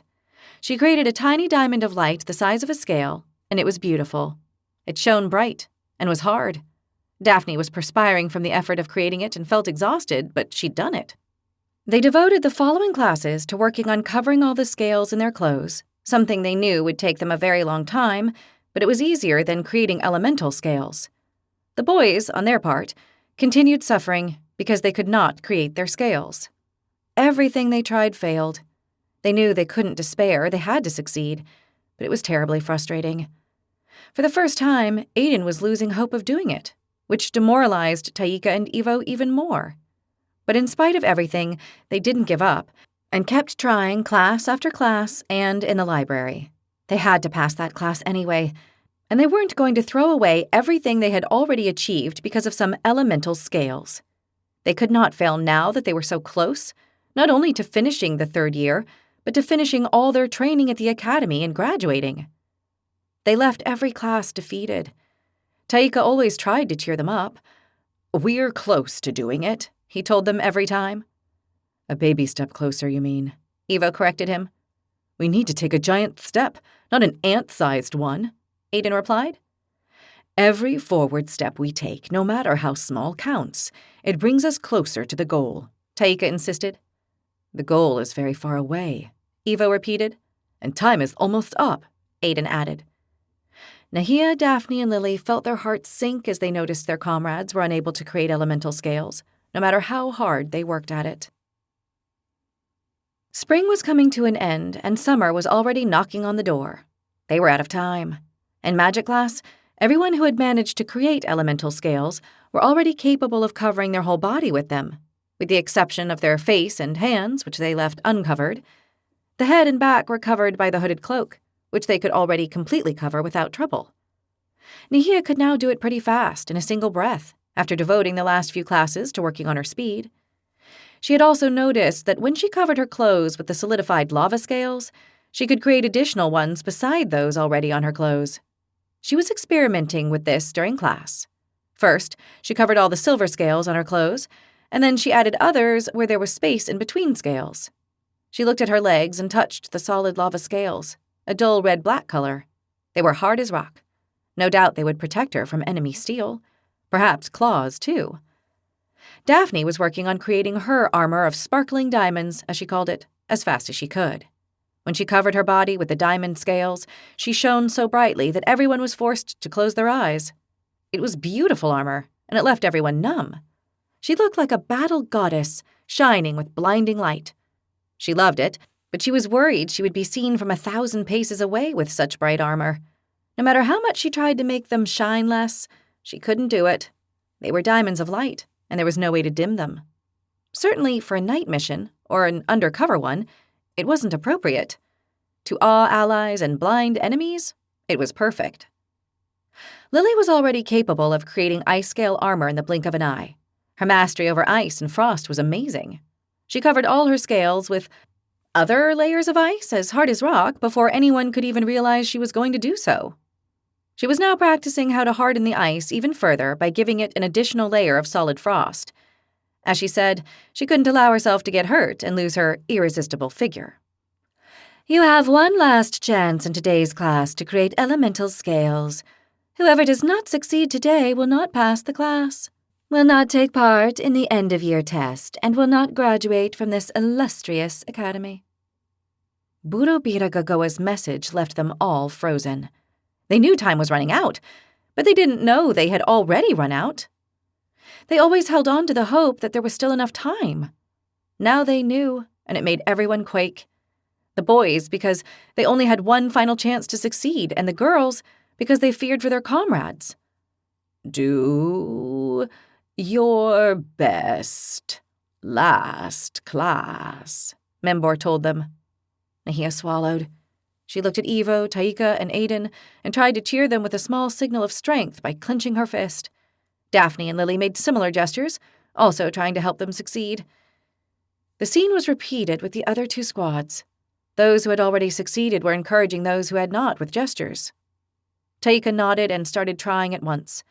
Aiden cheered himself by clenching both fists and doing his best. Evo shrugged resignedly and braced himself for the attempt. Nahia knew they would keep trying until they fell over from exhaustion. They had done so many times, but this was their last chance. They either did it today, or they were done. The day went by slowly.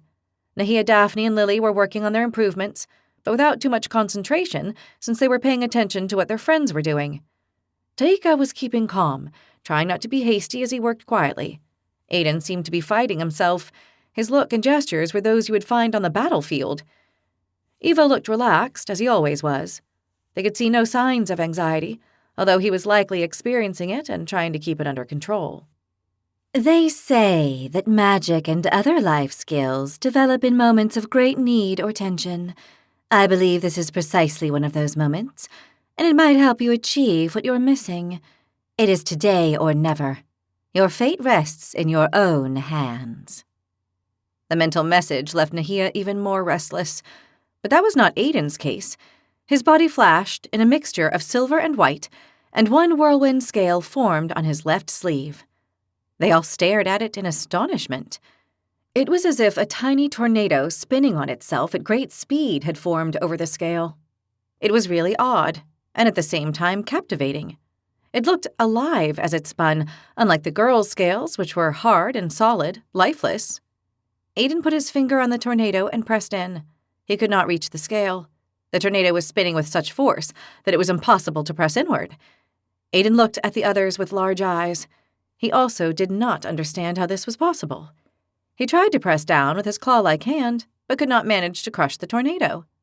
He watched the strong, tiny whirlwind of white air blankly for quite a while. That Aiden had succeeded gave Taika and Evo courage, and they made signs of victory as they tried with even more effort. Half the class had already passed, and time was running out. In the other two squads, they also had one success each. There was hope. They had to make it. With 3/4 of the class gone, Taika flashed silver and black. He had done it. On his chest there appeared a bright black diamond scale. He was so happy that the usually calm, pensive white tiger jumped in place. No celebrations, Membor scolded. Taika nodded at the Exarber and touched the black diamond scale. He squeezed hard but was unable to damage it. It was incredibly tough. Nahia, who didn't miss a single detail, thought that for a black diamond it shone too much. Now there was only Evo. The class went on and was coming to an end. Nahia and her comrades didn't even bother pretending to work on their scales. They all had their eyes fixed on Evo. The Taruk was sweating profusely. perspiration running down his forehead and neck. His torso was soaked. With eyes closed, he kept trying without giving in to frustration or lack of hope. Nahia was positive that just at the last moment he was going to succeed, she and all her comrades. And the final moment came. The class was coming to an end. Nahia held her breath, hoping to see the brown flash that would mark the appearance of a rock scale on Evo's clothes. They were all staring at Evo, filled with apprehension. And then, the class finished. End of class. Those who have made it past the class, those who have not, and I see there is more than one who has not, do not pass the class. Oh, no, no, no, Nahia muttered in despair with clenched teeth. And at that moment, Evo gave off a brown flash, and in the center of his powerful torso, a rock scale appeared. The Taruk passes. In extremis, but he passes. Go, everyone, practice. It will save your life. Fight well and earn us glory on the battlefield. Evo snorted so hard he nearly knocked down old Membor, who was right in front of him. They all lunged at him and gave him a bear hug, breaking protocol, incapable of holding back after all the tension.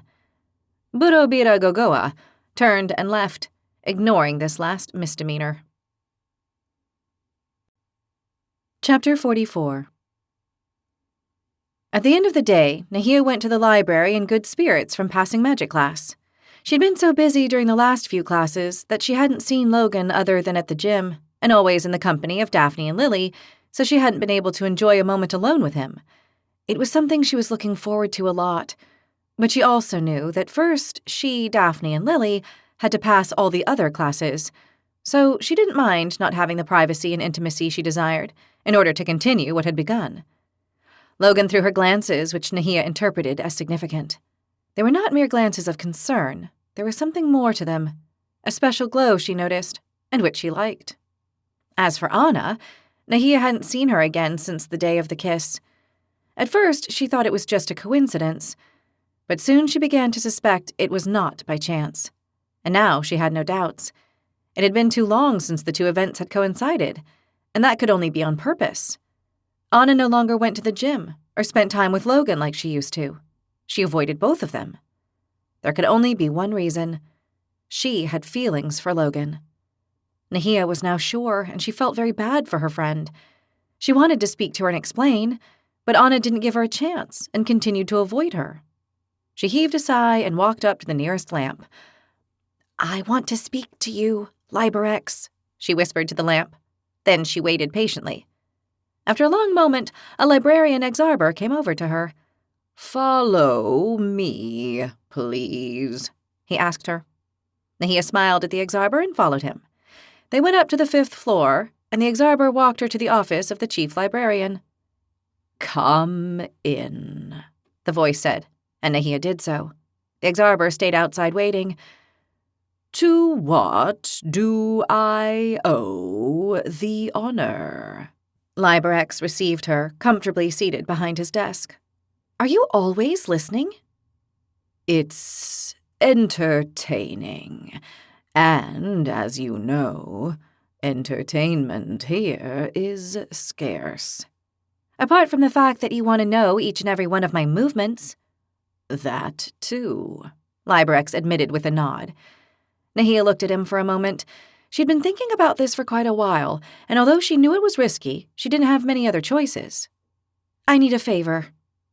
Liberex looked at her with interest on his face of bark. I understand. It'll be something that implies risk. That's right. Otherwise, I wouldn't be here. I see. Go ahead. What favor is that? I need to have access to the dungeons. Liberex leaned back in his armchair with a sound of creaking wood, as if his back split. This is a request that is certainly risky. One I'm sure that the chief librarian with his contacts throughout the academy can organize. Who says I have contacts throughout the academy? I do. I've been thinking, and I've come to the conclusion that you lead all the other Exarber from here. Not all the Exarbor, Liberex pointed out. Those with progressive ideas, said Nahia. Librex nodded. Those with old-fashioned ideas will die under the yoke of their masters. And if there's an Exarbor like you, there must be a Tergnomus with ideas, and an organization similar to yours in the Academy. I have always said that you are not only a brave girl, but smart. Therefore, if that Tergnomus wanted to, he could grant me access to the dungeons. This request is very dangerous. The risk is very high. The dungeons are watched, and we don't have control over them. I understand that. I also imagine it's possible to organize something. Librex was silent, and he shut his eyes. I will see what can be done. That's all I can promise. You said you'd help me. That I'd try to help you. Well, then try until you succeed. Librex smiled. It will take time. All right, Nahia said, and turned to leave. One more thing. What is it? Try not to get killed during the end-of-year test. This place would be very boring without you. Nahia smiled. I'll try with all my being. And the day came for the last weapons class. If in the class of magic, Taika, Evo, and Aiden had suffered until the last moment, it was now Nahia's, Daphne's, and Lily's turn. They had to do very well on their last day with Uros in the arena and show him they had mastered the spear and shield so he would let them pass the class and take the end-of-year test. They were arriving at the entrance to the arena, and Nahia's skin crawled just seeing the building. You're going to make it, I'm sure, Aiden told them in a bout of camaraderie. The three looked at him blankly. What's with this new behavior of yours? Daphne asked him. I've always had team spirit. For me, it's very important that the whole squad graduates. Ah, so that you don't look bad? What else? Lily replied, looking unimpressed. Aiden looked offended. Not just that. Of course I want us all to graduate. I'm not so sure of that, Daphne said, making a grimace of disbelief. Is it possible that inside that dragon shell there's a being with a little heart after all? Lily asked sarcastically. I have a warrior's heart. I'm a draconid. Yeah, sure. Meaning that we might all fall into an abyss, and he would keep fighting for his masters, said Daphne. If you fall into an abyss, it would be a clumsy act unworthy of a dragon witch, Aiden retorted with a look that said he hoped it would not happen. Don't be mean to Aiden. I'm sure he cares about us, Nahia intervened, patting the draconid's back. It was true that Aiden, although he was often obnoxious or constantly talking about his masters, wasn't bad either. He'd always been good to all of them. Very good, in fact. Honorably so. It was a completely different matter that his opinions and way of thinking were contrary to those of the group. Nahia is right. Aiden is a good comrade, and he only wants what's best for the whole squad, Taika said in his defense. You always defend him, Daphne said accusingly to Taika. And you, Flameborn, don't defend him. You know how rockhead he is, said Lily. I don't need anyone to defend me. Think whatever you want. I don't care. I'll do the right thing, Aiden snapped, lifting his chin and entering the building. Yeah, you'll do whatever your masters tell you to, Daphne shouted at him. And on your knees, Lily added. You two really are terrible, Nahida chided them. He deserves it for being such a granite head, the two said in unison. Let me remind the three of you that this class is crucial. You'd better stay calm, relaxed, and focused, Evo suggested in a transcendental tone. Evo's right. Nahia tried to calm down. They walked in, and Udos was already waiting for them at the north side of the arena like he always did. They went over to him and lined up respectfully. They were all carrying all their gear on them as the weapons master had demanded. They carried the dagger on one side of their waist and the sword on the other. In one hand they held the shield and in the other the spear. This was how the dragon warlocks were armed, which is why they had to practice their weapons this way. Nahia found it excessive. They were only going to practice with the shield and spear, There was no need to carry the rest of the weapons. But that was not Belder Gorihandi's opinion, or Uros's. It was true that with the passing of the season, the gear weighed less. She didn't know whether she had gotten used to carrying it, or if she was getting stronger from all her training in weapons class and the gym. Most likely it was a combination of both. Today, you will only do the basic movements for half the day, since it's the last class. Then, we'll have our last duels. They were all surprised but grateful not to have to exercise all day, especially because they would be less tired for the final duel. This last duel not only signals the end of class, but it will determine whether or not you pass. This announcement made them nervous.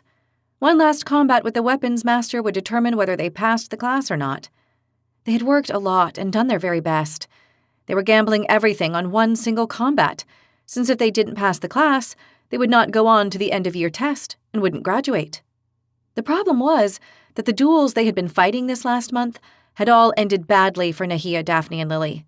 The boys were doing better every time, and they had held their ground during the last duels pretty well.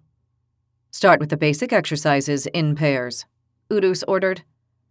They worked on the exercises, and Nahia tried to use as little energy as possible, saving her strength for the confrontation with Urus. Daphne and Lily did the same. They hit with a little less intensity and moved more lightly, without straining themselves. Urus noticed. He saw everything, but he didn't say anything. He seemed to want to give them a chance. When they had been at it for half the class, Urus called a halt. The moment has come for the final duels, he announced. Nahia couldn't help looking terrified. In a circle around me, he ordered. They did as he told them. Nahia, Daphne, and Lily knelt on one knee and stuck the heel of the spear on the ground while they rested the edge of the shield on the ground and leaned the rest against their bodies. It was a resting pose Urus himself had taught them, and which they always used when possible, because they did not have to bear the weight of the spear and shield that way. The first one called was Evo. Seeing the two armed, one in front of the other, with such muscular bodies, was impressive. Urus gave the signal, and they started the fight. Evo had improved his technique a lot. He had plenty of strength, although Urus had more of both.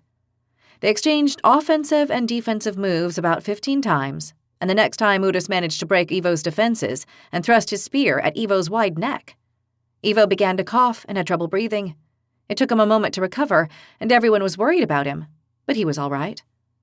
Your technique is acceptable. Your strength and endurance are remarkable. You passed the training.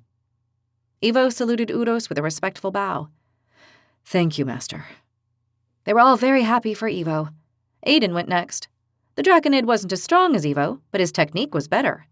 He endured a dozen attacks and defensive moves until Urus caught him in the stomach with a swift attack Aiden couldn't avoid. He doubled down in pain. Your technique is good. Your strength and endurance are good. You passed the training. Aiden stiffened, bearing the pain. Then he saluted with respect. The sound of metal against metal echoed in the arena, since the other two squads were also having their final duels. Nahia suddenly found herself wondering if any dragons were enjoying the spectacle, like a premonition. She looked upward. The round walls that enveloped the arena were very high, and on top of them she did spot two dragons, two huge creatures whose presence was foreboding. They were the colonel and the commander of the academy. She knew why they were there, to enjoy this spectacle and see whether the weapons master had taught them all a lesson, and it would surely be so. It was Taika's turn. It was a very close fight. Taika was a wonderful fighter, no matter what the weapon was. His great feline agility gave him an advantage in movements and skill with the weapon. He was slightly less strong than Evo and Aiden, but he was strong enough. This duel went on for 20 attacks and defenses. Urus had difficulty reaching Taika, who never stopped sliding fast and with inviolable skill. At last, he hit him on one leg and then the other, which slowed him down, and Urus finished him off with a blow of the shield to the face. Your technique is remarkable. Your strength and endurance acceptable. You passed the training. Taika, still stunned from the blow, saluted Urus and withdrew. Urus called Lily, and she stood up. She walked up to the master with a determined look. Out of the three of them, it was Lily who had the most strength and endurance, so Nahia trusted that if any of the girls could pass, it was the Scarlatum. The duel began, and Lily did well. She had good technique and seemed to be doing well strength-wise. Judging by her eyes and the intensity of her attacks, It was obvious she was going to give everything she had to succeed, and she did. She withstood 10 exchanges until Udos knocked her down with a sweep of his spear and finished her off on the ground with a blow to the chest. Lily was left lying on her back on the arena with a look of pain on her face. "Your technique is good. Your strength and endurance are enough. You passed the training." Lily opened her eyes wide and nodded. "Thank you, Master." Then she crawled back to her place. The next one called up was Nahia. She looked up to where the 2 enormous dragons were watching the spectacle. She promised herself not to make a fool of herself. She was not going to let those 2 cruel, abominable creatures laugh at her. Udos gave the signal, and the duel began. Nahia waited attentively for Udos's attacks. She wasn't as tired as other times. She found herself with enough strength to hold her ground. She just needed to stop him from reaching her too easily. Udos began with a series of swift attacks they had studied, and Nahia defended herself well. Every defense with the shield hammered her left arm, but she was holding up. She countered with 3 accurate attacks, but Udos deflected them all without trouble. They kept exchanging attacks and defenses. Nahia had never lasted so long, and she was very pleased. She was doing better than ever. And then, exhaustion struck. Suddenly, her arms and legs seemed to lose all their strength. She found she could barely stand. She withstood 2 more attacks, and on the 3rd one she received a blow to the stomach that made her double over with pain. She couldn't defend herself any more. She had no more strength. She fell to the ground, defeated. "Your technique is good. Your strength and endurance are barely passable, but I will consider them enough. You passed the training." Nahia looked at Udos, unable to believe him. "Thank you, Master. Honestly." Udos motioned with his spear for her to return to her place. Daphne was the last one. The Fatum wrinkled her nose and braced herself. She would draw on her surly character and nerve, because she knew she had no resistance. Of the 3 girls, she was the one with the least muscle. Not because she trained less. She practiced as much as her 2 friends. It must be something to do with her Fatum physiology.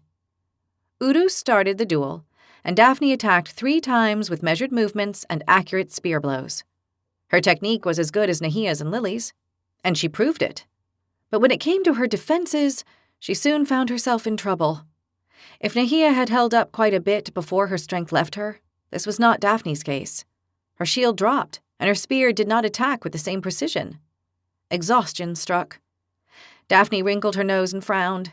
She cried out and kept attacking out of sheer rage. This granted her a few more attacks, until Udos disarmed her shield and spear with 2 powerful blows. Then he knocked her down with a kick to the chest. "Your technique is good. Your strength and endurance are not enough, but your rage made up for them, and I consider that enough. You passed the training." Daphne, on her back on the ground, cried out with joy. Yes, sir. Thank you, Master. Udos looked at them all for a long moment, and then he heaved a deep sigh. "I have prepared you as well as I could. Fight with your head and the technique I've taught you, and your passion and rage. Fight, and never give up. May death not find you. Fight and avoid it. Good luck to you all," he said, and took his leave with a nod.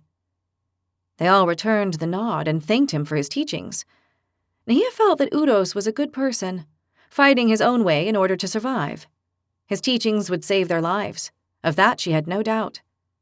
She looked up to see if the 2 monsters were still watching, but they had already become bored with the spectacle and left. Nahia sighed. The important thing was that they had managed to pass all the classes. Now they only had the end-of-year test. A shiver ran down her spine. They had to survive it. Chapter 45. 3 days later, Nahia woke up with a considerable headache, one she was already familiar with. This was the kind of headache caused by crossing the great portal between worlds. It took her a moment for her eyes to focus and realize where she was. She recognized the canvas of the military tent and half rose in her camping cot. "We're back in Tremia, aren't we?" she asked, although she already knew the answer. "Yeah, we're in Dromea," Aiden replied, with his body half in and half out of the tent. We're in the end-of-year test, Daphne told her, grabbing her head in her hands. "The good thing about this headache is that I can't really remember the Colonel's grandiloquent, arrogant farewell speech," Lily said. You mean the honor and pride we should feel being here, serving the dragons as third-year dragon warlocks, our chance for glory and conquest, and how grateful we should be. Is that what you're referring to?" said Daphne. "It was too good not to remember," Nahia said ruefully as the test ceremony started coming back to her mind. "You'd better remember quickly. It's less traumatic," Evo said, smiling. "I don't understand why you mock. Of course it's an honor and a privilege to be here for the third-year end-of-year test, and you should all feel it," Aiden said, very serious. "Whether you like it or not, Marblehead, I'm going to enchant you so you do exactly what I say." "You'll be hopeless," said Lily. "Yes, please. He's making my headache worse," Daphne said hopefully. "Don't you dare use your magic on me," Aiden said. And just in case, he rushed out of the tent. "Do we know anything else about the mission?" Nahia asked. "So far, nothing," Taika said, coming into the tent. "Only that the mission is in enemy territory, and it'll be dangerous." "Well, and also if we don't fulfill the mission, that we won't graduate, of course," Daphne added in a tone of irony. Taika nodded. "Yeah, that too."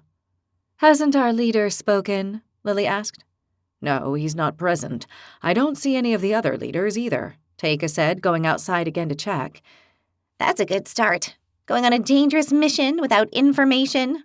Daphne was already wrinkling her nose. "As usual, you mean?" Lily made a comical face. "What's important is that we're here, and we're still together and well," said Evo, bending over so his horns would fit under the canvas door as he left the tent. "Let's see if we can finish the mission the same way," Nahia hoped. "We will. You'll see," Lily said cheerfully. They rested for a while, and since Arrakis Godigites had still not shown up, Nahia decided to take a stroll around the camp. The part with the military tents and the carts with supplies didn't interest her, but the immense glacier did, which looked like a half-ruined fortress and housed the pearl they used to travel between worlds. She headed there. She went to the entrance. About 20 human soldiers were on watch duty, distributed on either side of the glacier. The guards looked at her, but after seeing she was a dragon witch, they didn't stop her and let her through. She walked inside the colossal ice structure. The place was immense and captivating. The glacier was as big as it was beautiful. Nahia stared at the high walls of blue and white ice, and her jaw dropped. It was an awesome place. The incoming light bounced off the walls as it sparkled and made it look almost magical. She went over to the large central chamber, and there she was struck dumb. In the middle of the colossal cavern was the pearl, which was also of a colossal size, 100 times larger than the others. It was giving off a silver pulse. Nahia didn't know whether it had begun to activate or was deactivating. The silver flashes reflected on the walls of ice, generating a most singular lightning. But what was really impressive was the pearl itself. In front of the giant pearl was a silver dragon even larger than Arrakis Godigites. It had to be nearly 900 years old. Seeing herself close to that powerful being, Nahia felt tiny. She wondered how Lasgol and his comrades could have fought and killed an even greater one than the one standing in front of her in that same spot. Egil had killed the immortal dragon here before falling into the portal that had taken him to Craido. She imagined herself fighting against that dragon. It felt like an impossible feat. What Egil had achieved with his friend's help was an amazing achievement, and yet it happened right here, where she was currently standing, and they had done it. She looked at the silver dragon, which noticed she was there but ignored her. Nahia stepped closer to the enormous creature. That did require honor, courage, and valor. Many had fallen here that day, but in the end, they had achieved their purpose. Unfortunately, their success did not keep the dragons out of Tremia. But for Nahia, that didn't make the deed less worthy. You had to do the best you could for good, even if in the end, you could not free the people of Tremia from the evil that was lurking. When you gave it your all, you had nothing to regret. She believed this with all her heart. For her, Egil, Lasgol, Camus, and the Snow Panthers were heroes who had given their all, just as she would give everything to free her people from being slaves to the dragons. If she didn't achieve this, at least she would give everything like they had done. She would also pay the consequences, like Egil, who had lost everything and had been a prisoner for so many years. Like Lasgol, who had been robbed of his memory and magic, and was only now beginning to recover both. Suddenly, she felt the scale on her neck growing hot. Something was happening, something that had to do with her destiny. Not knowing why, her head turned to the left. On one side of the wall of ice, she saw several entrances that looked like adjacent caverns. Nahia closed her eyes and let herself be led by this strange feeling. Suddenly, she felt her head growing cloudy. A silver mist was beginning to form around her head, and she began to feel something she already knew, as if she were in a dream and the world around her was not real, but part of the dream. She felt her head as if in a cloud, and a need to walk east as if there was something there, a power drawing her to it. She didn't resist. It was a very odd feeling, but one she was already familiar with. It was caused by Gadenzilar Dinbo's scale on her nape, and it had something to do with her destiny, so she wanted to see what it was. She kept walking as if lost in a silver cloud. She opened her eyes and found herself in a large cavern on one of the sides of the glacier. She couldn't see anything inside the cave. It was empty, but the scale on her nape was still burning. She looked in every direction. All she could see was ice. There was nothing here. She closed her eyes again and let the silver cloud envelop her mind once more. Again, she felt as if an invisible force drew her. She let herself be led, or rather, she let her body follow that magical, mystical attraction. She found what was happening very strange, but that silver cloud in her mind had already shown her a vision of her and Egil, so she was ready for anything. Her existence was anything but normal, and it was becoming more singular day by day. Suddenly, she felt something cold and solid, so she stopped. She opened her eyes and found she was a hand span from the wall of ice on the north side of the cavern. "That's weird. There's nothing here," she muttered to herself. She reached out and touched the glacier's ice wall. As she expected, it was frozen. She couldn't detect anything but cold. She took a few steps back to see the wall better. She stared at it closely. It emitted blue and white flashes like the rest of the glacier. She couldn't see what might be calling her. She thought it might be some object of power like a silver pearl, but she couldn't see it. She looked in every direction but saw nothing but the glacier's walls of ice. Nothing else. And yet, for some reason, the scale was still burning against her neck. "There's nothing here," she muttered, annoyed as she reached back to touch the scale and check that it was still burning. She closed her eyes in case she was going to have a vision and had to be at this specific place to receive it. She felt her head clouding again. The silver mist was coming back to her. Again, she felt like she was in a dream, as if that cave of ice, that glacier, was not real. A blurry image began to form in the middle of the fog in her mind. Little by little, the mist gave way to an image that formed in the middle. She saw it in a large round mirror with silver edges. She had already seen this before, in the vision of Egil, so she guessed another vision was taking shape. It finished forming, and in it she saw a figure that gradually became defined. It was a man. Nahia did not recognize him, but she did recognize his clothes. They were those of a ranger. In his hands he carried 2 golden knives. His hair and eyes were dark, and his gaze was lethal. Suddenly, he took a leap and got onto the back of a dragon, climbing from the tail with astonishing speed and agility. The image began to grow blurry as the ranger climbed up the back of the dragon toward its head. A moment later, the image faded, and Nahia couldn't pick up anything else. She opened her eyes, and the wall of ice in front of her brought her back to reality. "Who are you?" she muttered. "Why have I seen you?" She was thoughtful, not knowing what was going on, until a voice came from behind her. "Nahia, we have to go back. Irakasgori Gaitz is calling us to line up." Daphne's voice reached her. Nahia turned to her friend. "Line up? Coming." "What were you doing here?" Daphne asked her when Nahia reached her side. Nahia sighed. "Not sure. I had another vision." "Of Egil and you?" Daphne looked interested. "No, this time I saw a dark-haired ranger with 2 golden knives." "Moloch or Luca?" Nahia shook her head. "No, I don't know who he was, but I felt something distinct." "What was that?" "He was special, lethal." "Then I hope we're allies, and that he's not coming after us." "Yeah, me too." "Didn't you hear the call to line up?" "No, I didn't. Maybe because I was in here?" "Or because you were having a vision?" "Yeah, that might be it." Nahia smiled. "Come, let's run, or our leader will roast us on a grill." "He can't roast me." Nahia smiled. True, said Daphne, giggling. They both ran out of the cave. Audakis Godigites was already waiting with the rest of the squadron, which was all lined up. They sprinted to their positions in the lineup of the igneous squad.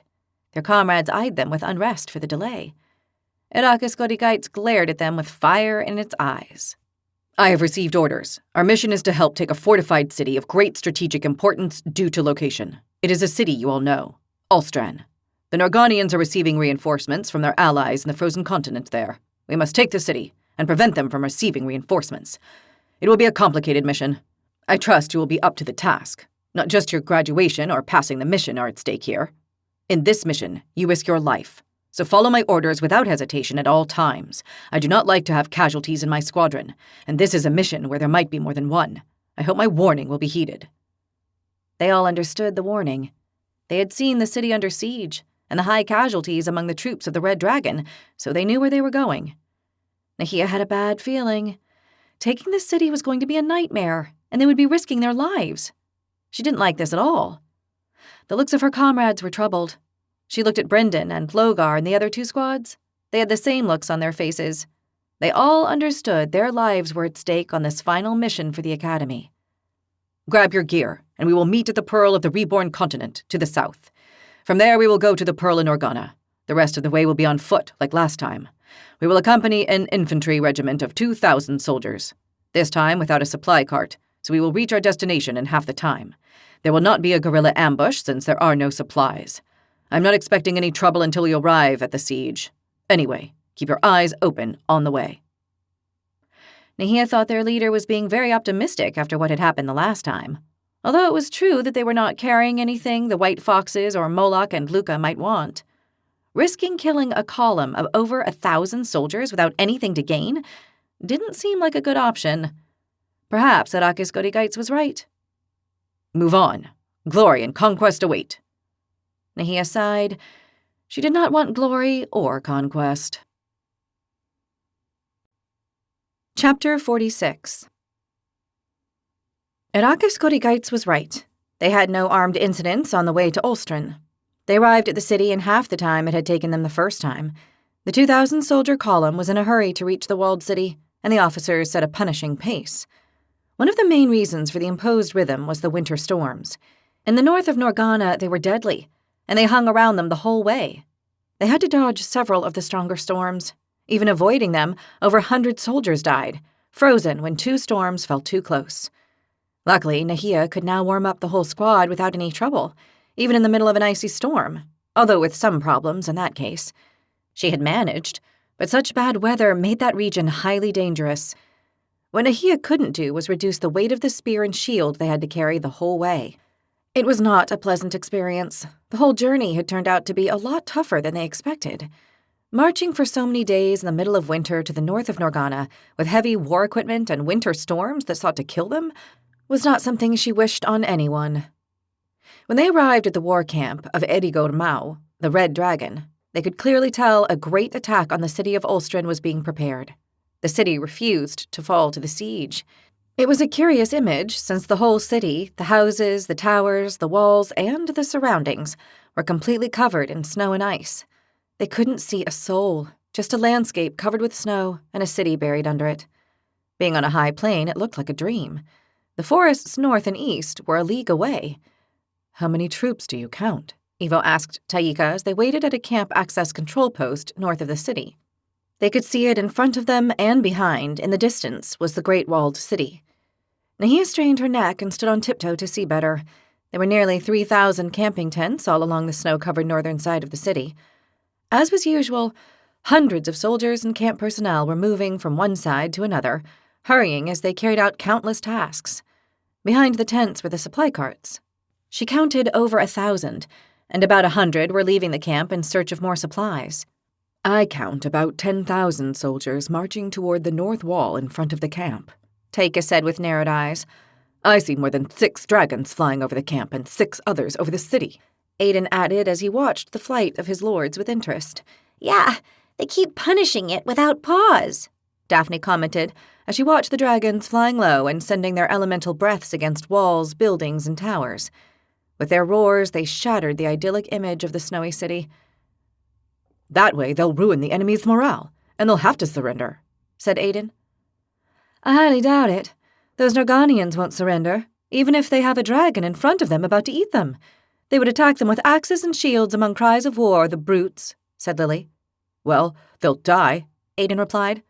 Yeah, but surrender? No way, Lily snapped back. How many soldiers surround the city? Ivo asked, as he looked with his hands above his eyes as if the sun bothered him. There was no sun, though, and it was beginning to snow again, quite heavily. 1,000 east, 1,000 west, and 2,000 to the south, calculated Taika. The enemy has no escape. They're surrounded and under siege. They will perish, Aiden said energetically. In case you didn't realize, little Marblehead, we don't celebrate the fact that they're laying siege and killing Narganians. Speak for yourself. I'm here to fulfill the mission we've been entrusted with and graduate from the academy. He speaks for all of us, Daphne said, indicating them all, herself included. Well, I speak for myself, and I'll become a dragon warlock despite all of you. The mission is taking the city, and that's what we're going to do. The fact that there are Narganians inside is irrelevant. Orders are to be followed, and there's nothing else to do about it, Aiden told them angrily. See how he gets, the little berserker? He's going to have one of his seizures, Lily said. I'm not going to have a seizure, Aiden cried, and a glow appeared in his eyes that bordered on crazy. Ooh, there he goes, Lily muttered. Aiden made an effort to calm down, and after breathing 3 times through the nose, he looked toward the war camp and said nothing more. The city is similar to the capital, robust and made of rock. It's holding up well, Taika commented. These Narganians build cities of granite and rock to bear these deadly winter storms they suffer. What they didn't expect was that it was going to help them resist a dragon invasion, Ivo commented. I'm sure it's already helped them against other enemies before now, seeing how they fight and endure, said Taika. Nahia looked around and saw that Araka's Goody Gites was flying over the area. She spoke in low tones. Lasgold told me the Narganians have had confrontations with several kingdoms, like Zangria, Arenal, and Rogden. Even with the peoples of the frozen continent, their cities have always withstood sieges.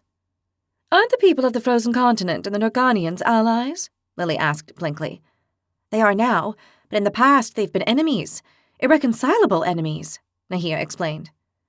But when an even bigger and worse enemy comes, even the most irreconcilable enemies make peace to ally themselves against the new one, reasoned Lily. I think they were already allies before the invasion, but surely the threat of the dragons has united them even more, Nahia said. And that's why we're here, right? Lily said. To stop the reinforcements from the frozen continent from arriving. It appears they cross the northern sea, much further up, behind the great mountains, and then come down to this city to restock and fight, Taika said.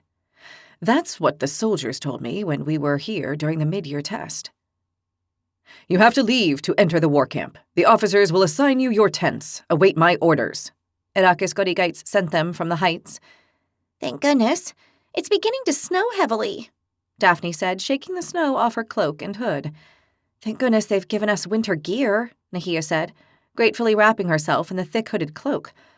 Does anyone know what material our clothes are made of? Lily asked. No idea, but it protects us from the cold and weighs very little, said Ivo. What I don't understand is why it has to be winter here, when at the academy it's almost summer, Lily complained. We're in another world, Taika said, smiling. And in this world, we're in a region where it's currently winter. Ivo shrugged. Yeah, well, I think it's wrong. It should be summer, especially if we have to come here to fight, Lily said. You're not wrong, Taika said. It's not the best time to lay siege and take walled cities in the north of a continent. True, the winter storms and the low temperatures are against us, said Ivo.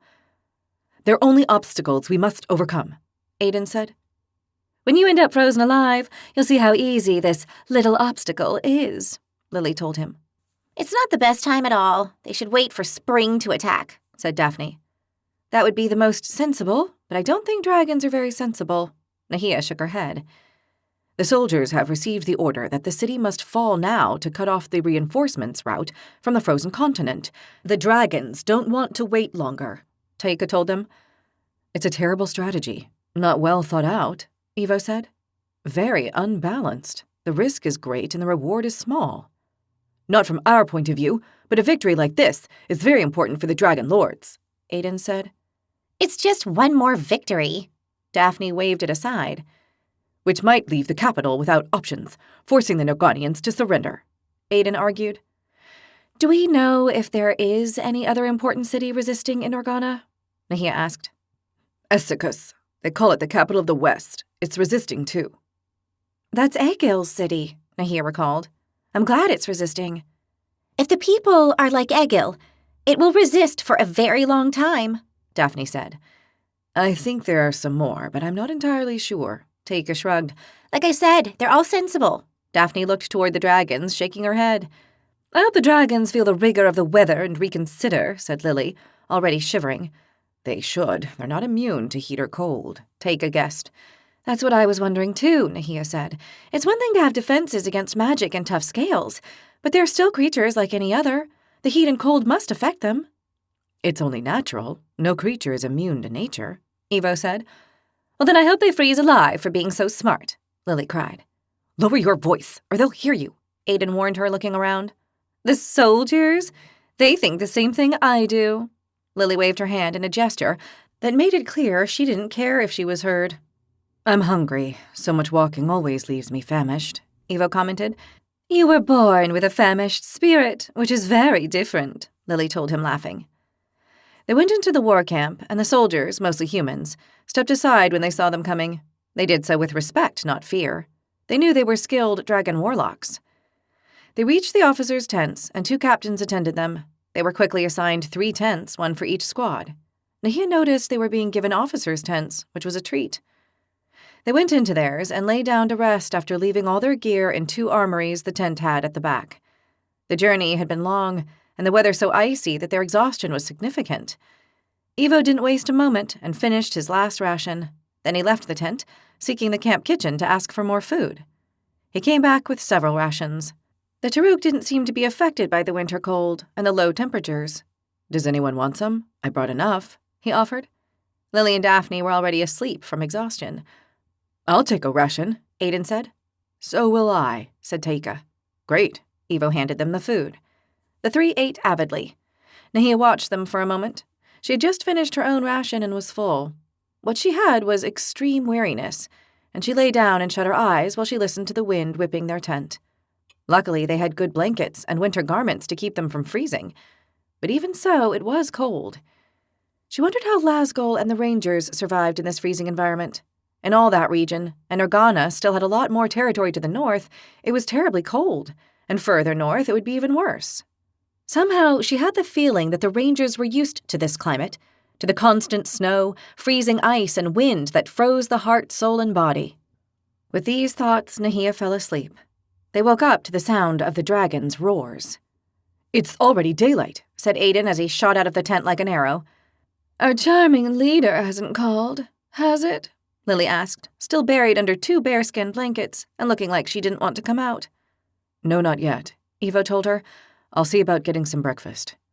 But you just woke up, Lily told him. And my stomach demands energy to keep this body in balance, Evo replied. Yeah, in balance. Lily waved her hand, but didn't come out from under the blankets. Daphne and Nahia were the same, and didn't seem to be willing to get up unless it was absolutely necessary. The wear and tear of the journey had been greater than they had initially guessed, and they were still exhausted.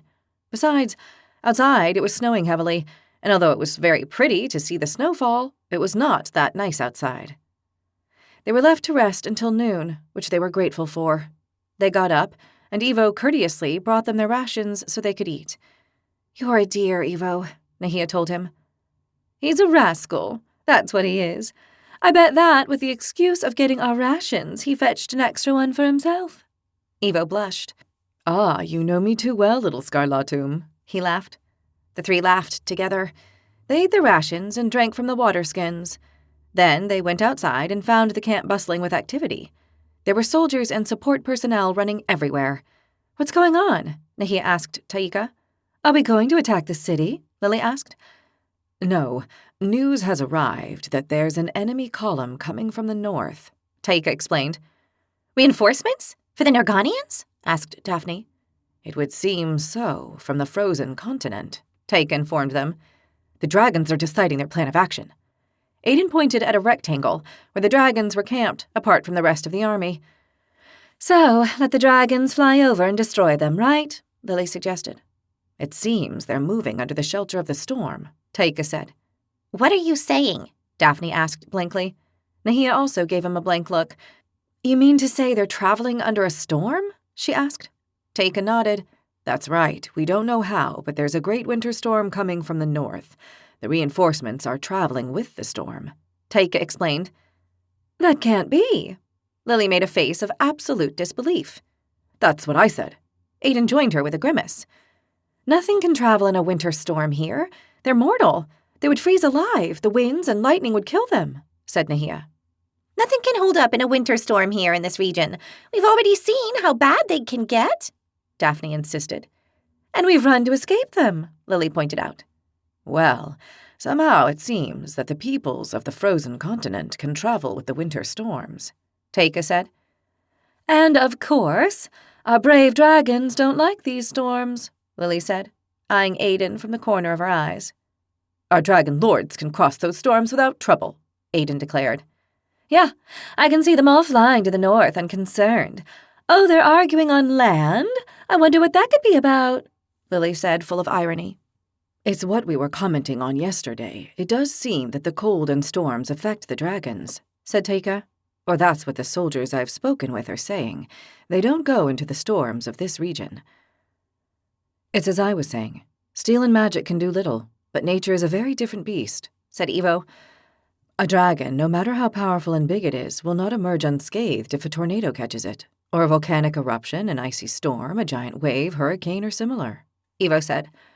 I bet they could survive them, Aiden assured them, not wanting to lose ground. Well then, there's no problem. They'll go and solve it, Lily said, and looked at Aiden with an ironic smile. They waited to see what would happen, and while they waited, the weather began to get worse. The snow gave way to icy wind and rain. They had no option but to get back inside the tent. The temperature was dropping. The storm they had been talking about was arriving from the north, at the back side of the camp. The nearby forest offered some shelter to the camp, but when the storm came upon the city, there would be no place to seek cover. Squadron, be alert. Line up in front of your tents. Erakis Gorigaitz's mental message reached them. And that was the end of their peace and rest. It was time to take action. Chapter 47. They came out of the tent and lined up. Beside them were the Ardent and the Searing squads. Erakis Godigaitz flew over the camp without landing. We set out. Direction north. We must locate the enemy forces arriving to strengthen the city. Arm yourselves, fast. Lily threw a glance at Aiden that clearly said, I was right. Aiden lifted his chin with pride and ignored her. They went back into the tent to fetch their weapons and other gear, and a moment later they were out again. Let's go. I will lead the way by air. The Igneous squad will march first. Then the Ardent and the Searing will bring up the rear. Great. We have to go first. Lily made a horrified face. It's in recognition of our excellent work, Aiden told her, who felt very proud. Keep your eyes wide open, Taika told them. And your ears, too, Evo added. They started out toward the north. Nahia looked up and didn't like what she saw. Large, dark clouds filled the sky in that direction. They were scary. Luckily, they were still far away. The storm would take a while to reach them, and this cheered her up a little. They left the war camp. The first league was on open land, and there was not too much snow, so they traveled pretty fast. The weather was cold, but not freezing, and the land was not too abrupt. Things became more complicated once they entered the forest and headed north. The forest was buried in snow, and the temperature was noticeably lower, although still bearable. Their clothes were holding up well, which was a relief. What they did not know was how long they would hold out if the temperatures continued plummeting. The trees sheltered them for now, but they were moving toward the storm. If the dragons didn't want to go into it, it was crazy for her and her companions to do so. They would all freeze to death. And if there were enemies in those forests who were acclimated to those winter conditions, they would not have many chances of defeating them if they found them. I don't like this at all, Daphne said, frowning.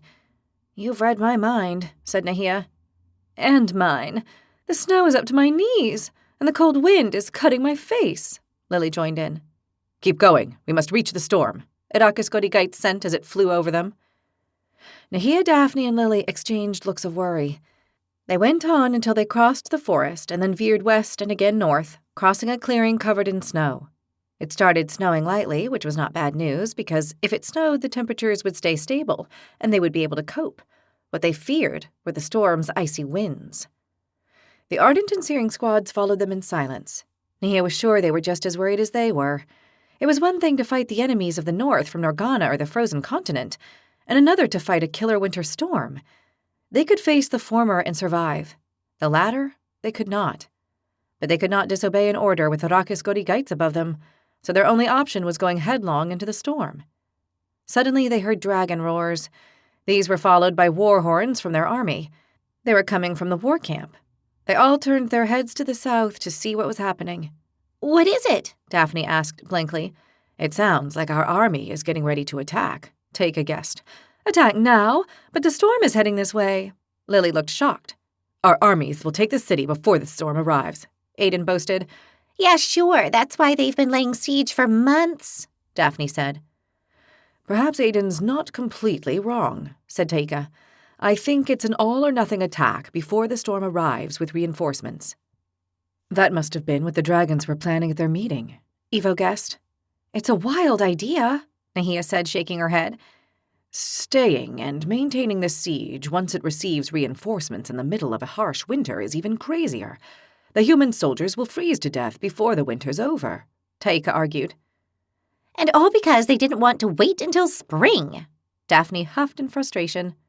Don't stop. The attack on the city has begun. Keep moving north, Arrakis Godigite sent them. It seems you were right, Taika, Daphne said.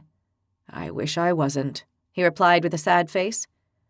Nahia looked toward the city in the south and saw a dozen dragons flying over it. They started punishing it. Then the assault on the walls would begin. She was sorry, not only for the Norganians who would suffer death and destruction, but for the human soldiers of Craido who would die too. Unfortunately, she still didn't have a way to help them. Thousands of them were doomed to die, and this broke her heart. They went on north and had to cross 2 other forests covered in snow. It was hard to walk, but their leader wanted them to continue going in that direction, and so they did until noon. There was not a soul in sight. Some elk and wolves were following them, and all kinds of regional birds they didn't recognize. They saw a beautiful white fox, and Nahia thought of Moloch and his group.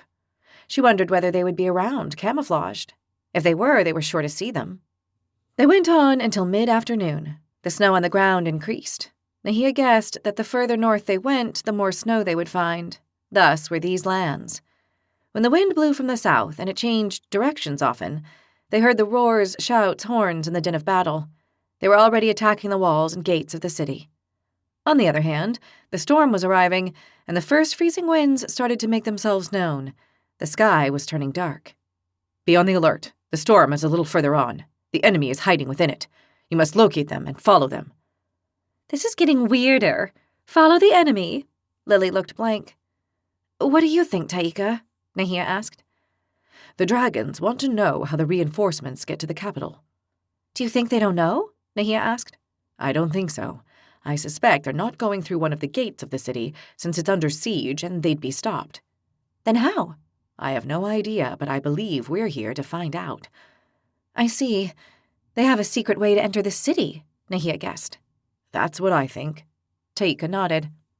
Traveling within a lethal storm seems impressive to me, Evo said, looking at the dark clouds and the lightning they could already see in the black horizon. I don't know how they'll do it, but it won't be in the middle, Taika guessed. At the front or the back or through the sides, Evo said. But that's a whole lot of terrain to cover, said Nahia. Ignia squad to the front of the storm, Ardent to the east and Searing to the west. I will go to the end of the storm. Find out where the enemy forces are traveling and follow them. We must find out how they enter the city. As soon as you do, I will warn the dragons, and we will destroy them before they strengthen the city. Arrakis Godigites ordered them from the sky and rose to go around the storm and reach its tail end. It seems our leader has it all planned out, said Daphne. It's going to take it a while to get to the end. It's a huge storm, Evo commented. In case you haven't realized, we have to go straight into it, Lily said with a horrified look. Take it easy. The important thing is that it doesn't swallow us, said Daphne. The Ardent and Searing squads went by on their left and right and greeted them. Good luck, Brendan wished them. See you, Logar greeted them. Good luck, comrades, Nahia wished them. They went their separate ways and continued north through a plain where the snow came past their knees. Moving like that, with a shield and spear, was torture. To make things more difficult, the winds began to arrive, stronger and colder. Let's go to the forest. It will protect us. Taika pointed to his right. Yeah, it's almost upon us, Nahia said. They reached the forest and walked toward the middle. It protected them from the icy winds. They heard thunder and lightning falling more to the east. It makes no sense to keep moving. We should wait here until the storm arrives, said Taika. Yeah, there's no reason to walk into the dragon's mouth, said Lily. We'll use this time to rest a little, Daphne said, and stuck her spear and shield in the snow. The front of the storm covered them, and they suddenly felt a terrible cold. Winds and freezing water began whipping them hard. This is getting ugly, Daphne commented, looking up at the black sky that covered them above the trees. Does anyone see any enemies? Ivo asked as he looked north, his face soaked and his eyes narrowed. I don't see anyone, only wind and freezing water, said Lily. They waited a little longer and things got worse. This is a very bad idea, Daphne said. Yeah, we should move away out of the storm's path before it's too late. I'm not buying all this about the enemy traveling under the storm, Lily said, as the freezing winds pushed her around. It doesn't seem likely, Ivo agreed. Let's go to the right and get out of its path, said Taika. They moved in a line, sheltering from the winds with their shields. Their clothes were holding up, but if they got any wetter and the temperature kept dropping, they would not, and they would freeze to death. I love this kingdom. The weather is spectacular, Lily said sarcastically. Suddenly, in front of them, in the snow, a patrol of tundra dwellers from the frozen continent appeared. They were unmistakable. Tall and athletic, their skin a crystal white, as if covered with snow and ice, their hair of frozen snow. There was no doubt they were from the frozen continent. They were armed with javelins they carried on their backs, and long knives at their waists. Watch out! Shields up, Taika said. Instinctively, they all raised their shields and readied their spears. The tundra dwellers attacked them without a word. A dozen javelins fell on the squad. They all hit the shields.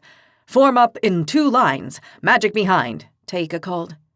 In an instant, in spite of the snow and being in the middle of a forest, they placed themselves and maneuvered in perfect formation.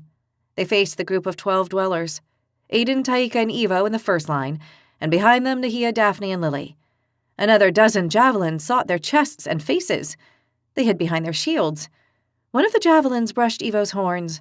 Another grazed Aiden's face, giving him a cut. Watch out! They're good with those javelins, Aiden warned them. Let's move toward them. They're all carrying several javelins, and they're not getting closer. Nahia nodded in agreement. Taika set the pace, and they took 5 steps forward. Javelins were thrown again, and one cut Taika's spear arm. They're moving back to attack again from a distance, Aiden said.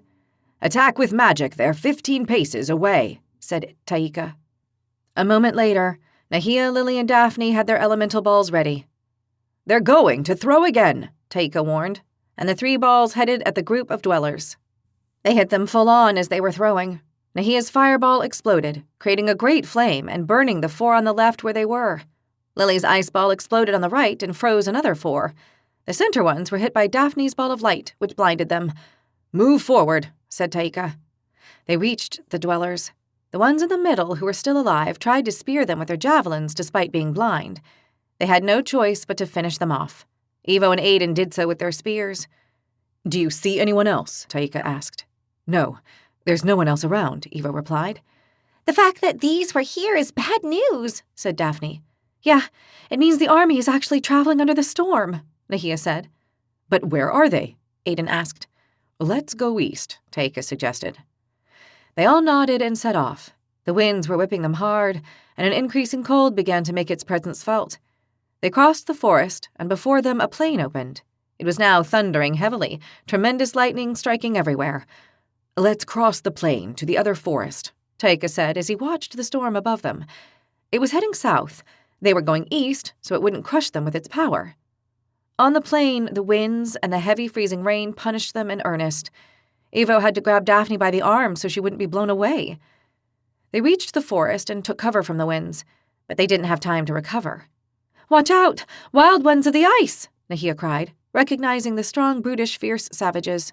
They had blue skin, their hair and beards as white as ice. They carried double-edged axes in their hands. The large, muscular bodies and their brutish faces were scary. They were right there, 10 paces away. They were a dozen, another patrol. They didn't seem affected by the storm in the least. They were used to the icy cold of their continent. They attacked with cries of war, armed with huge axes that looked rustic but fearsome. "Form a line of 5 to 1, Taika said. They formed the line at once and prepared for the onslaught. Aiden and Taika at the ends, with Evo in the center and Daphne and Lily on either side of the Taruk. Nahia was behind Evo to use her magic. They had no time for anything else. With their shields in front, spears ready, and legs flexed, they were in a defensive stance like Urus had taught them. They were about to find out whether his teachings, and all the duels at the arena, would be useful or not. If they were not, they were about to die. The first wild ones arrived at a run through the trees and the snow. An enormous one struck Taika with his axe. The tiger slid to the right swiftly, and the axe struck the ground where he had just been standing. Next, he plunged his spear into the neck of the wild one with a quick, dull blow. At the other end, Aiden blocked the axe strike with his shield. The blow was brutal, but Aiden stood firm. Next, he attacked with his spear and plunged it into the savage's groin. In the center, Evo responded to the strength with even more strength. His opponent was as strong and as big as he was. He liked this, a real opponent. The axe struck his shield, and Evo delivered a tremendous kick at the savage. He caught him in the stomach and left him breathless. He bent over, and as he did, Evo hit him with a knee to the face, which made him fly backward. The enemy fell on his back in the snow. Daphne and Lily were defending themselves skillfully, deflecting the axe blows to one side without making too much effort to block. They were more focused on deflecting like they did with Urus, so their arms would suffer less. Their rivals were enormous and very strong, but they had no technique, only brute force. Daphne plunged her spear into a savage's armpit, and the wild one lost his weapon. He lunged to strangle her, and Daphne cut him with her spear in the neck from the waist up, and the savage stumbled backward with his hands to his throat, where he was bleeding profusely. He would die in moments. Lily opted to plunge her spear 3 consecutive times into the heart of the wild one she had in front of her. The first 2 didn't stop him from delivering axe blows, but the third one did.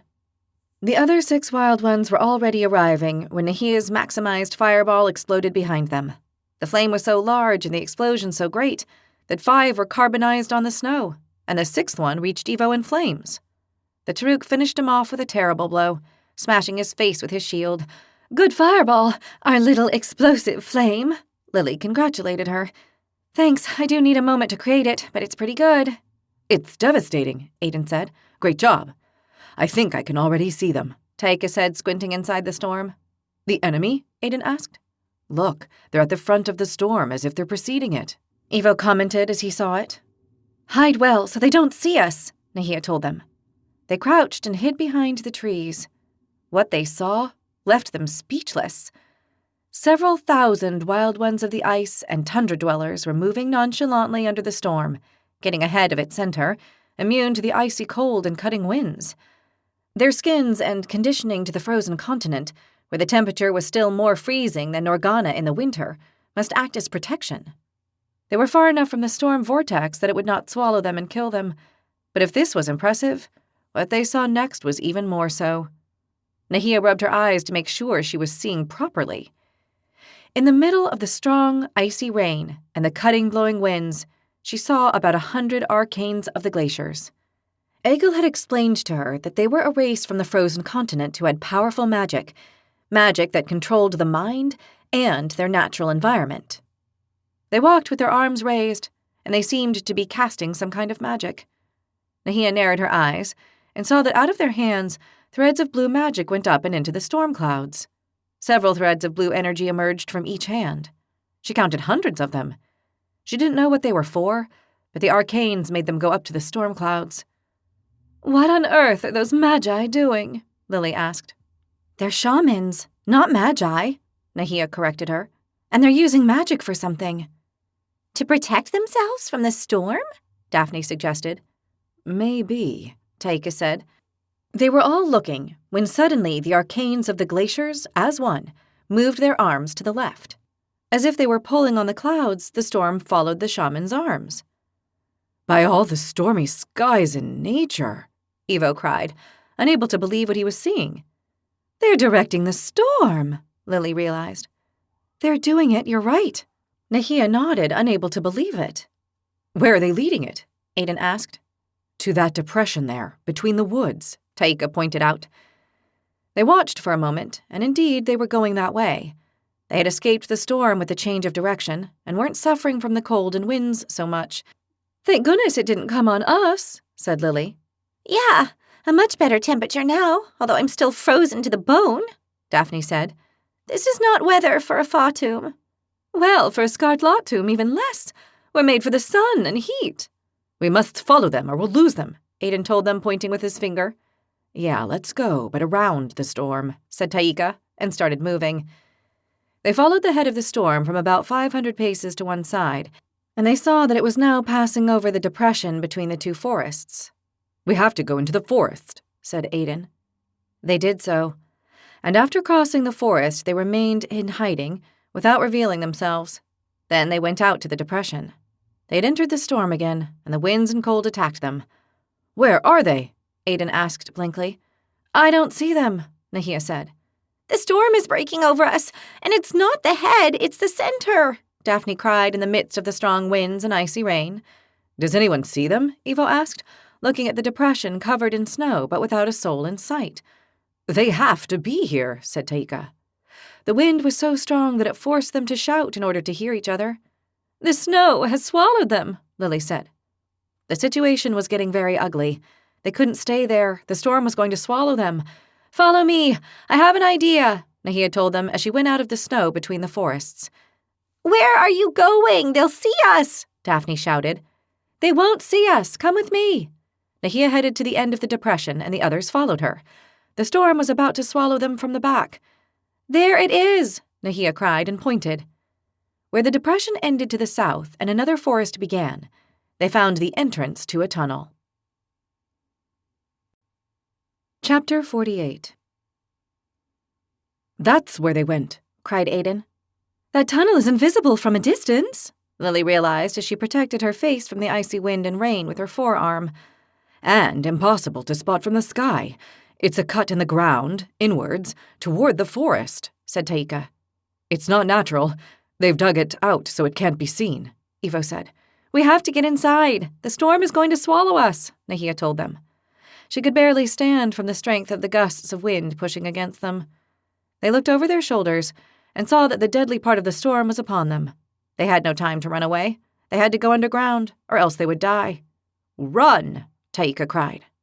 They all ran toward the entrance of the tunnel under the forest. A few paces away, they saw they were going to block the entrance from the inside. They're blocking the entrance, Daphne warned. I'll see to it, Ivo shouted, and lowering his head, horns to the front, shield and spear in hand, he charged the entrance. The others followed the assault of the great Toruk.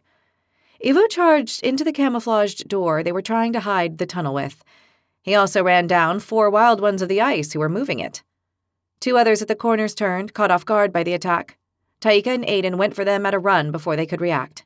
Taika plunged his spear into the heart of the wild one as soon as he turned to face him.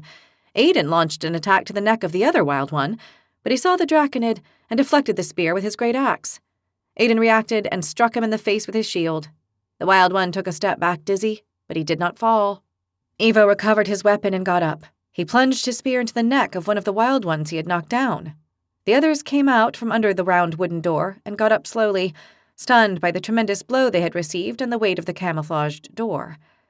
Nahia, Daphne, and Lily came running, and did not hesitate for an instant. Despite how enormous and brutal the wild ones of the ice were, the girls attacked them with their spears. The fight was brief. Before the wild ones could recover, they already had several deadly wounds from the precise attacks of the 3 comrades.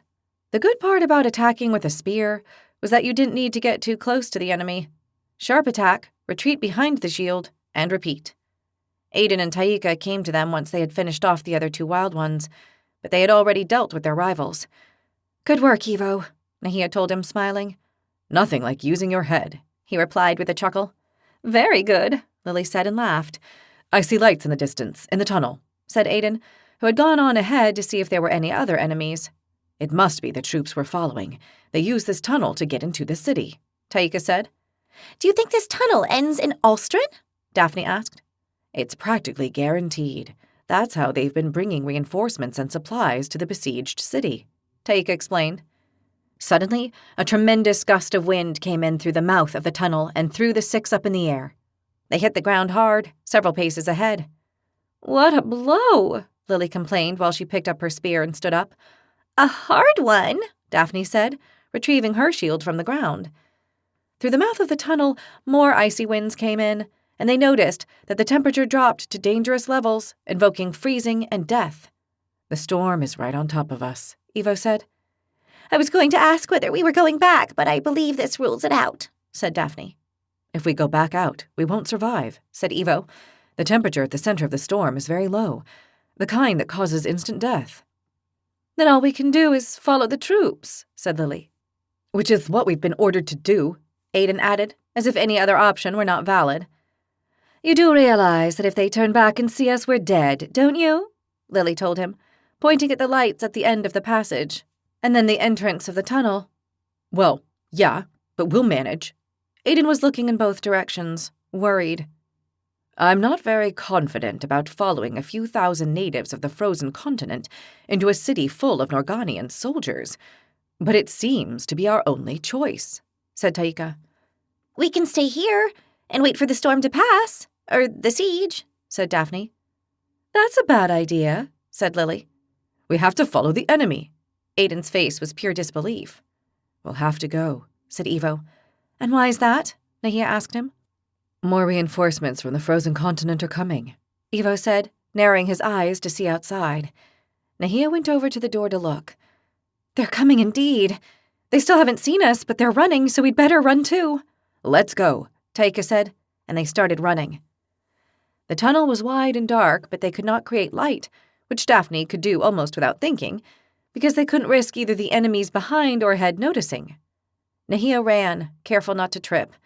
The ground was quite flat and firm, but it was earth, and it had potholes which might make them trip and fall or twist an ankle, which was even worse. She looked back and saw that the group behind them were lighting torches to move along the tunnel, like the one ahead had done. Luckily, they went between the two groups in total darkness, and neither the ones ahead nor those behind could see them. Nahia couldn't believe the situation they were in. Getting out of this mess alive was going to be very difficult. They walked as fast as they could. The tunnel was long and wide, and it seemed to have no end. Suddenly, Evo tripped and fell on his face. There was a loud noise when he hit the ground with his shield and spear and his enormous body. They all stopped, looking behind and ahead of them to see if they had been discovered. Everyone kept silent, holding their breath, but when there was no reaction from either group, they calmed down. Evo picked himself up, as well as his spear and shield. "I'm okay," he whispered. "Let's keep going carefully. We're coming to the end of the tunnel," Taika whispered. Nahia noticed there was more light ahead, like Taika had guessed. She was grateful. That long tunnel, although wide and high, was not at all to her liking, and it was too long. She wondered how many workers it had taken, and how long they had worked to create such an underground passage. She calculated that from where they were, at the end of the tunnel to the city, it was about 2 leagues. They came to the end of the tunnel. The reinforcements ahead of them had all gone out, and had not left anyone on watch, most likely because another group was coming after them. The tunnel opened onto a great room, a cellar. Part of it was in shadow, and part of it was illuminated from the outside light, which is what they saw. "We have to leave the tunnel," Taika said, looking back. "I see far too many torches following us." "But if we go out there, we might come out in the middle of the enemy," said Daphne. "I could try my form of shadow skill," Taika suggested. "Try it," Evo encouraged him. "All right." Taika bent down by the end of the tunnel, shut his tiger eyes, and concentrated. For a moment that seemed like an eternity, they waited, but nothing happened. Taika wasn't succeeding. Nahia looked behind them and saw the torches drawing closer. She started to grow uneasy. She looked at Taika. She could only see half of his crouched body, and saw he was not succeeding. They would soon be discovered. They had no choice but to go out into the open.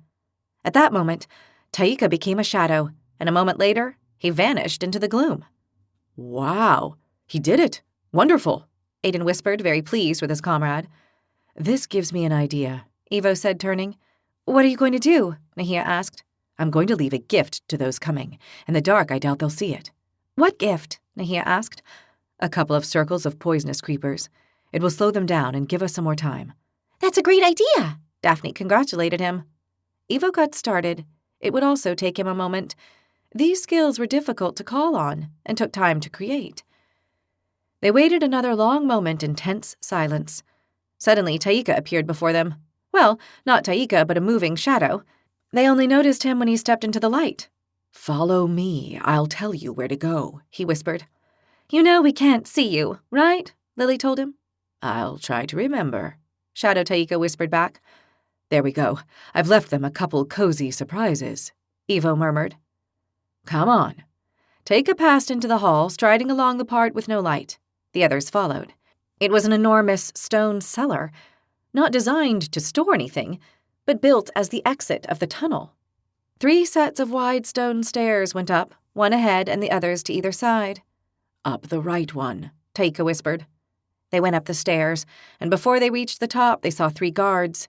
They were tundra dwellers. They were not looking toward them, but outside, drawn to the clamor outside. A tremendous battle was taking place in the city.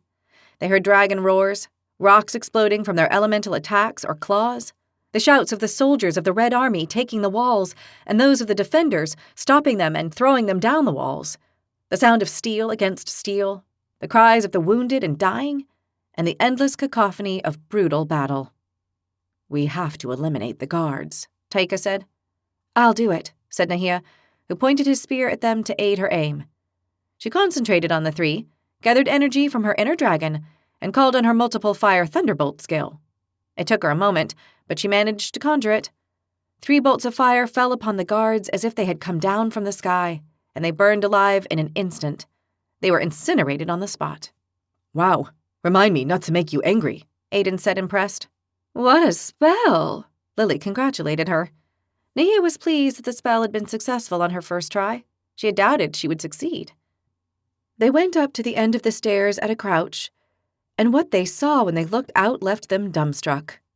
The city was being attacked from every direction, and people were fighting to the death in every tower, battlement, stair, and in the center of the city. At the top of the eastern, southern, and western walls, the soldiers of the Red Dragon King were fighting against Norganian soldiers trying to gain control of the walls. The fighting was fierce and terrible. The shouts of the attackers met those of the defenders, and death hit soldiers on both sides. The soldiers of the Red Dragon King attacked with spears and shields, and the Norganians defended with axes and shields. The attackers were more numerous, but the Norganian soldiers were as fierce as they were brutal. They were holding the 3 walls with shouting and strong axe blows. The soldiers of Craido fell, hacked to pieces before the Norganian brutality. Only at the battlements were they holding up, because of their numeric superiority and the support of the dragons from the air. The north wall was a totally different situation. It had fallen into the hands of the Craido soldiers and the dragons. The gate was destroyed, and through it 2 large dragons had come in, one of fire and the other of air. They had taken it. The 10,000 soldiers Nahia and the others had seen lining up in front of the camp were now fighting in the north area of the city against the Norganian soldiers and the reinforcements they had just received from the frozen continent. The battle was brutal in the north of the city. Nearly all the forces on both sides were fighting there. The soldiers from Craido were facing the Norganian soldiers, who were brutal but did not reach the beastly levels of the wild ones of the ice or the tundra dwellers. The soldiers of Craido looked diminutive compared to the latter, who destroyed them either with brutal axe strikes or with their double-headed axes, or ran them through with their javelins. The snow that covered the whole city was now stained red with blood, all along the walled city. Above the stone buildings and towers, the dragons flew and came down to attack when they saw there were not too many of their own troops located there. 2 dragons came down upon each of the walls that were still under the enemy's control. When they landed on the wall, they crushed enemies, and their own soldiers equally, without any consideration, roaring and proving they would leave no one alive. They used their elemental breaths of fire, earth, water, and air against the Norganian soldiers who fell dead without any defense. Nahia saw that they had come out on the north side of the city, surrounded by the fighting filling the city. The north gate with the 2 dragons defending it was right in front of them. But between their position and that of the dragons, 10,000 soldiers of Craido were fighting against another 10,000 soldiers of Norgana, plus their allies from the frozen continent. It was a sea of heads, swords, axes, and spears, in constant movement amid the deafening sound of battle. The shouts of both sides and the roars of the dragons were chilling. It would appear we have arrived in time for the real battle, Aiden said, ready to fight. And we've come out at the hottest place, Lily commented with a shocked face. Taika's spell faded, and he returned to his natural form. We have to move. Soon the rest of the reinforcements will come out of that tunnel. Yeah, they will have finished with my traps by now. Evo nodded. Watch out! They've seen us, Aiden warned. An Organian officer had turned around and was pointing at them. He was barking orders to his soldiers, about 50 of them, who turned to attack them. There are too many of them, Daphne shouted. We have to find a defensible position, said Aiden. To that tower, quickly, Taika indicated. They ran to the tower. It stood in front of them in the middle of a small square and surrounded by a low wall. It must be some sort of military post. It would provide them with shelter.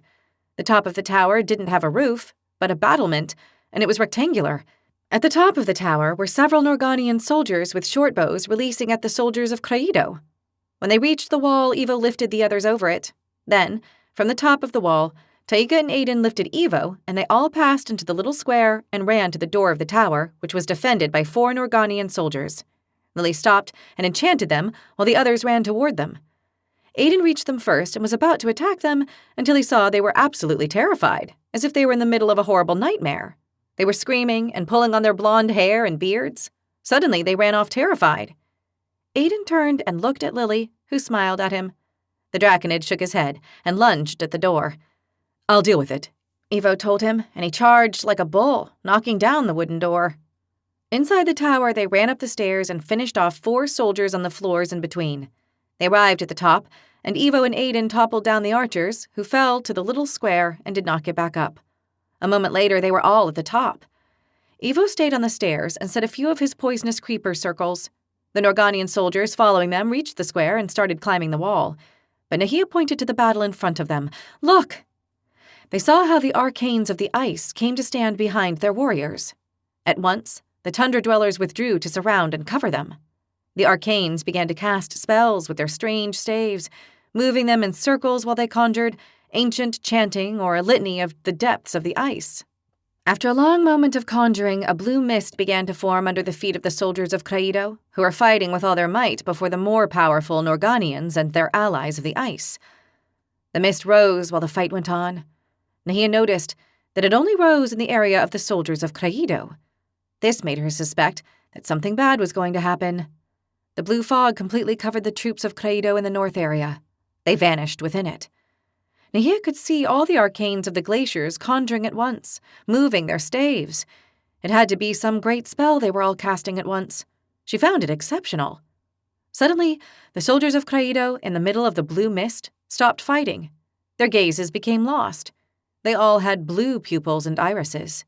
They were under the influence of the great spell the arcanes of the glaciers had cast. I think I know what's going to happen now, said Lily, who was looking down at the foot of the tower from the battlement. She had just conjured against 3 Norganian soldiers at the base of the tower and had left them enchanted, horrified and scared to death. What? Nahia asked, as she discharged a tremendous fireball against 6 Norganian soldiers who were trying to enter the tower through the door Evo and Aiden had blocked with a couple of fallen cupboards from the first floor. The powerful flame caught them all, and they burned as they ran, terrified until they died. End your life, Lily told another enchanted soldier who had climbed up to the first-floor window.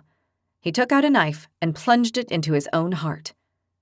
Something like that, she told Nahia. I see, Nahia said, changing sides on the tower since 3 soldiers were climbing up the windows. She concentrated and called on her fire thunderbolt, striking the first soldier who fell down. She threw a ball of fire at the second one, which incinerated him. She didn't have to do anything to the third soldier, because Taika threw dark daggers his way and killed him. On the other side, Aiden and Evo were throwing balls of storm and earth at those who tried to climb the tower. The twin explosions finished off their attackers. They both had a bit of trouble conjuring them, but the tower was high and gave them plenty of time. It was that, or wait until the soldiers reached the battlements of the tower, because they didn't have long-distance weapons. Watch out, it's already beginning, Lily told them, and she pointed at the soldiers of Craido in the middle of the blue mist. They stopped fighting and began to turn. They faced the 2 dragons at the northern gate and started heading toward them. They're not going to attack them, are they?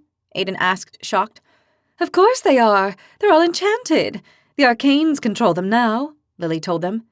That's amazing. Evo watched, numb. It is. Nahia nodded.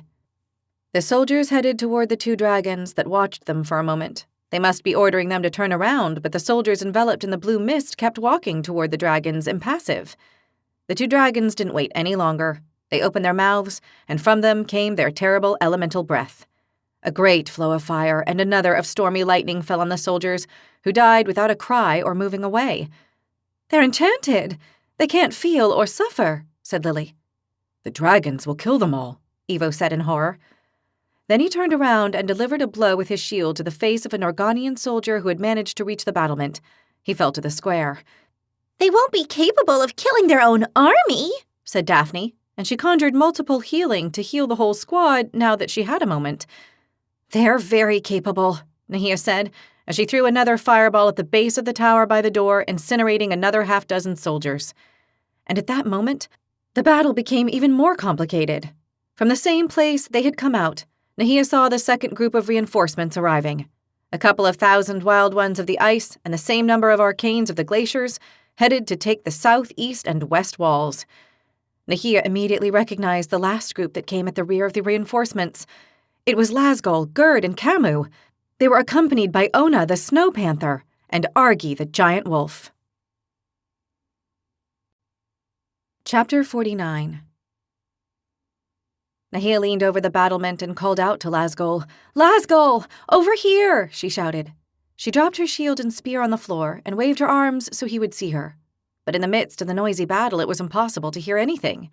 The battle cries came from all sides. She tried again, but without luck. Lasgol and his companions launched into their attack against a dragon, no less. They faced a red dragon that came down from the sky to attack the new reinforcements that had entered the city. The dragon used its fiery breath and roasted a group of wild ones of the ice who attacked it. They died amid war cries. Lasgol used his golden bow. Nahia saw a golden flash come out of the weapon. It was the golden magic the weapon possessed. An arrow flew true and plunged deep into the right eye of the dragon. The beast roared, furious. Gerd, the ranger who was almost as big as Evo, released at the dragon's head with earth arrows that exploded upon impact with a loud noise, creating a cloud of smoke and blinding the stunning substances right in the dragon's face. The beast shook its head to get rid of the noxious effect and roared with rage. Lasgol released again at the same eye and made another bullseye. Nahia had no doubt he was using some skill that kept him from missing. With that skill, plus the golden magic, he left the dragon one-eyed and roaring again with rage and pain. Gerd released again quickly and hit it full in the mouth. Once more he used an earth arrow, and when the arrow exploded it released a blinding, stunning cloud that enveloped the dragon's head. It shook its head again, but in an intelligent and unexpected movement, the dragon covered its head with its right wing, and the next arrows from Lasgol and Gerd hit the wing. Lasgol's wounded it, but Gerd's could not reach its head. The dragon counterattacked at once with its breath of fire. A tremendous flame came out of its mouth and aimed directly at Lasgol's group. "Oh no!" cried Nahia, horrified. The flame reached the group, which was staying close to Camu in the middle, Lasgol and Ona on one side, and Gerd and Argi on the other. But the flame did not reach them. Nahia could make out a dome of protective energy around them. The flaming breath was striking the dome, unable to pass through. That was Camu's magic, she was sure of it. A most impressive magic. The dragon was unable to penetrate it, and Nahia was sure it was sending all its energy in order to do so. Camu, on his part, would be sending energy to maintain the raised defense. Taking advantage of the magical defenses, Lasgol and Gerd released again, while the dragon kept trying to bring down Camu's protecting dome. Lasgol's arrow plunged deep into the left eye, and Gerd's also reached it with a fire arrow. The red dragon roared in rage. It shut its mouth, putting out its breath of fire as it moved its head as if trying to see. It took a step and stumbled. Nahia realized it was blinded. It couldn't see.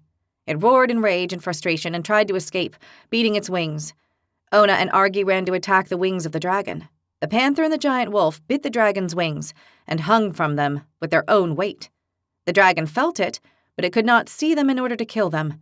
It shook its wings to get rid of them, but both of their grips were spectacular, and they didn't let go with their teeth.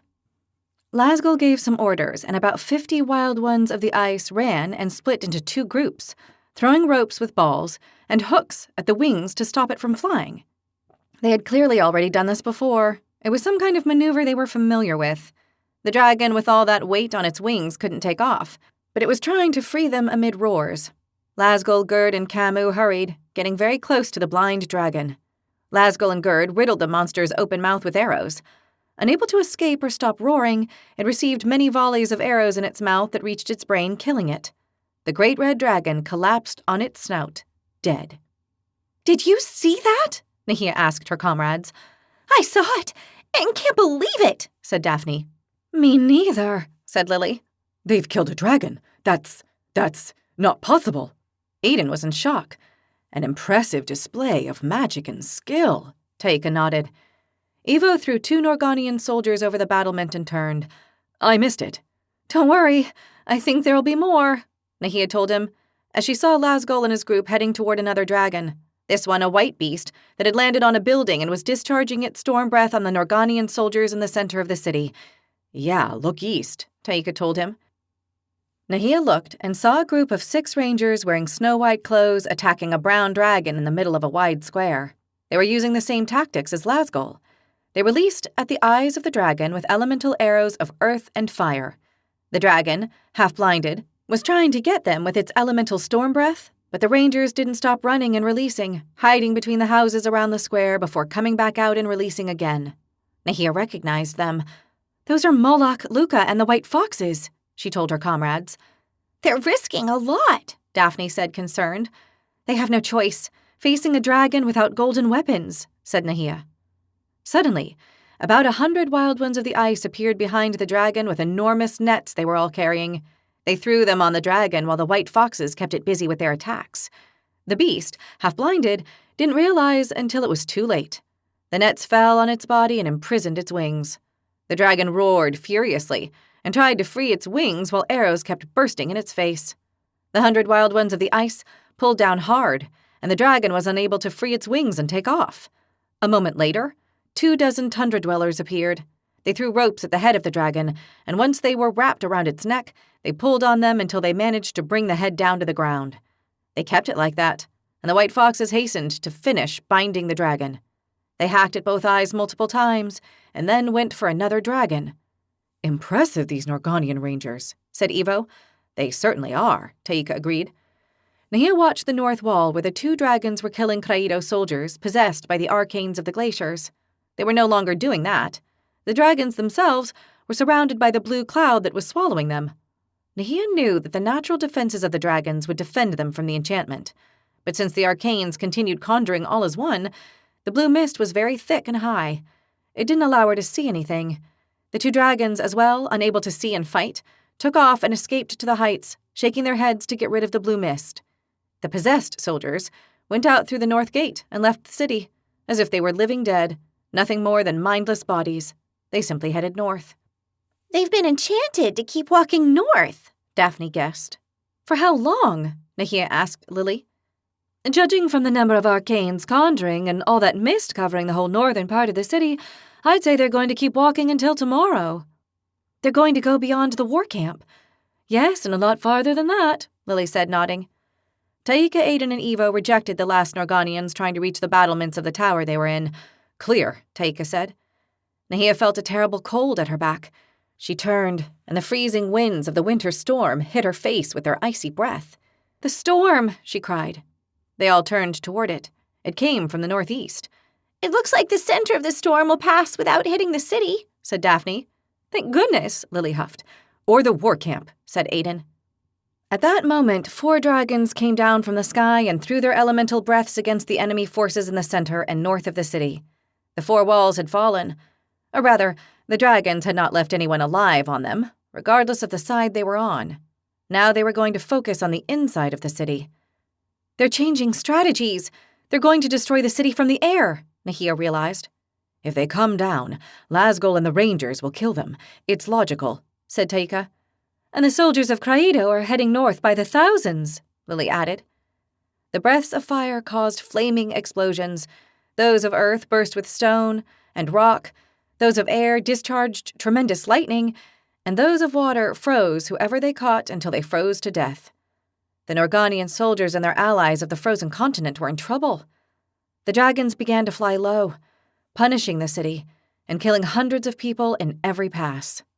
Suddenly, the blue mist began to turn darker and covered everything. Norganian soldiers, wild ones of the ice, tundra dwellers, arcanes of the glaciers, buildings, squares, the whole center and north of the city. The arcanes are covering everything with the mist, so the dragons can't see their prey, Taika said. I see the soldiers are taking cover in houses and other buildings, said Evo. They're smart, Lily admitted. Yeah, but that only delays the inevitable, said Aiden. The dragons will take 1,000 passes if necessary. You know he's right, Lily said. Suddenly, a fire dragon flew past, throwing its flaming breath near them. Lay low, Taika warned. They threw themselves on the floor away from the passing stream of fire, but it only missed them by a hair's breadth. Hey! We're dragon warlocks, you idiot! Lily shouted at the dragon as it flew away to return with another lethal pass. They don't care. They're going to destroy everything, no matter who's in the city, Nahia said, who could see the dragon's intentions. The red dragon was coming from the opposite direction, and this time its breath was going to hit the center of the tower. We have to get out of here, Taika shouted at them. Downstairs, Daphne cried. They ran downstairs, and the dragon reached the tower with its breath of fire. It hit the structure, and everything burned. It passed right over the tower. If they had still been at the top, it would have incinerated them. Below on the stairs, the fire managed to get in, but not too far. My hair! Lily cried as it caught fire. Aiden put it out by slapping it as his arms caught on fire. In the middle of the stairs, Taika and Eva were hurting from burns on their feet, and their cloaks were burning. They took them off and threw them out the window. How are you? Daphne asked the Scarlatum. She was the only one the flames had not touched somehow besides Nahia. Burns on my arms and feet, said Lily, looking around at her comrades. She had a nasty-looking burn on her right arm. Take it easy, all of you. Give me a moment. I can heal you. Daphne concentrated, and a moment later her healing energy was running over each of their burns. It took her a long moment, but she was able to heal all their injuries. You're the best in the whole world, Lily said, delighted. They weren't serious wounds, thank goodness, Daphne snorted. You're worth 1,000 rations, Evo told her. That's the best compliment I've ever received. The Fatum smiled at him. We have to get out of this city before the dragons kill us, said Taika. Okay, let's clear the door. Evo and Aiden set to open the door, and once they finished, they prepared to come out. We need protection against their elemental breaths, said Nahia. We have to use our scale protection. Do you think they'll hold? Daphne asked. They should, at least if it's not a sustained attack, said Nahia. Yeah, that's a very good idea, Lily agreed. Come on then, let's get started, Nahia said. And in a moment she had called on both levels of scale protection, the energy one and the hard lava. Daphne and Lily didn't have any trouble creating the field of magic scales, which provided protective anti-magic energy, on their elemental scales of diamond and ice respectively. Unfortunately, the boys did not have the same results. The three had their eyes shut, they were concentrating, trying to create them, but without luck. They were failing. Come on, boys, I'm sure you can do it, Lily said encouragingly. It didn't seem like they were going to be successful. Outside, the low flights increased, and the explosions and cries of agony grew. Suddenly, Aiden succeeded. His scales of energy and whirlwind protection covered his body. Wonderful, Lily cried. A moment later, Taika did it. His scales of energy and black diamonds appeared all over his body. Eva wanted to give up. We'd better drop it. Let's go. No way! We're not leaving until you're protected, Daphne said very seriously. Eva snorted and tried again. A moment later, out of sheer stubbornness, he did it. His great body covered with scales of energy and then of rock. Very good. Remember that you have to send energy to the scales in order to keep them active, Nahia said. All right. Evo nodded. Let's go, Taika cried and went out of the tower into the square. They all followed. Like a bad omen coming true, a white dragon flew past them, discharging its storm breath. A stream of lightning bolts reached them, hitting them with great intensity. A dozen bolts hit each one of them, and those that fell around them raised a storm of stones from the ground that also hit them. They all stopped where they were. Any injured? Daphne asked. No, I'm not injured, Evo said, unable to believe it. Me neither. Aiden was feeling his chest where he had been hit by 2 lightning bolts. My scales are almost destroyed, Nahia said, but they held up. Send more energy before you lose them. They all did what Nahia said, and they managed to maintain their 2 protective scale spells. Well, I think this answers your question, Nahia told Daphne. The next time I'd rather find out some other way, she joked, wrinkling her nose. Nahia shrugged. They left the square and realized that if they went toward the center of the city, they would enter the Great Blue Mist. "I don't think that mist will be good for us," said Lily. "We'd better avoid it." Suddenly a dragon roared above them. It was a brown dragon, and it had several arrows stuck in its head. "Watch out," Taika warned. "That dragon is fleeing," Daphne said. "From who?" Lily asked. Then, from between some houses about 25 paces away, the group of pursuers appeared. It was Lasgol, Gerd, Camus, and his friends. "Lasgol!" Nahia called him with a loud shout. This time, Lasgol heard her. He turned toward her and aimed his bow at her. Gerd did the same. "It's me, Nahia!" Just in case, she dropped her weapons on the ground and took off her hood so he could see her. "Nahia!" Lasgol recognized her. Then he pointed his bow at the rest of the squad. "Friends!" Nahia shouted in Norganian. Lasgol watched them for an instant. Then he nodded and came closer. The rest of the group followed him. When he was level with them, Lasgol motioned them to follow him inside a large rock house. Once inside and under cover, he greeted them. "Hello, Nahia," he said, and gave her a nod. "We very happy find you," Camus sent to everyone. Daphne, Lily, Aiden, Evo, and Taika were surprised to receive Camus' mental message. "I'm happy to see you too." "You no worry. I translate to message with my transmute message skill." "Thank you, Camus. You're a star." "I'm much star, yes. Intelligent too. Much." Nahia could not help smiling. "Camus is going to take what we say and transform it into a mental message he will send to each of you. That way we'll all understand one another. You'll hear everything with an echo," she told her squad. "How's Egil?" Lasgol asked her. "He's all right. He sends you greetings. He's still a prisoner in the dungeons. We haven't been able to free him yet." "But he's all right?" Gerd asked, worried. "Yes. He's well of health and spirit. He says we must keep fighting and that we'll find a way to free him." "About freeing me. Thank you very much, all of you," Gerd told them. "Here, let me introduce my squad. This is Daphne, Lily, Aiden, Evo, and Taika." "Much pleasure meeting you all," Camus sent them smiling. "A pleasure," Lasgol said. The squad greeted them with brief nods. Roars sounded outside, and a dragon gave a fiery pass that fell near them. "There's not much time. You have to get out of here," Lasgol told them. "What's going on?" Nahia noticed Lasgol's tone of voice. "The arcanes of the glaciers are going to lead the winter storm over to the city, then to the war camp. No one will survive." "Oh, wow." "We're all going back to the tunnel for protection," Lasgol said. "I see."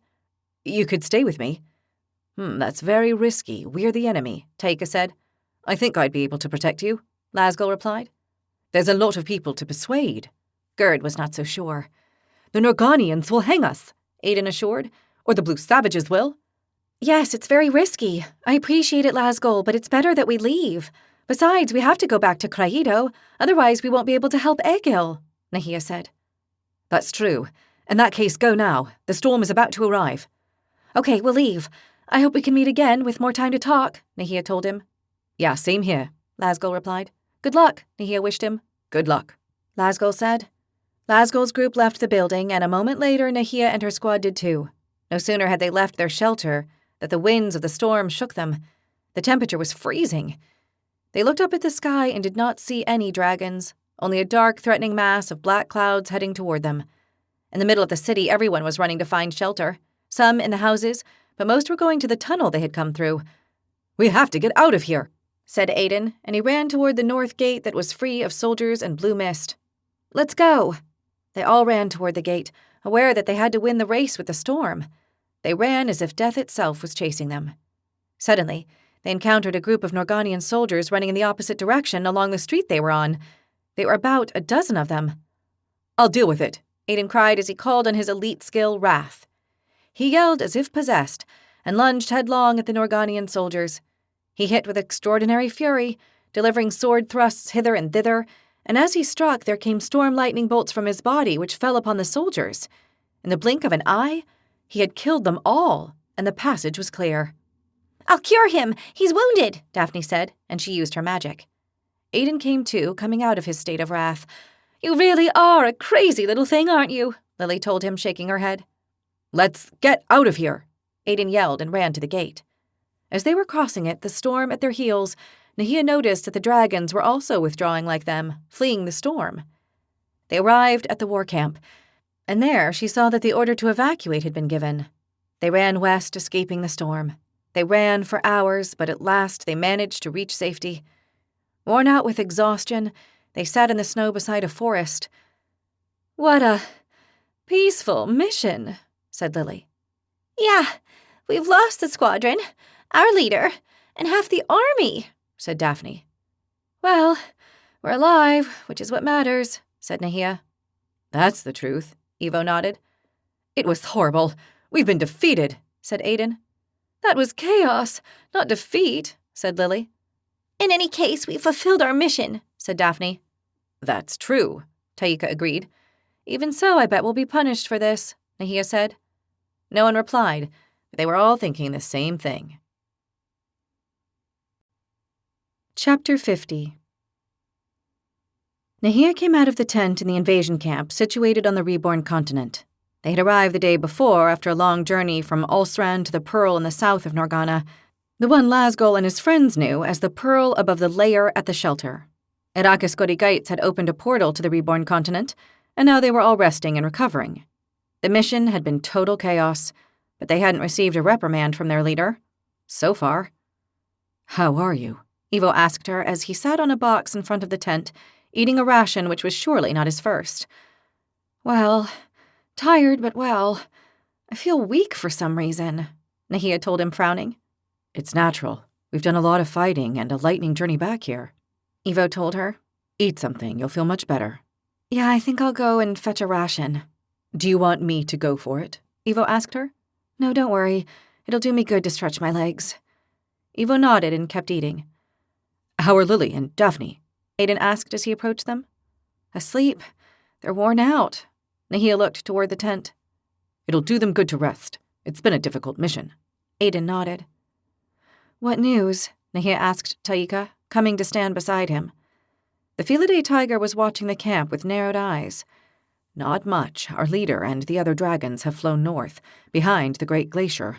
They must be conferring there. About what, I have no idea. I think we're waiting for the other missions to return. I guess they won't open the Great Portal to Craido until we're all here." "It's not efficient. It requires a lot of power to be able to open it.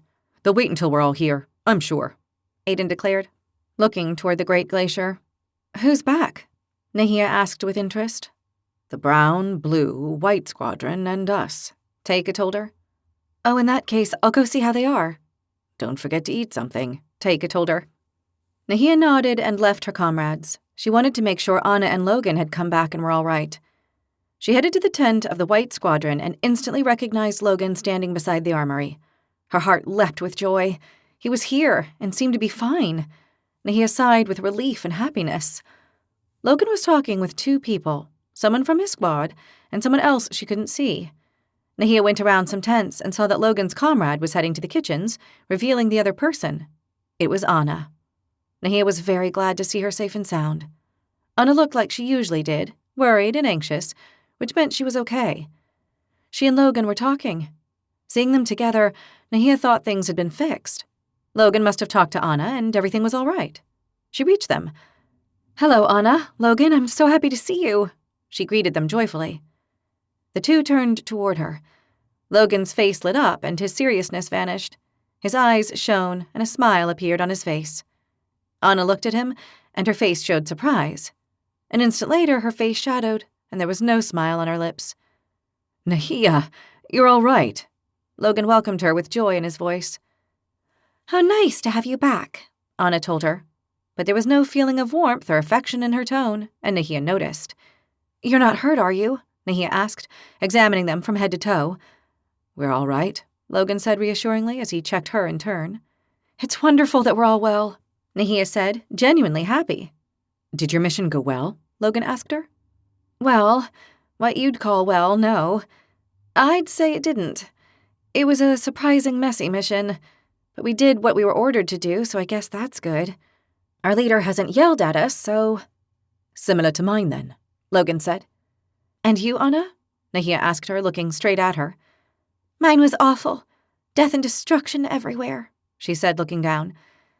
The dragons have destroyed everything in their way. Nothing can stop them. You can only flee from them or bend the knee.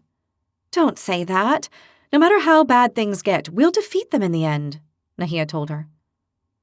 Tell that to the thousands of Rogdonians, Masik and Usik they've killed without mercy. Anna shook her head. I'm going to lie down for a while. It's been days since I last slept. What's the matter with her? Nahia asked Logan.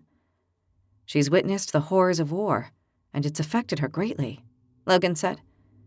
Is it only that, or is there something else? Nahia asked him. Something else? Because of, you know. Oh, no, I don't think so, Logan said, shaking his head. Nahia nodded. War is terrible. Horrific things happen. Very true. Logan nodded again. Suddenly, 2 members of his squad came out of the tent. Are you coming, Logan? Sure, coming. Sorry, Nahia. What is it? She asked. We're going to the infirmary. We have 2 wounded, one very serious. Oh, I'm sorry. Logan nodded. I hope they both recover. Me too, Nahia said wistfully. See you, he said. And in his eyes there was a special glow Nahia could detect, surely the same as hers. She watched Logan leave, her heart beating fast. She sighed and headed to fetch some food. That would make her feel better. She arrived at the kitchens and they gave her a ration, which she gulped down right there. Indeed, she was hungrier than she thought. She asked for a second serving, and she nearly finished that too. It made her feel much better. She left the area of the kitchens and went to her tent crossing the camp. But when she was already close, she veered off unwittingly, her mind lost in 1,000 thoughts. Logan, Anna, her squad comrades, the wounded, war casualties, dragons, and the need to finish them. Without realizing it, she found herself in front of the entrance of the great glacier instead of her tent. Why, she muttered, not knowing how she had got there. She decided to go in and take a look at the Great Pearl to see whether it was being prepared to open the great portal back to Craido. The soldiers on watch duty let her pass. She was expecting to find several silver dragons working on the pearl, but she was wrong. The Great Pearl was there in the middle of the immense glacier, but there was no dragon in sight. The great central chamber was deserted. This meant they were not going to go back right away. The idea did not displease her. She was in no hurry to return to the academy. Nahia? A voice asked behind her. She turned. It was Logan. Hi, Logan. I thought it was you. I saw you as I was coming back from the infirmary. How are your comrades? They'll both live. Logan sighed, and his face showed great relief. That's very good news. Suddenly, Nahia felt the scale on her nape heating up. Oh. What is it? I might start acting weird. Don't worry. What? Logan looked at her blankly. Nahia felt her mind clouding and the silver mist beginning to form around her mind. It's starting. Stay calm, she told Logan. I feel power. It's coming from you, from your neck? Logan said, worried as he reached out his hand to her. Nahia began to walk to the east. She was in a dream again, and the strange power was drawing her. She went into the side cavern adjacent to the main chamber of the glacier where the pearl was. Logan followed, worried. The scale in Nahia's nape was burning, and the mist and that power were drawing her forward. She walked the whole cavern until she reached the wall of ice on the north side. She touched the wall of ice with her hand. I might have a vision now, she warned Logan. What makes you think so? I had one a short time ago. This place has something to do with my destiny. There's nothing here, only a wall of ice. Nahia began to feel very strange. Now it was not only the scale on her neck, the mist in her head, or the dreamy feeling. She felt heat, a burning heat that was beginning to climb up her whole body. Her inner flame had lit, but not from rage. It was her condition, her illness. Something's happening. I'm going to have a seizure, she warned Logan. What can I do? He asked her with wide, anxious eyes. Nahia felt the flame creating a tremendous fire inside her. All of her was burning. The fire was spreading, the heat expanding through her skin. Nothing. Don't touch me. You might get burned or something worse. But there has to be something I can do. How can I help you? Nahia shook her head. The palpitations began and grew to a heavy rhythm. Now the dizziness and the nausea would appear. Her heart was beating like a wild horse. But something strange happened. This time was different. She didn't get dizzy or nauseous. She realized that her head was still in the middle of that dreamy mist, and that the scale was still burning. Her condition was combining with the power of her destiny. Now she should fall to the ground, amid tremendous cramps, and end up convulsing on the ground, but it didn't happen. She felt like the terrible fire inside her wanted to come out, that she was going to explode outward. She felt it would be with great strength and power. "Logan, move back! I'm going to explode!" she shouted in warning. Logan took several steps back. Nahia lifted her arms up without knowing why she did so, and the fire inside her burst. A tremendous flame came out of her body upward, guided by her raised arms. The powerful flame rose and reached the upper part of the cavern. The terrible power of her flame melted the ice and continued rising. It made a round hole in the ice as it went up through it with incredible force and power. It went on rising and piercing the layers of ice until all the fire left her body. Nahia felt very weak, empty. She remained standing but was about to drop off. "Nahia!" Logan cried and ran to catch her in his arms. There was a dull crack, and Logan looked up. A block of ice fell on top of them. Logan jumped aside, carrying Nahia with him. The block of ice hit the ground right where they had just been standing and broke into 1,000 pieces. What? Logan was looking at the broken block and the pieces of ice everywhere. In front of him, he saw a large whitish pearl that shone with power. A little beyond that was another like it. Between the two was a dark-haired human. Nahia pointed her finger at him. "Those clothes." Logan helped her get up. "What is it?" he asked her. "Those clothes are ranger's clothes." "Is that an Organian ranger?" "He's more than that. He's one of the Snow Panthers. That's Vigo, the assassin who disappeared here in the glacier." "Oh, wow. Is he alive?" "He has to be, otherwise he wouldn't be part of my destiny. Bring Daphne. We have to revive him." "But what about you?" Logan worried. "Don't worry, I'm fine. Weak, but fine. Bring Daphne. Hurry." "Sure." "Go, please." "All right." Logan started to leave. "And get some soldier's clothes." Logan stopped, looked at her, and then nodded. A while later, Nahia and Daphne were trying to revive the human. Lily and Logan were with them. "Watch the entrance. We don't want prying eyes," Nahia told them. "I'll take care of that," Logan said, and went to cover it. Give him some more heat. He's frozen solid, Daphne told Nahia. Nahia nodded. She used her fire hands skill, but with a small flame, just to generate heat. She passed them all over the human's body. "I can't believe they had him in a block of ice up there." Lily shook her head at the idea. "It must have been some evil torture brought on by the immortal dragon," Nahia guessed. It kept him alive. Those 2 pearls have vital power, said Daphne, who was beside them. "Alive, yes," said Lily, putting her fingers on his neck. "Frozen, but alive. He's attractive, this assassin. He has a roguish face." Lily, he's half dead. Please focus, Daphne told her. "Knowing water magic, if they froze him alive, he'll live. You can use water magic to freeze someone to death or to freeze them alive. A small but remarkable distinction," Lily explained. Then I'll be able to heal him. Daphne nodded. "I think it's done," Nahia said, and sat on the ground. She was about to faint from how tired and weak she felt, but she wanted to save him before losing consciousness. Right, now it's my turn. Daphne laid her hands on the chest of the young man and began to send her healing energy to his body.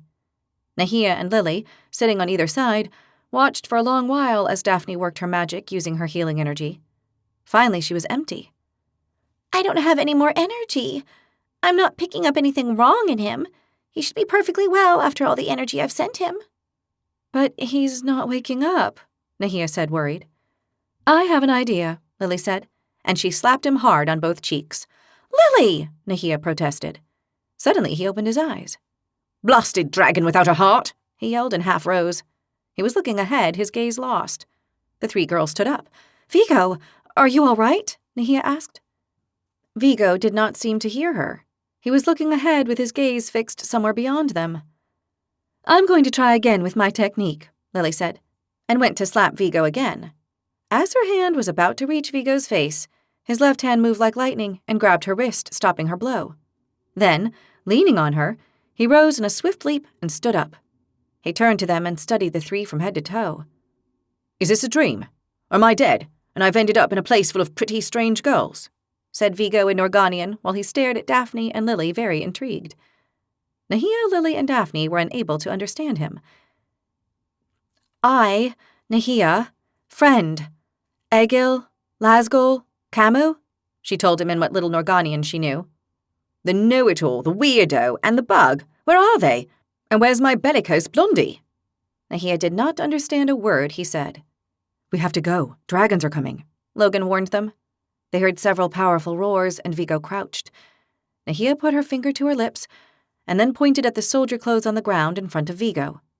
He understood, nodded, and began to undress in front of her without the least embarrassment. Nahia, Daphne, and Lily turned their backs. Lily was smiling. A moment later, they left.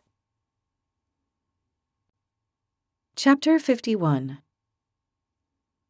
They came out of the glacier in 2 groups. Lily, Daphne, and Logan first, and then Nahia with Vigo.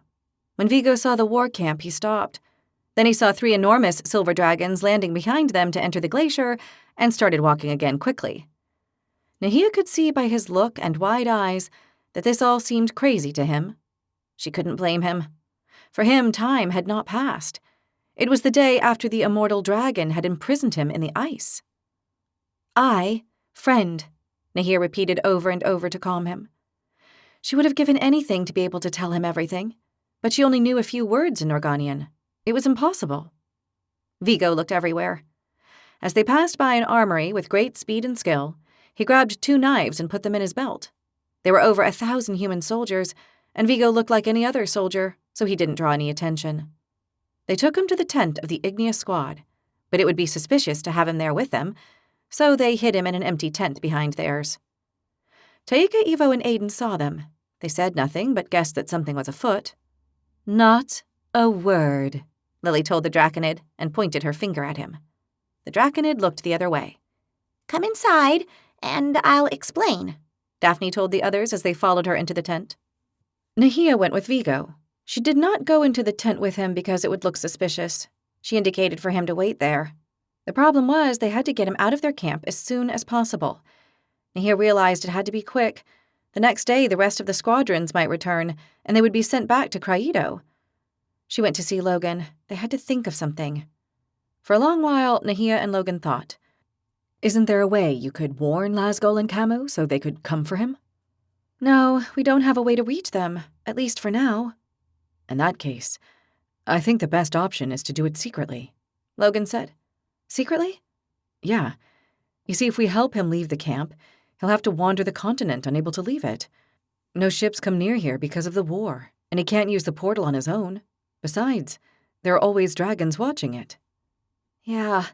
Besides, if he wanders around, the dragons might see him on one of their scouting flights. That too. That's why I think the carts are the best idea. Logan pointed to a convoy being prepared. Hiding him in a convoy to Norgana? Nahia guessed Logan's intention. That's right. He nodded. That way he'll go through the portal and appear in his own land. And being a ranger, he can vanish into the forests. That's a very good idea, Nahia replied, cheered. And without meaning to, happy to have a solution, she leaned in and kissed him. Logan smiled. I'll try to have more good ideas, he joked. Nahia blushed. All the time, she said, and kissed him again. Then they pretended. They were in front of Logan's squad's tent. And his comrades acted like they hadn't seen anything, but they were grinning. The following day, they put Logan's plan into action. A convoy was setting out for Norgana that evening. Taika had found out after chatting with the soldiers. They got ready to put Vigo in the convoy. Only the Black Squadron had not come back yet. Once it did, they would have to leave. Nahia was worried. She wished they would delay to the next day, or they wouldn't be able to get Vigo out of there. Her wishes seemed to be granted. Night came, and the Black Squadron still had not appeared. They still had until dawn, at least. Nahia heaved a sigh of relief. She set the plan into motion. We have to act now. Ready, said Lily. Are you sure you can do this? I can do this and a lot more, she reassured her. Nahia nodded. The others? We're with you, said Daphne. Are you sure you want to be involved? Absolutely, Taika told her. You too, Aiden? You can stay out of it. If you all go, I go too. You're my squad. As you wish, Nahia said. She wasn't very convinced, but it was better to have him close than leaving him at the camp and having him betray them by warning the dragons. Let's go then, said Nahia. They picked Vigo up at his tent. Nahia tried to explain the plan to him as best as she could. She wasn't sure how much the ranger had understood, but she hoped it would be enough.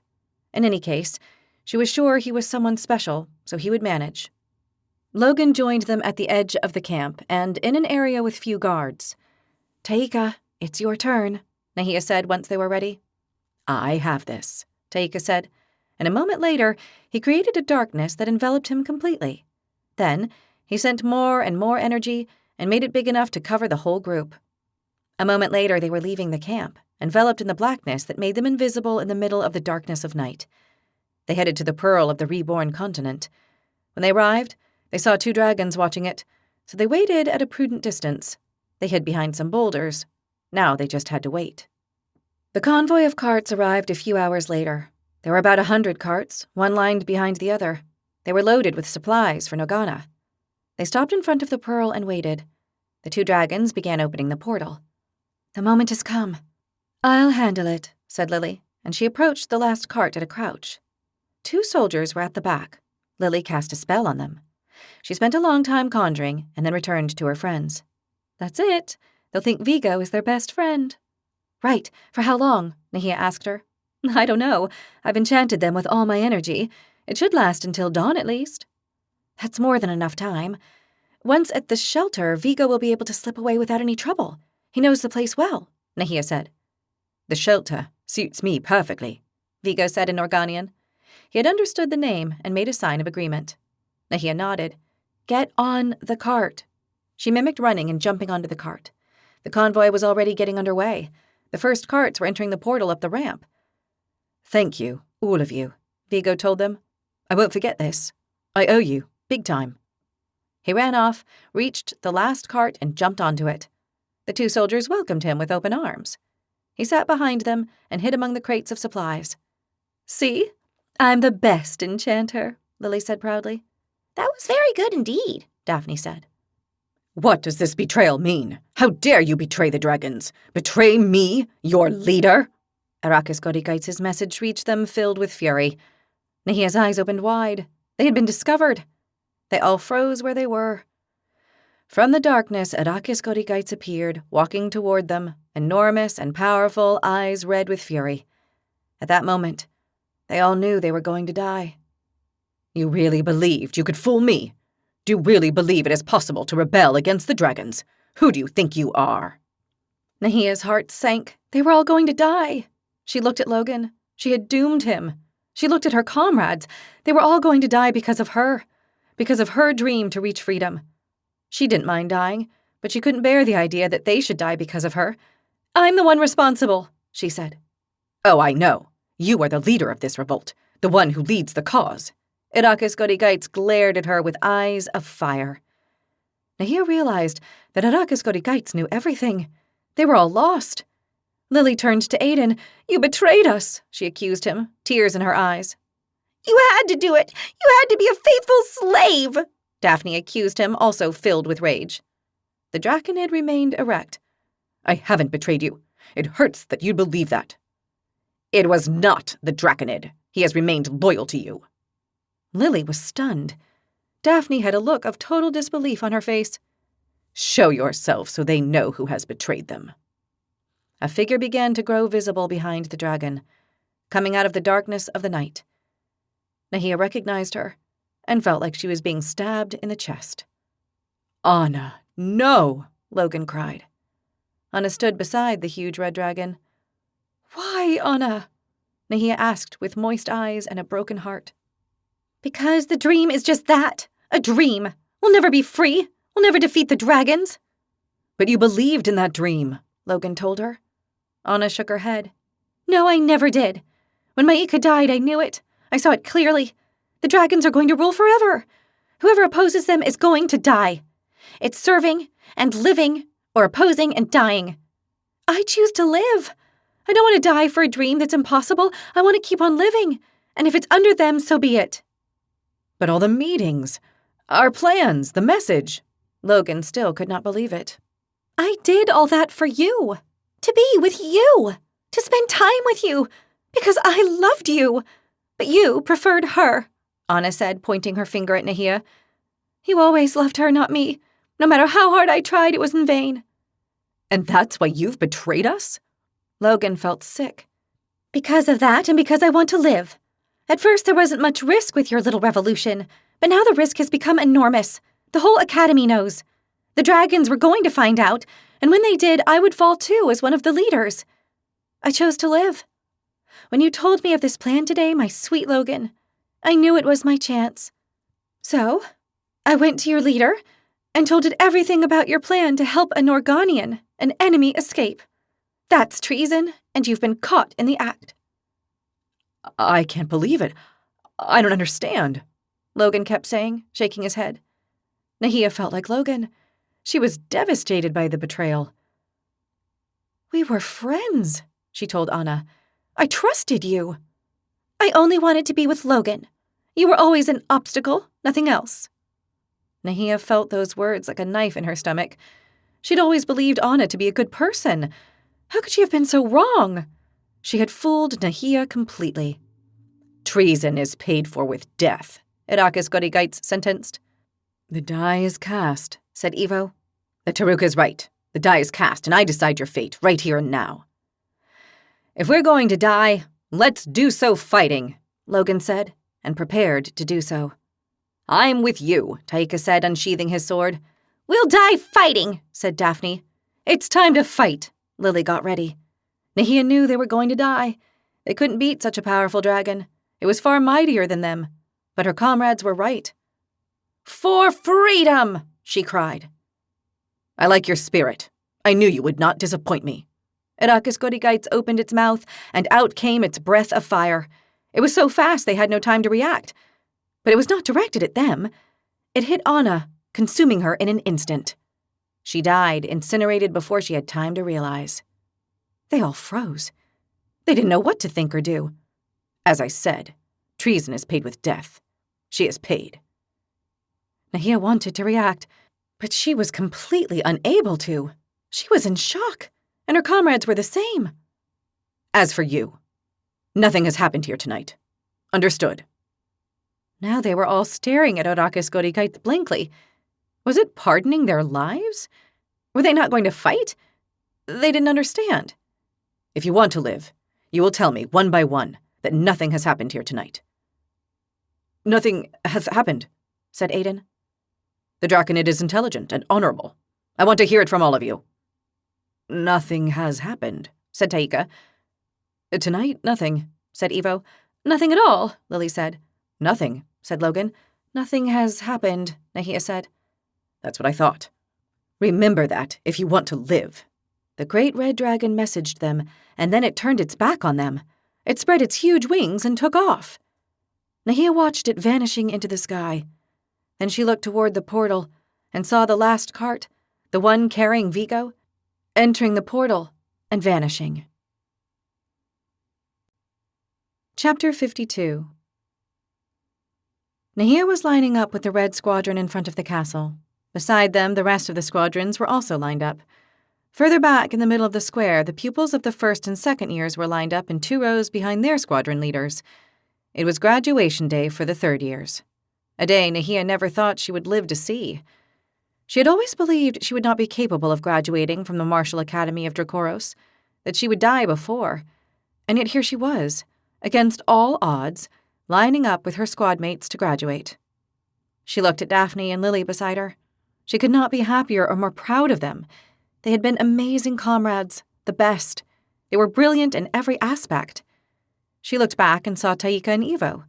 The Felidae tiger and the Taruk had turned out to be not only intelligent, but also people with great hearts and courage. Then she looked at Aiden, right behind her. They had misjudged him. The Draconid had turned out to be honorable and loyal to his squad and his comrades. He hadn't betrayed them and had supported them in his own way. Nahia heaved a sigh. Having her comrades around her always soothed her and gave her a feeling of safety, which she cherished in her heart. They had spent the 3 regulatory days of rest since the return from their end-of-the-year mission in Dremia, and it was time to graduate from the academy. Nahia's head was full of thoughts of every kind, and her heart with mixed feelings. She had barely been able to sleep during the days they had been back. She felt she had to accept and digest everything that had happened and put her thoughts in order. There was too much at stake for her not to have a clear mind. What she had still not been able to process was Anna's betrayal. It was something so unthinkable and brutal that no matter how hard she tried to accept it, she couldn't. Her heart was broken, and it hurt. She tried to reason with it, to find some excuse for Anna, a way to understand why she had done it. But Nahia couldn't find any. It seemed impossible that it had happened. The betrayal was so painful that she felt as if a part of her heart had been cut out. She shook her head, unable to believe what had happened. They had been friends ever since the first day they had met, when they were sent to the academy. They had lived through Maika's death and 1,000 other hardships here. All the suffering lived during those 3 agonizing years in order to survive, all for it to end this way. She didn't understand it. She couldn't understand it, and least of all digest it. Perhaps that was what had defeated her. All the deaths and the lack of hope in this place. That and the situation with Logan. She did not want to think about how much her relationship with Logan had affected Anna's decision to betray them. She hoped it wasn't because of that. In any case, she had died, and this could not be changed. It was terrible, but so was the world of the dragons. She looked at their leader as it stood firm in front of them beside the banner of fire, as great and powerful as it was. What had happened with it had her still in sheer disbelief. She couldn't get used to the idea. She had thought about it a lot, and had reached the conclusion that Arrakis Gaitz had to be on Godin Zilor Denbo's side. It had to be one of the dragons that belonged to the faction of the New Tomorrow. She would never have imagined it. She still couldn't believe it, although it was right in front of them. But she couldn't think of any other explanation. On the other hand, that dragon had always been terrible to them and the whole squadron. It was cruel and ruthless. The only explanation she could think of was that it had acted thus to avoid raising suspicion among the other dragons in the academy. This was a dragon with a very good reputation among its own, and that could only be achieved by acting brutal and achieving major success. What was unarguably true was that out of all the squadrons, Arrakis Gaitz's had the fewest casualties. Nahia had noticed that. Now that she guessed that he belonged to Godin Zilor Dinbo's faction, she saw this as an effort to keep them safe. And it did so very well. It had not raised suspicions within the squadron or among the other dragon leaders. In any case, it had saved them from Anna's betrayal, and that was undeniable. Just in case, she would try to find a way to make sure it belonged to the faction and could be trusted. She needed to ask Godin Zilor Dinbo. She had to find a way. This led her to think that at least she had profited from these 3 days of rest to finish weaving alliances within the academy. She needed to tie up all her loose ends before leaving. She had gone to the library to talk to Librax and had told him what had happened in Tremia, as well as her plans to continue with the cause. The chief librarian was pleased and had shown himself to be collaborative. He seemed to trust her more, as well as her purpose, and had been happy to help with whatever she needed, except for taking unacceptable risks. The Exarbors were as intelligent as they were prudent. Nahia had tried to make him reveal who his equal was among the Turgnamus, because such a person had to exist in the academy. Librax had not denied this existence of such a being, but had refused to reveal his name. He argued reasons of security, and Nahia understood and accepted it. She would find out who it was sooner or later. Her gaze went unwittingly to where Logan was lined up with his squad. She was more than happy that he had survived and was graduating with her. She'd always known he would. For some reason, Logan seemed indestructible, a warrior who overcame any obstacle in his path. He knew he might die, like all of them, but his mind and heart refused to believe in such a possibility. They hadn't been able to talk about everything that had happened. There hadn't been a chance. They had seen each other and talked, but without the intimacy necessary to deal with those matters and their feelings. They would have to do so with time and quiet somewhere else. She kept looking his way in the hope that he would look at her. Logan seemed to feel her gaze and turned his head to her. Or maybe he simply wanted to look at her too. She smiled sweetly, and her heart flooded with joy, just like every time the handsome, dark-haired young man looked at her with those sky-blue eyes she lost herself in. He returned the smile, and putting his hand over his heart, he gave her a slight nod. Nahia felt happiness flood her whole being. All of a sudden, the 6 dragons roared in unison. "Attention! All firm!" Arrakis Gaitz sent them. Colonel Lihin Gogor and Commander Bigan Indar came out of the castle through the great door and stood looking toward the bailey to address the squadrons. The colonel, powerful and fearsome, roared, "Today is a glorious day for the Academy and for you. Today is graduation day, the day when you become dragon warlocks and witches on your own merits. Today, the third years who have finished the year alive graduate. It is an expected, dreamed-of day, one of extreme glory and honor for the 6 squadrons lined up before me. My congratulations first to the squadron leaders. They have done their duty once more. Some have managed to have more graduating pupils than others, as is usually the norm, but they always perform impeccable work. The 6 dragon leaders roared in response to the congratulations. The Academy is grateful to you for the good work, discipline, service, and loyalty of the 6 dragon leaders. Commander Beganzodi Indar thanked them. Again, the 6 dragons roared as one. My congratulations as well to all of the third years before me who have managed to complete the training. You graduate from the distinguished Dracoros Academy. You ought to feel great pride and honor, since many started the first year and not even half are finishing this last one. But you have done it. You have passed the whole training, weapons, magic, and talent. Today is a day of celebration and pride, because you leave this academy with the rank and skills of dragon warlocks. Lekan Gorigogor sent them, along with a feeling of pride mixed with glory. Honor all of the third years graduating this year. Perhaps one day you will do so too, ordered Beganzodi Indar.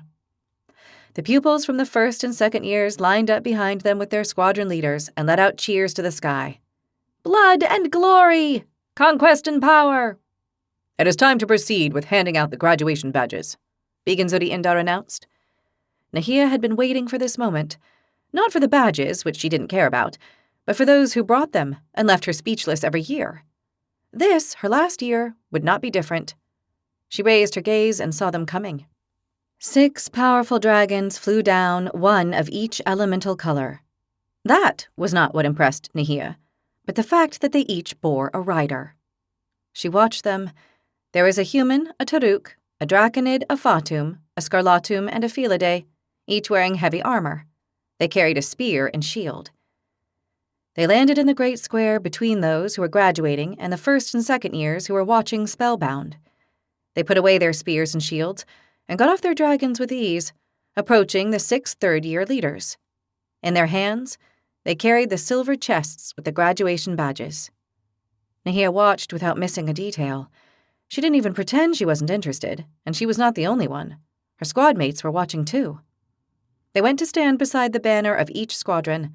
They saluted each leader with a solemn nod, and then turned to the pupils who were graduating.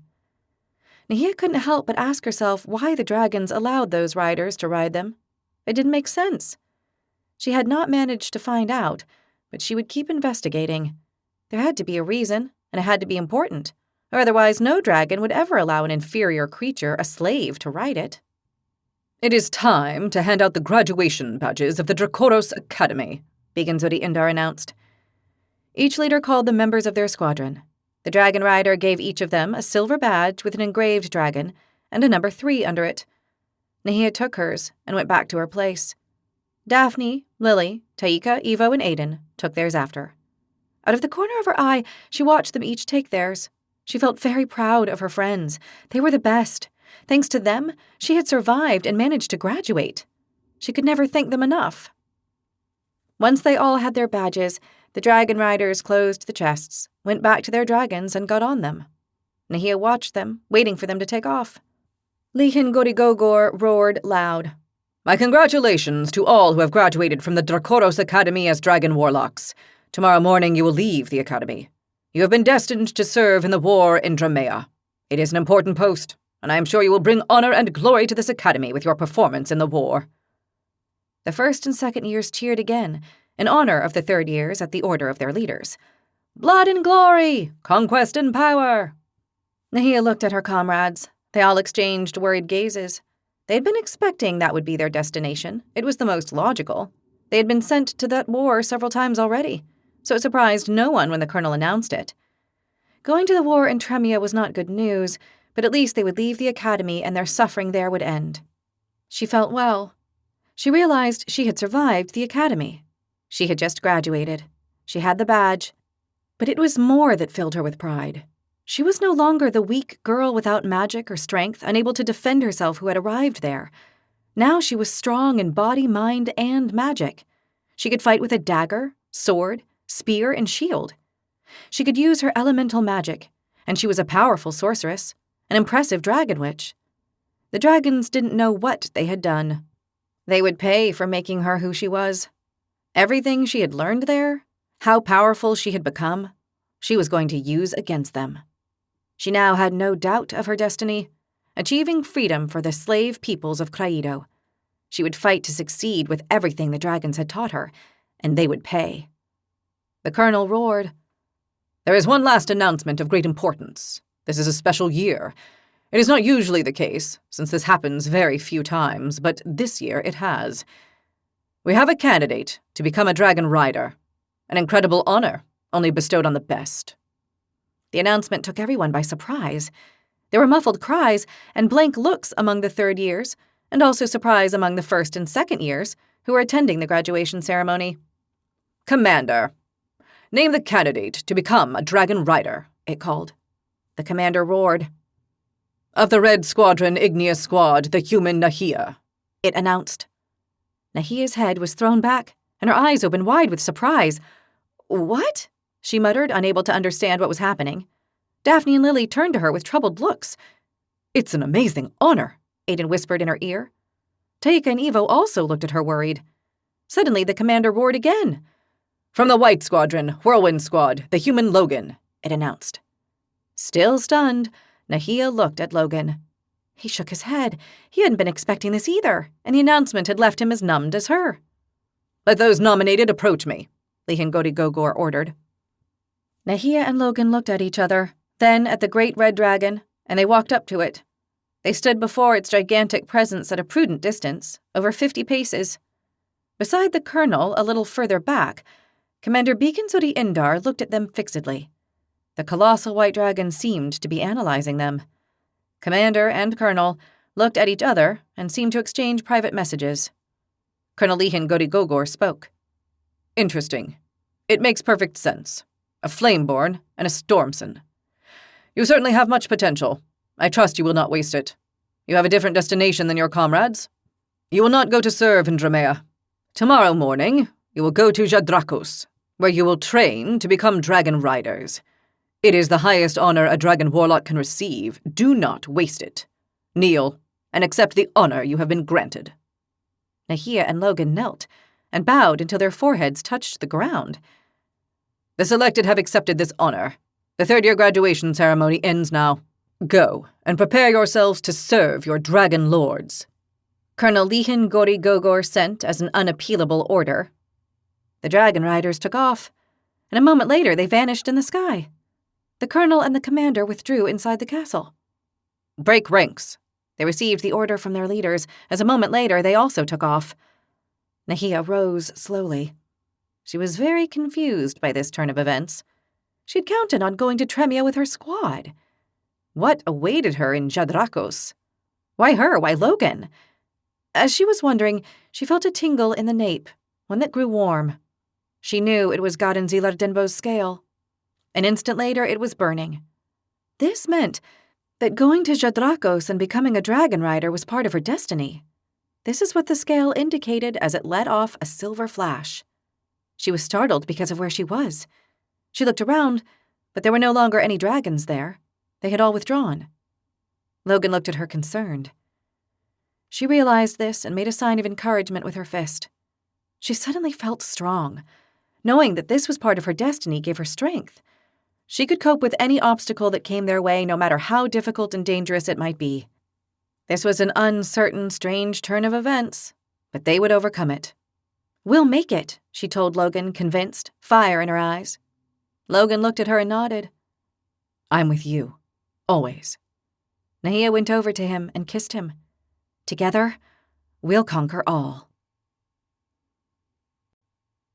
Chapter 53. Nahia went to the dungeon door that evening after graduation. It was the last night. At dawn, she would leave the academy and begin an uncertain future as a dragon rider. But she didn't want to leave without one last visit. What she intended was very risky. Her squad mates didn't agree and had tried to get the idea out of her head, but Nahia hadn't listened to them. She didn't want to leave that place without finishing 2 important tasks. She sighed deeply while she watched the 2 black dragons guarding the door out of the corner of her eye. She already knew that what she was going to do was dangerous, that it was crazy to risk dying after graduating on their last night at the academy. But even so, Nahia was determined. The door opened, and an old acquaintance came out to receive her. I can't believe it. I see it, but I don't believe it. Tarsel, the chief Turgnamus of the dungeons, shook his head. You know I love to visit, Nahia joked, knowing Tarsel would have a fit of bad temper. You're the worst pupil the Academy has ever had. Coming from you, I'll take that as a compliment, Nahia smiled. Tarsel cursed in the language of the Turgnamus. Then he switched to the language of Craido. How could you manage to get punished on the last night? That's a new milestone, never before reached in this academy. Nahia shrugged.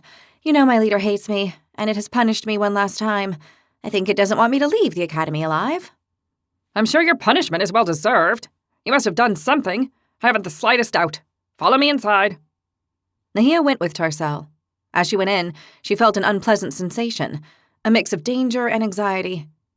They went toward Jabor, chief exarber of the dungeon register, was waiting with his open tomes. He raised his gaze from the tomes and looked at Nahia. Nahia, of the Igneous Squad, Red Squadron. He recognized her. Hello, Jabor, once again. Nahia greeted him. You're registered. You have a 1-night punishment from your leader. What level? Asked Tarsel. Underground, level 3. The 3rd one again? But what have you done to be sent to the 3rd level on your last night? Tarsel could not believe it. Something ugly, Nahia shrugged. Unheard of. Tarsel gestured, annoyed. Come on, I'll take you down. There's no need, I know the way well. I'm the chief Turgnamus of the dungeons, and you'll do what I say without opposing me. Nahia had already expected Tarsel to get angry when he saw her there again, so it didn't surprise her. She didn't insist, not wanting to force the situation. She was already taking enough risks. Of course, Tarsel. Lead on, I'll follow. Tarsel led the way. He gave her the bracelet to go down, and Nahia put it on without a word. They went down toward the depths of the dungeons. It felt normal for Nahia. Not even glimpsing the Dark Watchers scared her now. She was so used to doing this route. They got to the 3rd level, and Tarsel opened the door with his heavy keys. They went in and met Utrecht. The Turgnamus responsible for this underground level opened his eyes wide. Nahia, but what? She's been punished on her last night, her squad leader. Tarsel shook his head. What could you have done to be punished on your last night at the academy?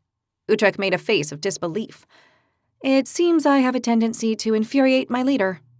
You don't say. I hope I never see you around ever again, Tarsel said.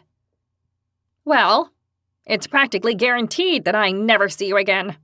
You either die tonight, or you leave the academy tomorrow morning, so I won't see you again. I'm very happy to have met you too, Nahia said with a smile.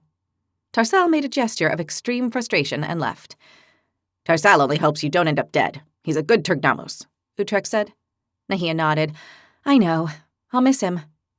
And here we are again. Nahia had the situation under control up to this moment, but now was when things might go awry. She needed to do one specific route, and if Utrecht sent her on another, she wouldn't achieve her purpose. Ready to work as always, she told him. Before you insist on a route, because I know you, let me tell you that tonight will be different. Nahia did not like this in the least. She had prepared several arguments so that Utrecht would let her do the route she wanted. Different how? Tonight, since it's your last night, I'll let you choose the route you want, Utrecht told her. Nahia's eyes opened wide. Can I choose? You can, but only one. Nahia was thoughtful. She would have liked to do 2 routes, but she had already guessed it would not be possible. Thank you for letting me choose. Consider it a parting gift. Route 1, your favorite? Nahia thought about it. Route 1 was that of Garanzi Lardenbo. It was her favorite indeed, and the least dangerous because she had the protection of the Great Silver Dragon. Besides, it would allow her to talk to the Great Dragon before she left, something she wouldn't be able to do otherwise. She thought hard and then decided. Route 4. Utrecht stared at her, opening his eyes very wide. Are you sure? Nahia nodded. Yep, 4. Very well. 4 it is then. Your favorite partner will come with you. Couldn't I go alone? I know the tunnels well and can deal with the carts with no trouble. Utrecht shook his head firmly. It's forbidden. A Tergnamos of the level always has to go with the delivery. Burgor, you'll go with Nahia. Route 4, he called. Burgor appeared from behind a door, and when he saw Nahia, his eyes nearly popped out of their sockets. What the heck? He cried, coming into the room. What a joy to see you again, Burgor, Nahia told him in a sarcastic tone. I'm not happy to see you. Not at all. Route 4, off you go, Utrecht said. Burgor muttered curses and went to get ready. Nahia followed him. She took the repulsor belt and the hat. They came out and went to the carts. They got on and started the route. Burgor threw her furious glances out of the corner of his eye. You have to hassle me, even on your last day, he told her after a long while. It's so that you don't miss me too much when I'm not around anymore, Nahia replied in a cheerful tone. I don't want to die on this your last night, so no chatting, Burgor warned her. Of course, you know I'm very quiet and formal. Oh, sure. They did the route without incident and without speaking. They arrived at the final part where the caves with the fires were. They started to unload, and Nahia didn't miss a single detail of the prisoners. They unloaded in front of the humans, then the Fatum, then the Scarlatum, followed by the Felidae, Taruk Capro, and finally the Draconid. Nahia didn't try to speak to any of the groups. She knew they wouldn't answer her, except one. The Draconid who had spoken to her the last time. She wanted to speak to him specifically, which is why she had organized this last incursion into the dungeons. They unloaded the pieces for the Draconid, and when they finished, Nahia addressed Burgor. You can go on now. I'm staying here for a moment, she told him. No and no! No staying! No speaking! He shouted at her, furious. Nahia gave him a serious look and showed him the palm of her hand. Go on with the carts. I'll see you inside. It's forbidden to speak to them. On Nahia's right hand there appeared a burning ball of fire. You keep going with the carts. Let's not have a work accident. Burgor opened his eyes wide and raised both hands. You wouldn't dare! I leave tomorrow. Of course I would dare. Besides, if you trip and fall on a torch, it's just a work hazard that might happen to anyone. I'll tell it very persuasively. I'll even shed tears. Burgor eyed the torch a few paces from him. You will pay for this. I don't think so, because you're not going to say anything. If you do, I'll make sure you have a very unpleasant visit. I don't want to see you ever again, he cried, and got on the cart. The feeling's mutual. Get out and forget about me. Consider yourself forgotten, Burgor shouted at her as he left with the carts. That was very reckless on your part, the Draconid she had spoken with the last time said. Sometimes we have to do reckless things. I've come to speak with you, Nahia said, pointing at him. The Draconid looked at her and tilted his head. You shouldn't. It's dangerous. I know, but I had to do it. Why? Nahia looked at both sides of the silver path. She saw no one, so she stepped over to the Draconid, leaving the safety of the path. She reached him and looked into his eyes. Because I'm following your footsteps, Dramkin Udrex, leader of the great insurrection. The Draconid shook his head. This is something I wasn't expecting. How do you know who I am? Who told you? No one. I guessed. I wish I had done so earlier when I met you the first time, but for some reason I didn't see it then. Later on, I realized. I had a very revealing conversation with a Draconid from another squad of my squadron, and he opened my eyes. Then I understood. I understood why there were Draconids down here locked up. And not only Draconids, but humans, Fatum, Scarlatum, Felidae, and Taruk Capro. The dragons have the leaders of the great insurrection locked up here. You're intelligent, and also clever, which isn't the same. Thank you. I'd like to be even more so. You say you're following my footsteps. Explain, please. I'm trying to free the slave peoples of Craido.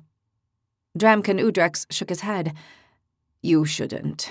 Look at what happened to me. Look at what happened to us, he said. And with his arms open, he encompassed the Draconids behind him, and then the other caves. If you follow our footsteps, you'll end up like us, dead or here, which is pretty much the same thing. If we don't do anything, we'll die as slaves, fighting for the dragons in strange worlds. But at least you'll live longer than if you rise up against them. We rose by the thousands, and there's only a few of us locked up here. All the others died. That's what awaits you, and those You managed to persuade to follow you. Nahia shook her head. That was not what she had hoped to hear. But you, all of you and those who followed you, had the same dream I have and that my people have, reaching freedom. We all had it, yes, but we failed. It's an unreachable dream, one that will doom thousands to death once again. I wasn't expecting such a negative message. I thought you'd encourage me, that you'd help me. And I am helping you. Not to make the same mistake I made, and for which thousands from all the races of Craido died. Was it a mistake or a deceit? Dramkin Udrex heaved a deep sigh. Not only was I defeated, they sank my name and my credibility. I expected as much. The dragons are beastly, but they're also very intelligent. Pretending it was all a hoax eliminates the possibility of new risings. If you make people believe there's no way to defeat them, no one will rise against them. Then it wasn't a hoax? Did you find a way to defeat them? It wasn't a hoax, no. I did have a way to defeat them. Otherwise, I wouldn't have attempted an uprising, and the leaders of the other races wouldn't have followed me, he said, indicating the other caves. I understand that you proved it, that you killed several dragons before the leaders and persuaded them? Dramkin Udrex nodded. That's right. I killed 3 dragons, and I convinced them. Nahia looked at the other caverns with the fires lit and the leaders around them. They joined you because of that, and you prepared the great uprising. They told the other races you had a way to kill the dragons, and that if they all joined together, they would bring them down. That's what happened, yes, Dramkin Udrex said, and sighed deeply. Then what happened? Why did the uprising fail and so many thousands died? Nahia asked, not understanding. The dragons are very powerful, not only because of their incredible strength and elemental magic, but because they also possess divination magic. They discovered our plan. They saw it before it happened. The great oracle had a vision and saw it. They stopped us right as the uprising began. The great oracle saw what was going to happen? That's right. It consulted the threads of destiny and discovered that something of great magnitude and contrary to the dragons was going to happen. It continued following the threads until it found us and destroyed us. This was terrible news. Nahia knew from what she had seen Garanzilar Denbo do that it was totally possible to glimpse destiny. She didn't know whether changing it was possible, but it looked that way. Did it change the destiny that was about to take place? It did. Or to be precise, another different destiny occurred after its intervention. Perhaps it would have happened no matter what. Destinies have a strange way of occurring, or not. But if you had the way to defeat the dragons, even if the Great Oracle saw it, it shouldn't have been able to stop you. Unless it took away your ability to defeat them. Dramkin Udrex smiled. You really are smart. That's exactly what happened. What did the Great Oracle take away from you? You want to know how I defeated the dragons. Yes, I need to know what it was. Dramkin Udrex nodded. I'll tell you. The Sphera Aura. The Sphera Aura? What's that? It's a creation of the Orions, the golden gods. A devastating weapon that can kill dragons. It knocks them out of the sky. It can do that? Nahia made a gesture of disbelief. I've done it myself. But how? The Sphera Aura radiates golden magic. The golden magic of the golden gods. The only magic capable of getting past the dragon's anti-magic protections. If you know how to use it, it can emit an enormous magical pulse which, if it hits a dragon, brings it down. If it's on land, it knocks it out. Unbelievable. It's a very powerful weapon. Against dragons, that is. That golden magic, in that form, has no effect whatsoever on other creatures.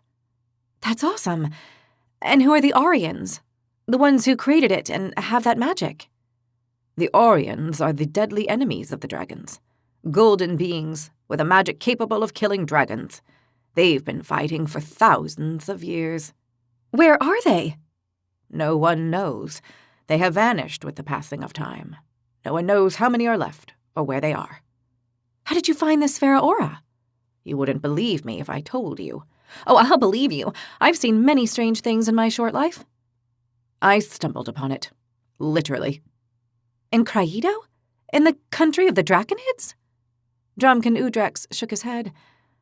I was like you, a dragon warlock. They sent me to fight on a faraway world, one the dragons had conquered and where they now reign. Fighting in that world is how I stumbled upon the Sphera Aura. In the battlefield, I picked it up without knowing what it was. I felt its powerful magic, and I kept it to study it. That's what I did as soon as I returned to Craido.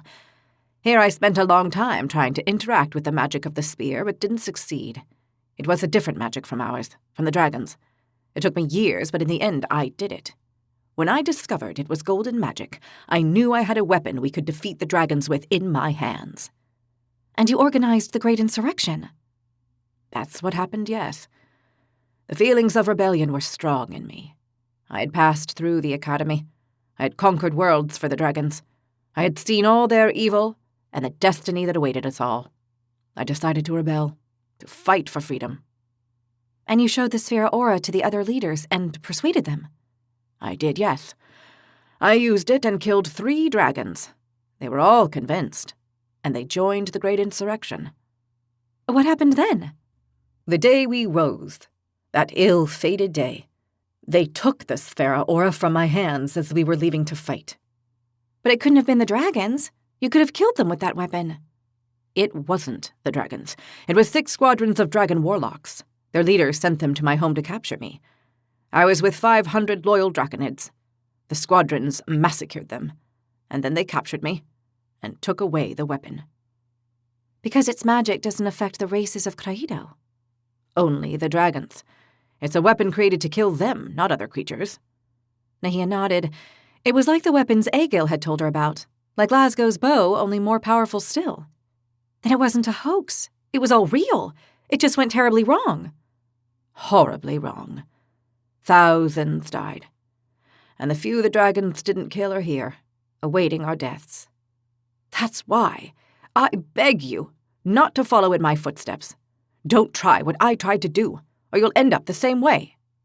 Nahia sighed deeply. Maybe, but my destiny might be different. The Great Oracle will see that destiny and intervene. It will stop you. You can be sure of that. I'm not saying it won't, but I also have allies who can see the future. And although I don't have the Sphera Aura, I have weapons of golden magic and allies who are trying to get more. Even so, you'll fail. You won't be able to fight against them. Against the 5 dragon kings, supported by the Great Oracle. It's suicide, believe me. Who has the Sphera Aura? One of the 5 kings, or the Great Oracle, I guess. Nahia nodded. Thank you for telling me all this. I haven't persuaded you not to do it, have I? Drumkin Udrex asked with sadness in his voice and face. Nahia shook her head. I'm going to free the slave peoples. I'll defeat the dragons. Now more than ever, I know it wasn't a hoax, and it is in fact possible. Drumkin Udrex sighed. I wish you luck. You're going to need it. Nahia turned and began to head toward the Silver Path. She stopped and turned toward Drumkin Udrex. When we first met, you recognized me. The Draconid nodded. You're the spitting image of your mother. So you met my parents? Yes. They were 2 of the leaders of the humans. Wonderful people. Idealists with great dreams for your people. I'm sorry they died. Nahia nodded. Me too. But I'll finish what they started. For them and for all of us. She turned around and left. Chapter 54. Just before dawn, Nahia returned to the surface. She had waited until that moment to come up. Utrecht had not given her any trouble. He was glad to see her alive. Luckily, Burgor had already gone to rest. She passed by the door to Underground Level 2 and went on up the stairs. She reached the door to Underground Level 1 and stopped in front of it. She waited. She heard how the lock opened from inside. A moment later, the door opened. A Turgnamus appeared. It was Ufram, the Turgnamus responsible for the south area. Come in quietly. They've all gone to rest already, he told her in a whisper. Nahia nodded. She went inside. I'll come with you. That way, there won't be any suspicions. All right, thank you. Don't thank me, I'm with you. Others like me of my race are too, the Trignamus assured her. Framus, the cleaning manager of this level? No, not my boss, Ufram told her. Neither is Tarsel. Yeah, I imagined as much. He's the chief Trignamus of the dungeons. He must be loyal to the dragons. That's right. But we have someone on every level, Ufram told her as he walked briskly and opened the door to the cells. That's very reassuring. Unfortunately, in lesser posts, for now. That's enough, Nahia said, and put her hand on his shoulder. I'm sorry I haven't been kinder to you. I didn't know who you were. Don't worry, it's better this way. We haven't raised any suspicions. Yes, that's true. May I ask whether Hipputs, the chief supplies manager, is the leader of the Trignamus? You may ask, but I'm not going to answer. All right, I understand. Do you have the information I asked for from the third level? Ufram nodded. The answer is yes. Nahia huffed, very relieved. She had sent a question to Garanzilar Denbo. Red leader, yes or no? The answer had been positive, which meant Arakis Gorigaitz was with her. A tremendous weight lifted off her shoulders. She'd been almost certain it was so, but she preferred not to take risks. Now she knew, and she understood why it had not killed them. Let's go quickly. We don't have more than a moment. Ufram rushed her forward, and they headed to the south sector. Nahia recognized Egil's cell from a distance and hastened to reach it and slide the peephole open. Egil, it's Nahia. Egil came to the peephole. I'm happy to see you. I'm happy to see you. Are you all right? Yes, no worry. I'm well. I'm glad. We don't have much time. I'll quickly tell you what's happened here at the Academy in Tremia and Norgana. All right, I listen. Nahia told him as much as she could, quickly and without stopping. She could feel Ufram behind her getting nervous. When she finished telling him, she looked at Egil, although with the mask on she could not see the look on his face. I understand everything. Vigo well? Yes, we found your friend Vigo. We healed him and got him to Norgana. I very happy. Vigo be special. Special like Lasgul and Camu? Another kind of special. You will see. Understood. Now I have to give you the bad news. Igneous Squad graduate and leave. That's right. I'm sorry. You have no idea how much it breaks my heart to leave you here. Daphne and Lily are also inconsolable. Not worry. It is not my time. It will come. But you've been locked up so long. It's horrible. Now be less so. I have hope. For you, I work with you to get freedom for all. That gives me hope. You're one of a kind. You have no idea how much I'd like to find a way to free you. We've talked about it and looked for ways, but we always come across a problem we can't solve. Get out of realm in the air. That's right. We thought we might be able to get you out of here, but we can't open a portal for you to leave, least of all to Tremia. Not worry. You free me when the time comes. You're a brave one. I promise we'll get you out of here. You have my word. We'll find a way between us all. I know. You person of word. The day will come. Not worry. I have time. One day, you and I, laugh out of here. Nahia smiled, although her eyes were moist and she had a lump in her throat. Yes, we'll smile because we'll finally be free. You, me, and everyone else. We'll triumph. You see, Egil promised. We have devised a plan to be able to identify those who are with us. It consists of a question and an answer. What be? Ufram? The Trignamus came to the open peephole. Higher Draconian? He asked. Camu, Egil replied. That's it. Ufram is with us. There are more all throughout the Academy. We're already organized. There's an ex-Arbor leader and a Trignamus leader who's in charge of coordinating the efforts here and passing information within the Academy and from there outside. Be organizing net of spies. That's right. Now we want to do it below, on land, among the leaders of the races, each in their own nation. Those who are with us, I mean. Be careful. Game of spies always very dangerous. You have experience? Egil nodded. Much experience, he said, and he could not help chuckling. That's very interesting because we don't. Perhaps we can organize it so you direct a network of spies from down here. I'm sure no one will suspect you being a prisoner. Be good idea. I do. Get me information. He turned to Ufram. I'll speak to my leader. Good. We must leave now, Ufram urged her. Nahia nodded. Take good care of yourself, Egil. If you need anything, Ufram will take care of it. You take good care, too. For freedom. Nahia put her hand through the peephole, and Egil gave it a firm shake. For freedom. We'll succeed. You have been listening to Golden Magic, Book 3 in the Path of Dragons series. Written by Pedro Urvi. Narrated by Amanda Lee Cobb. Copyright 2025 Pedro Urvi. Production copyright 2025 Pedro Urvi.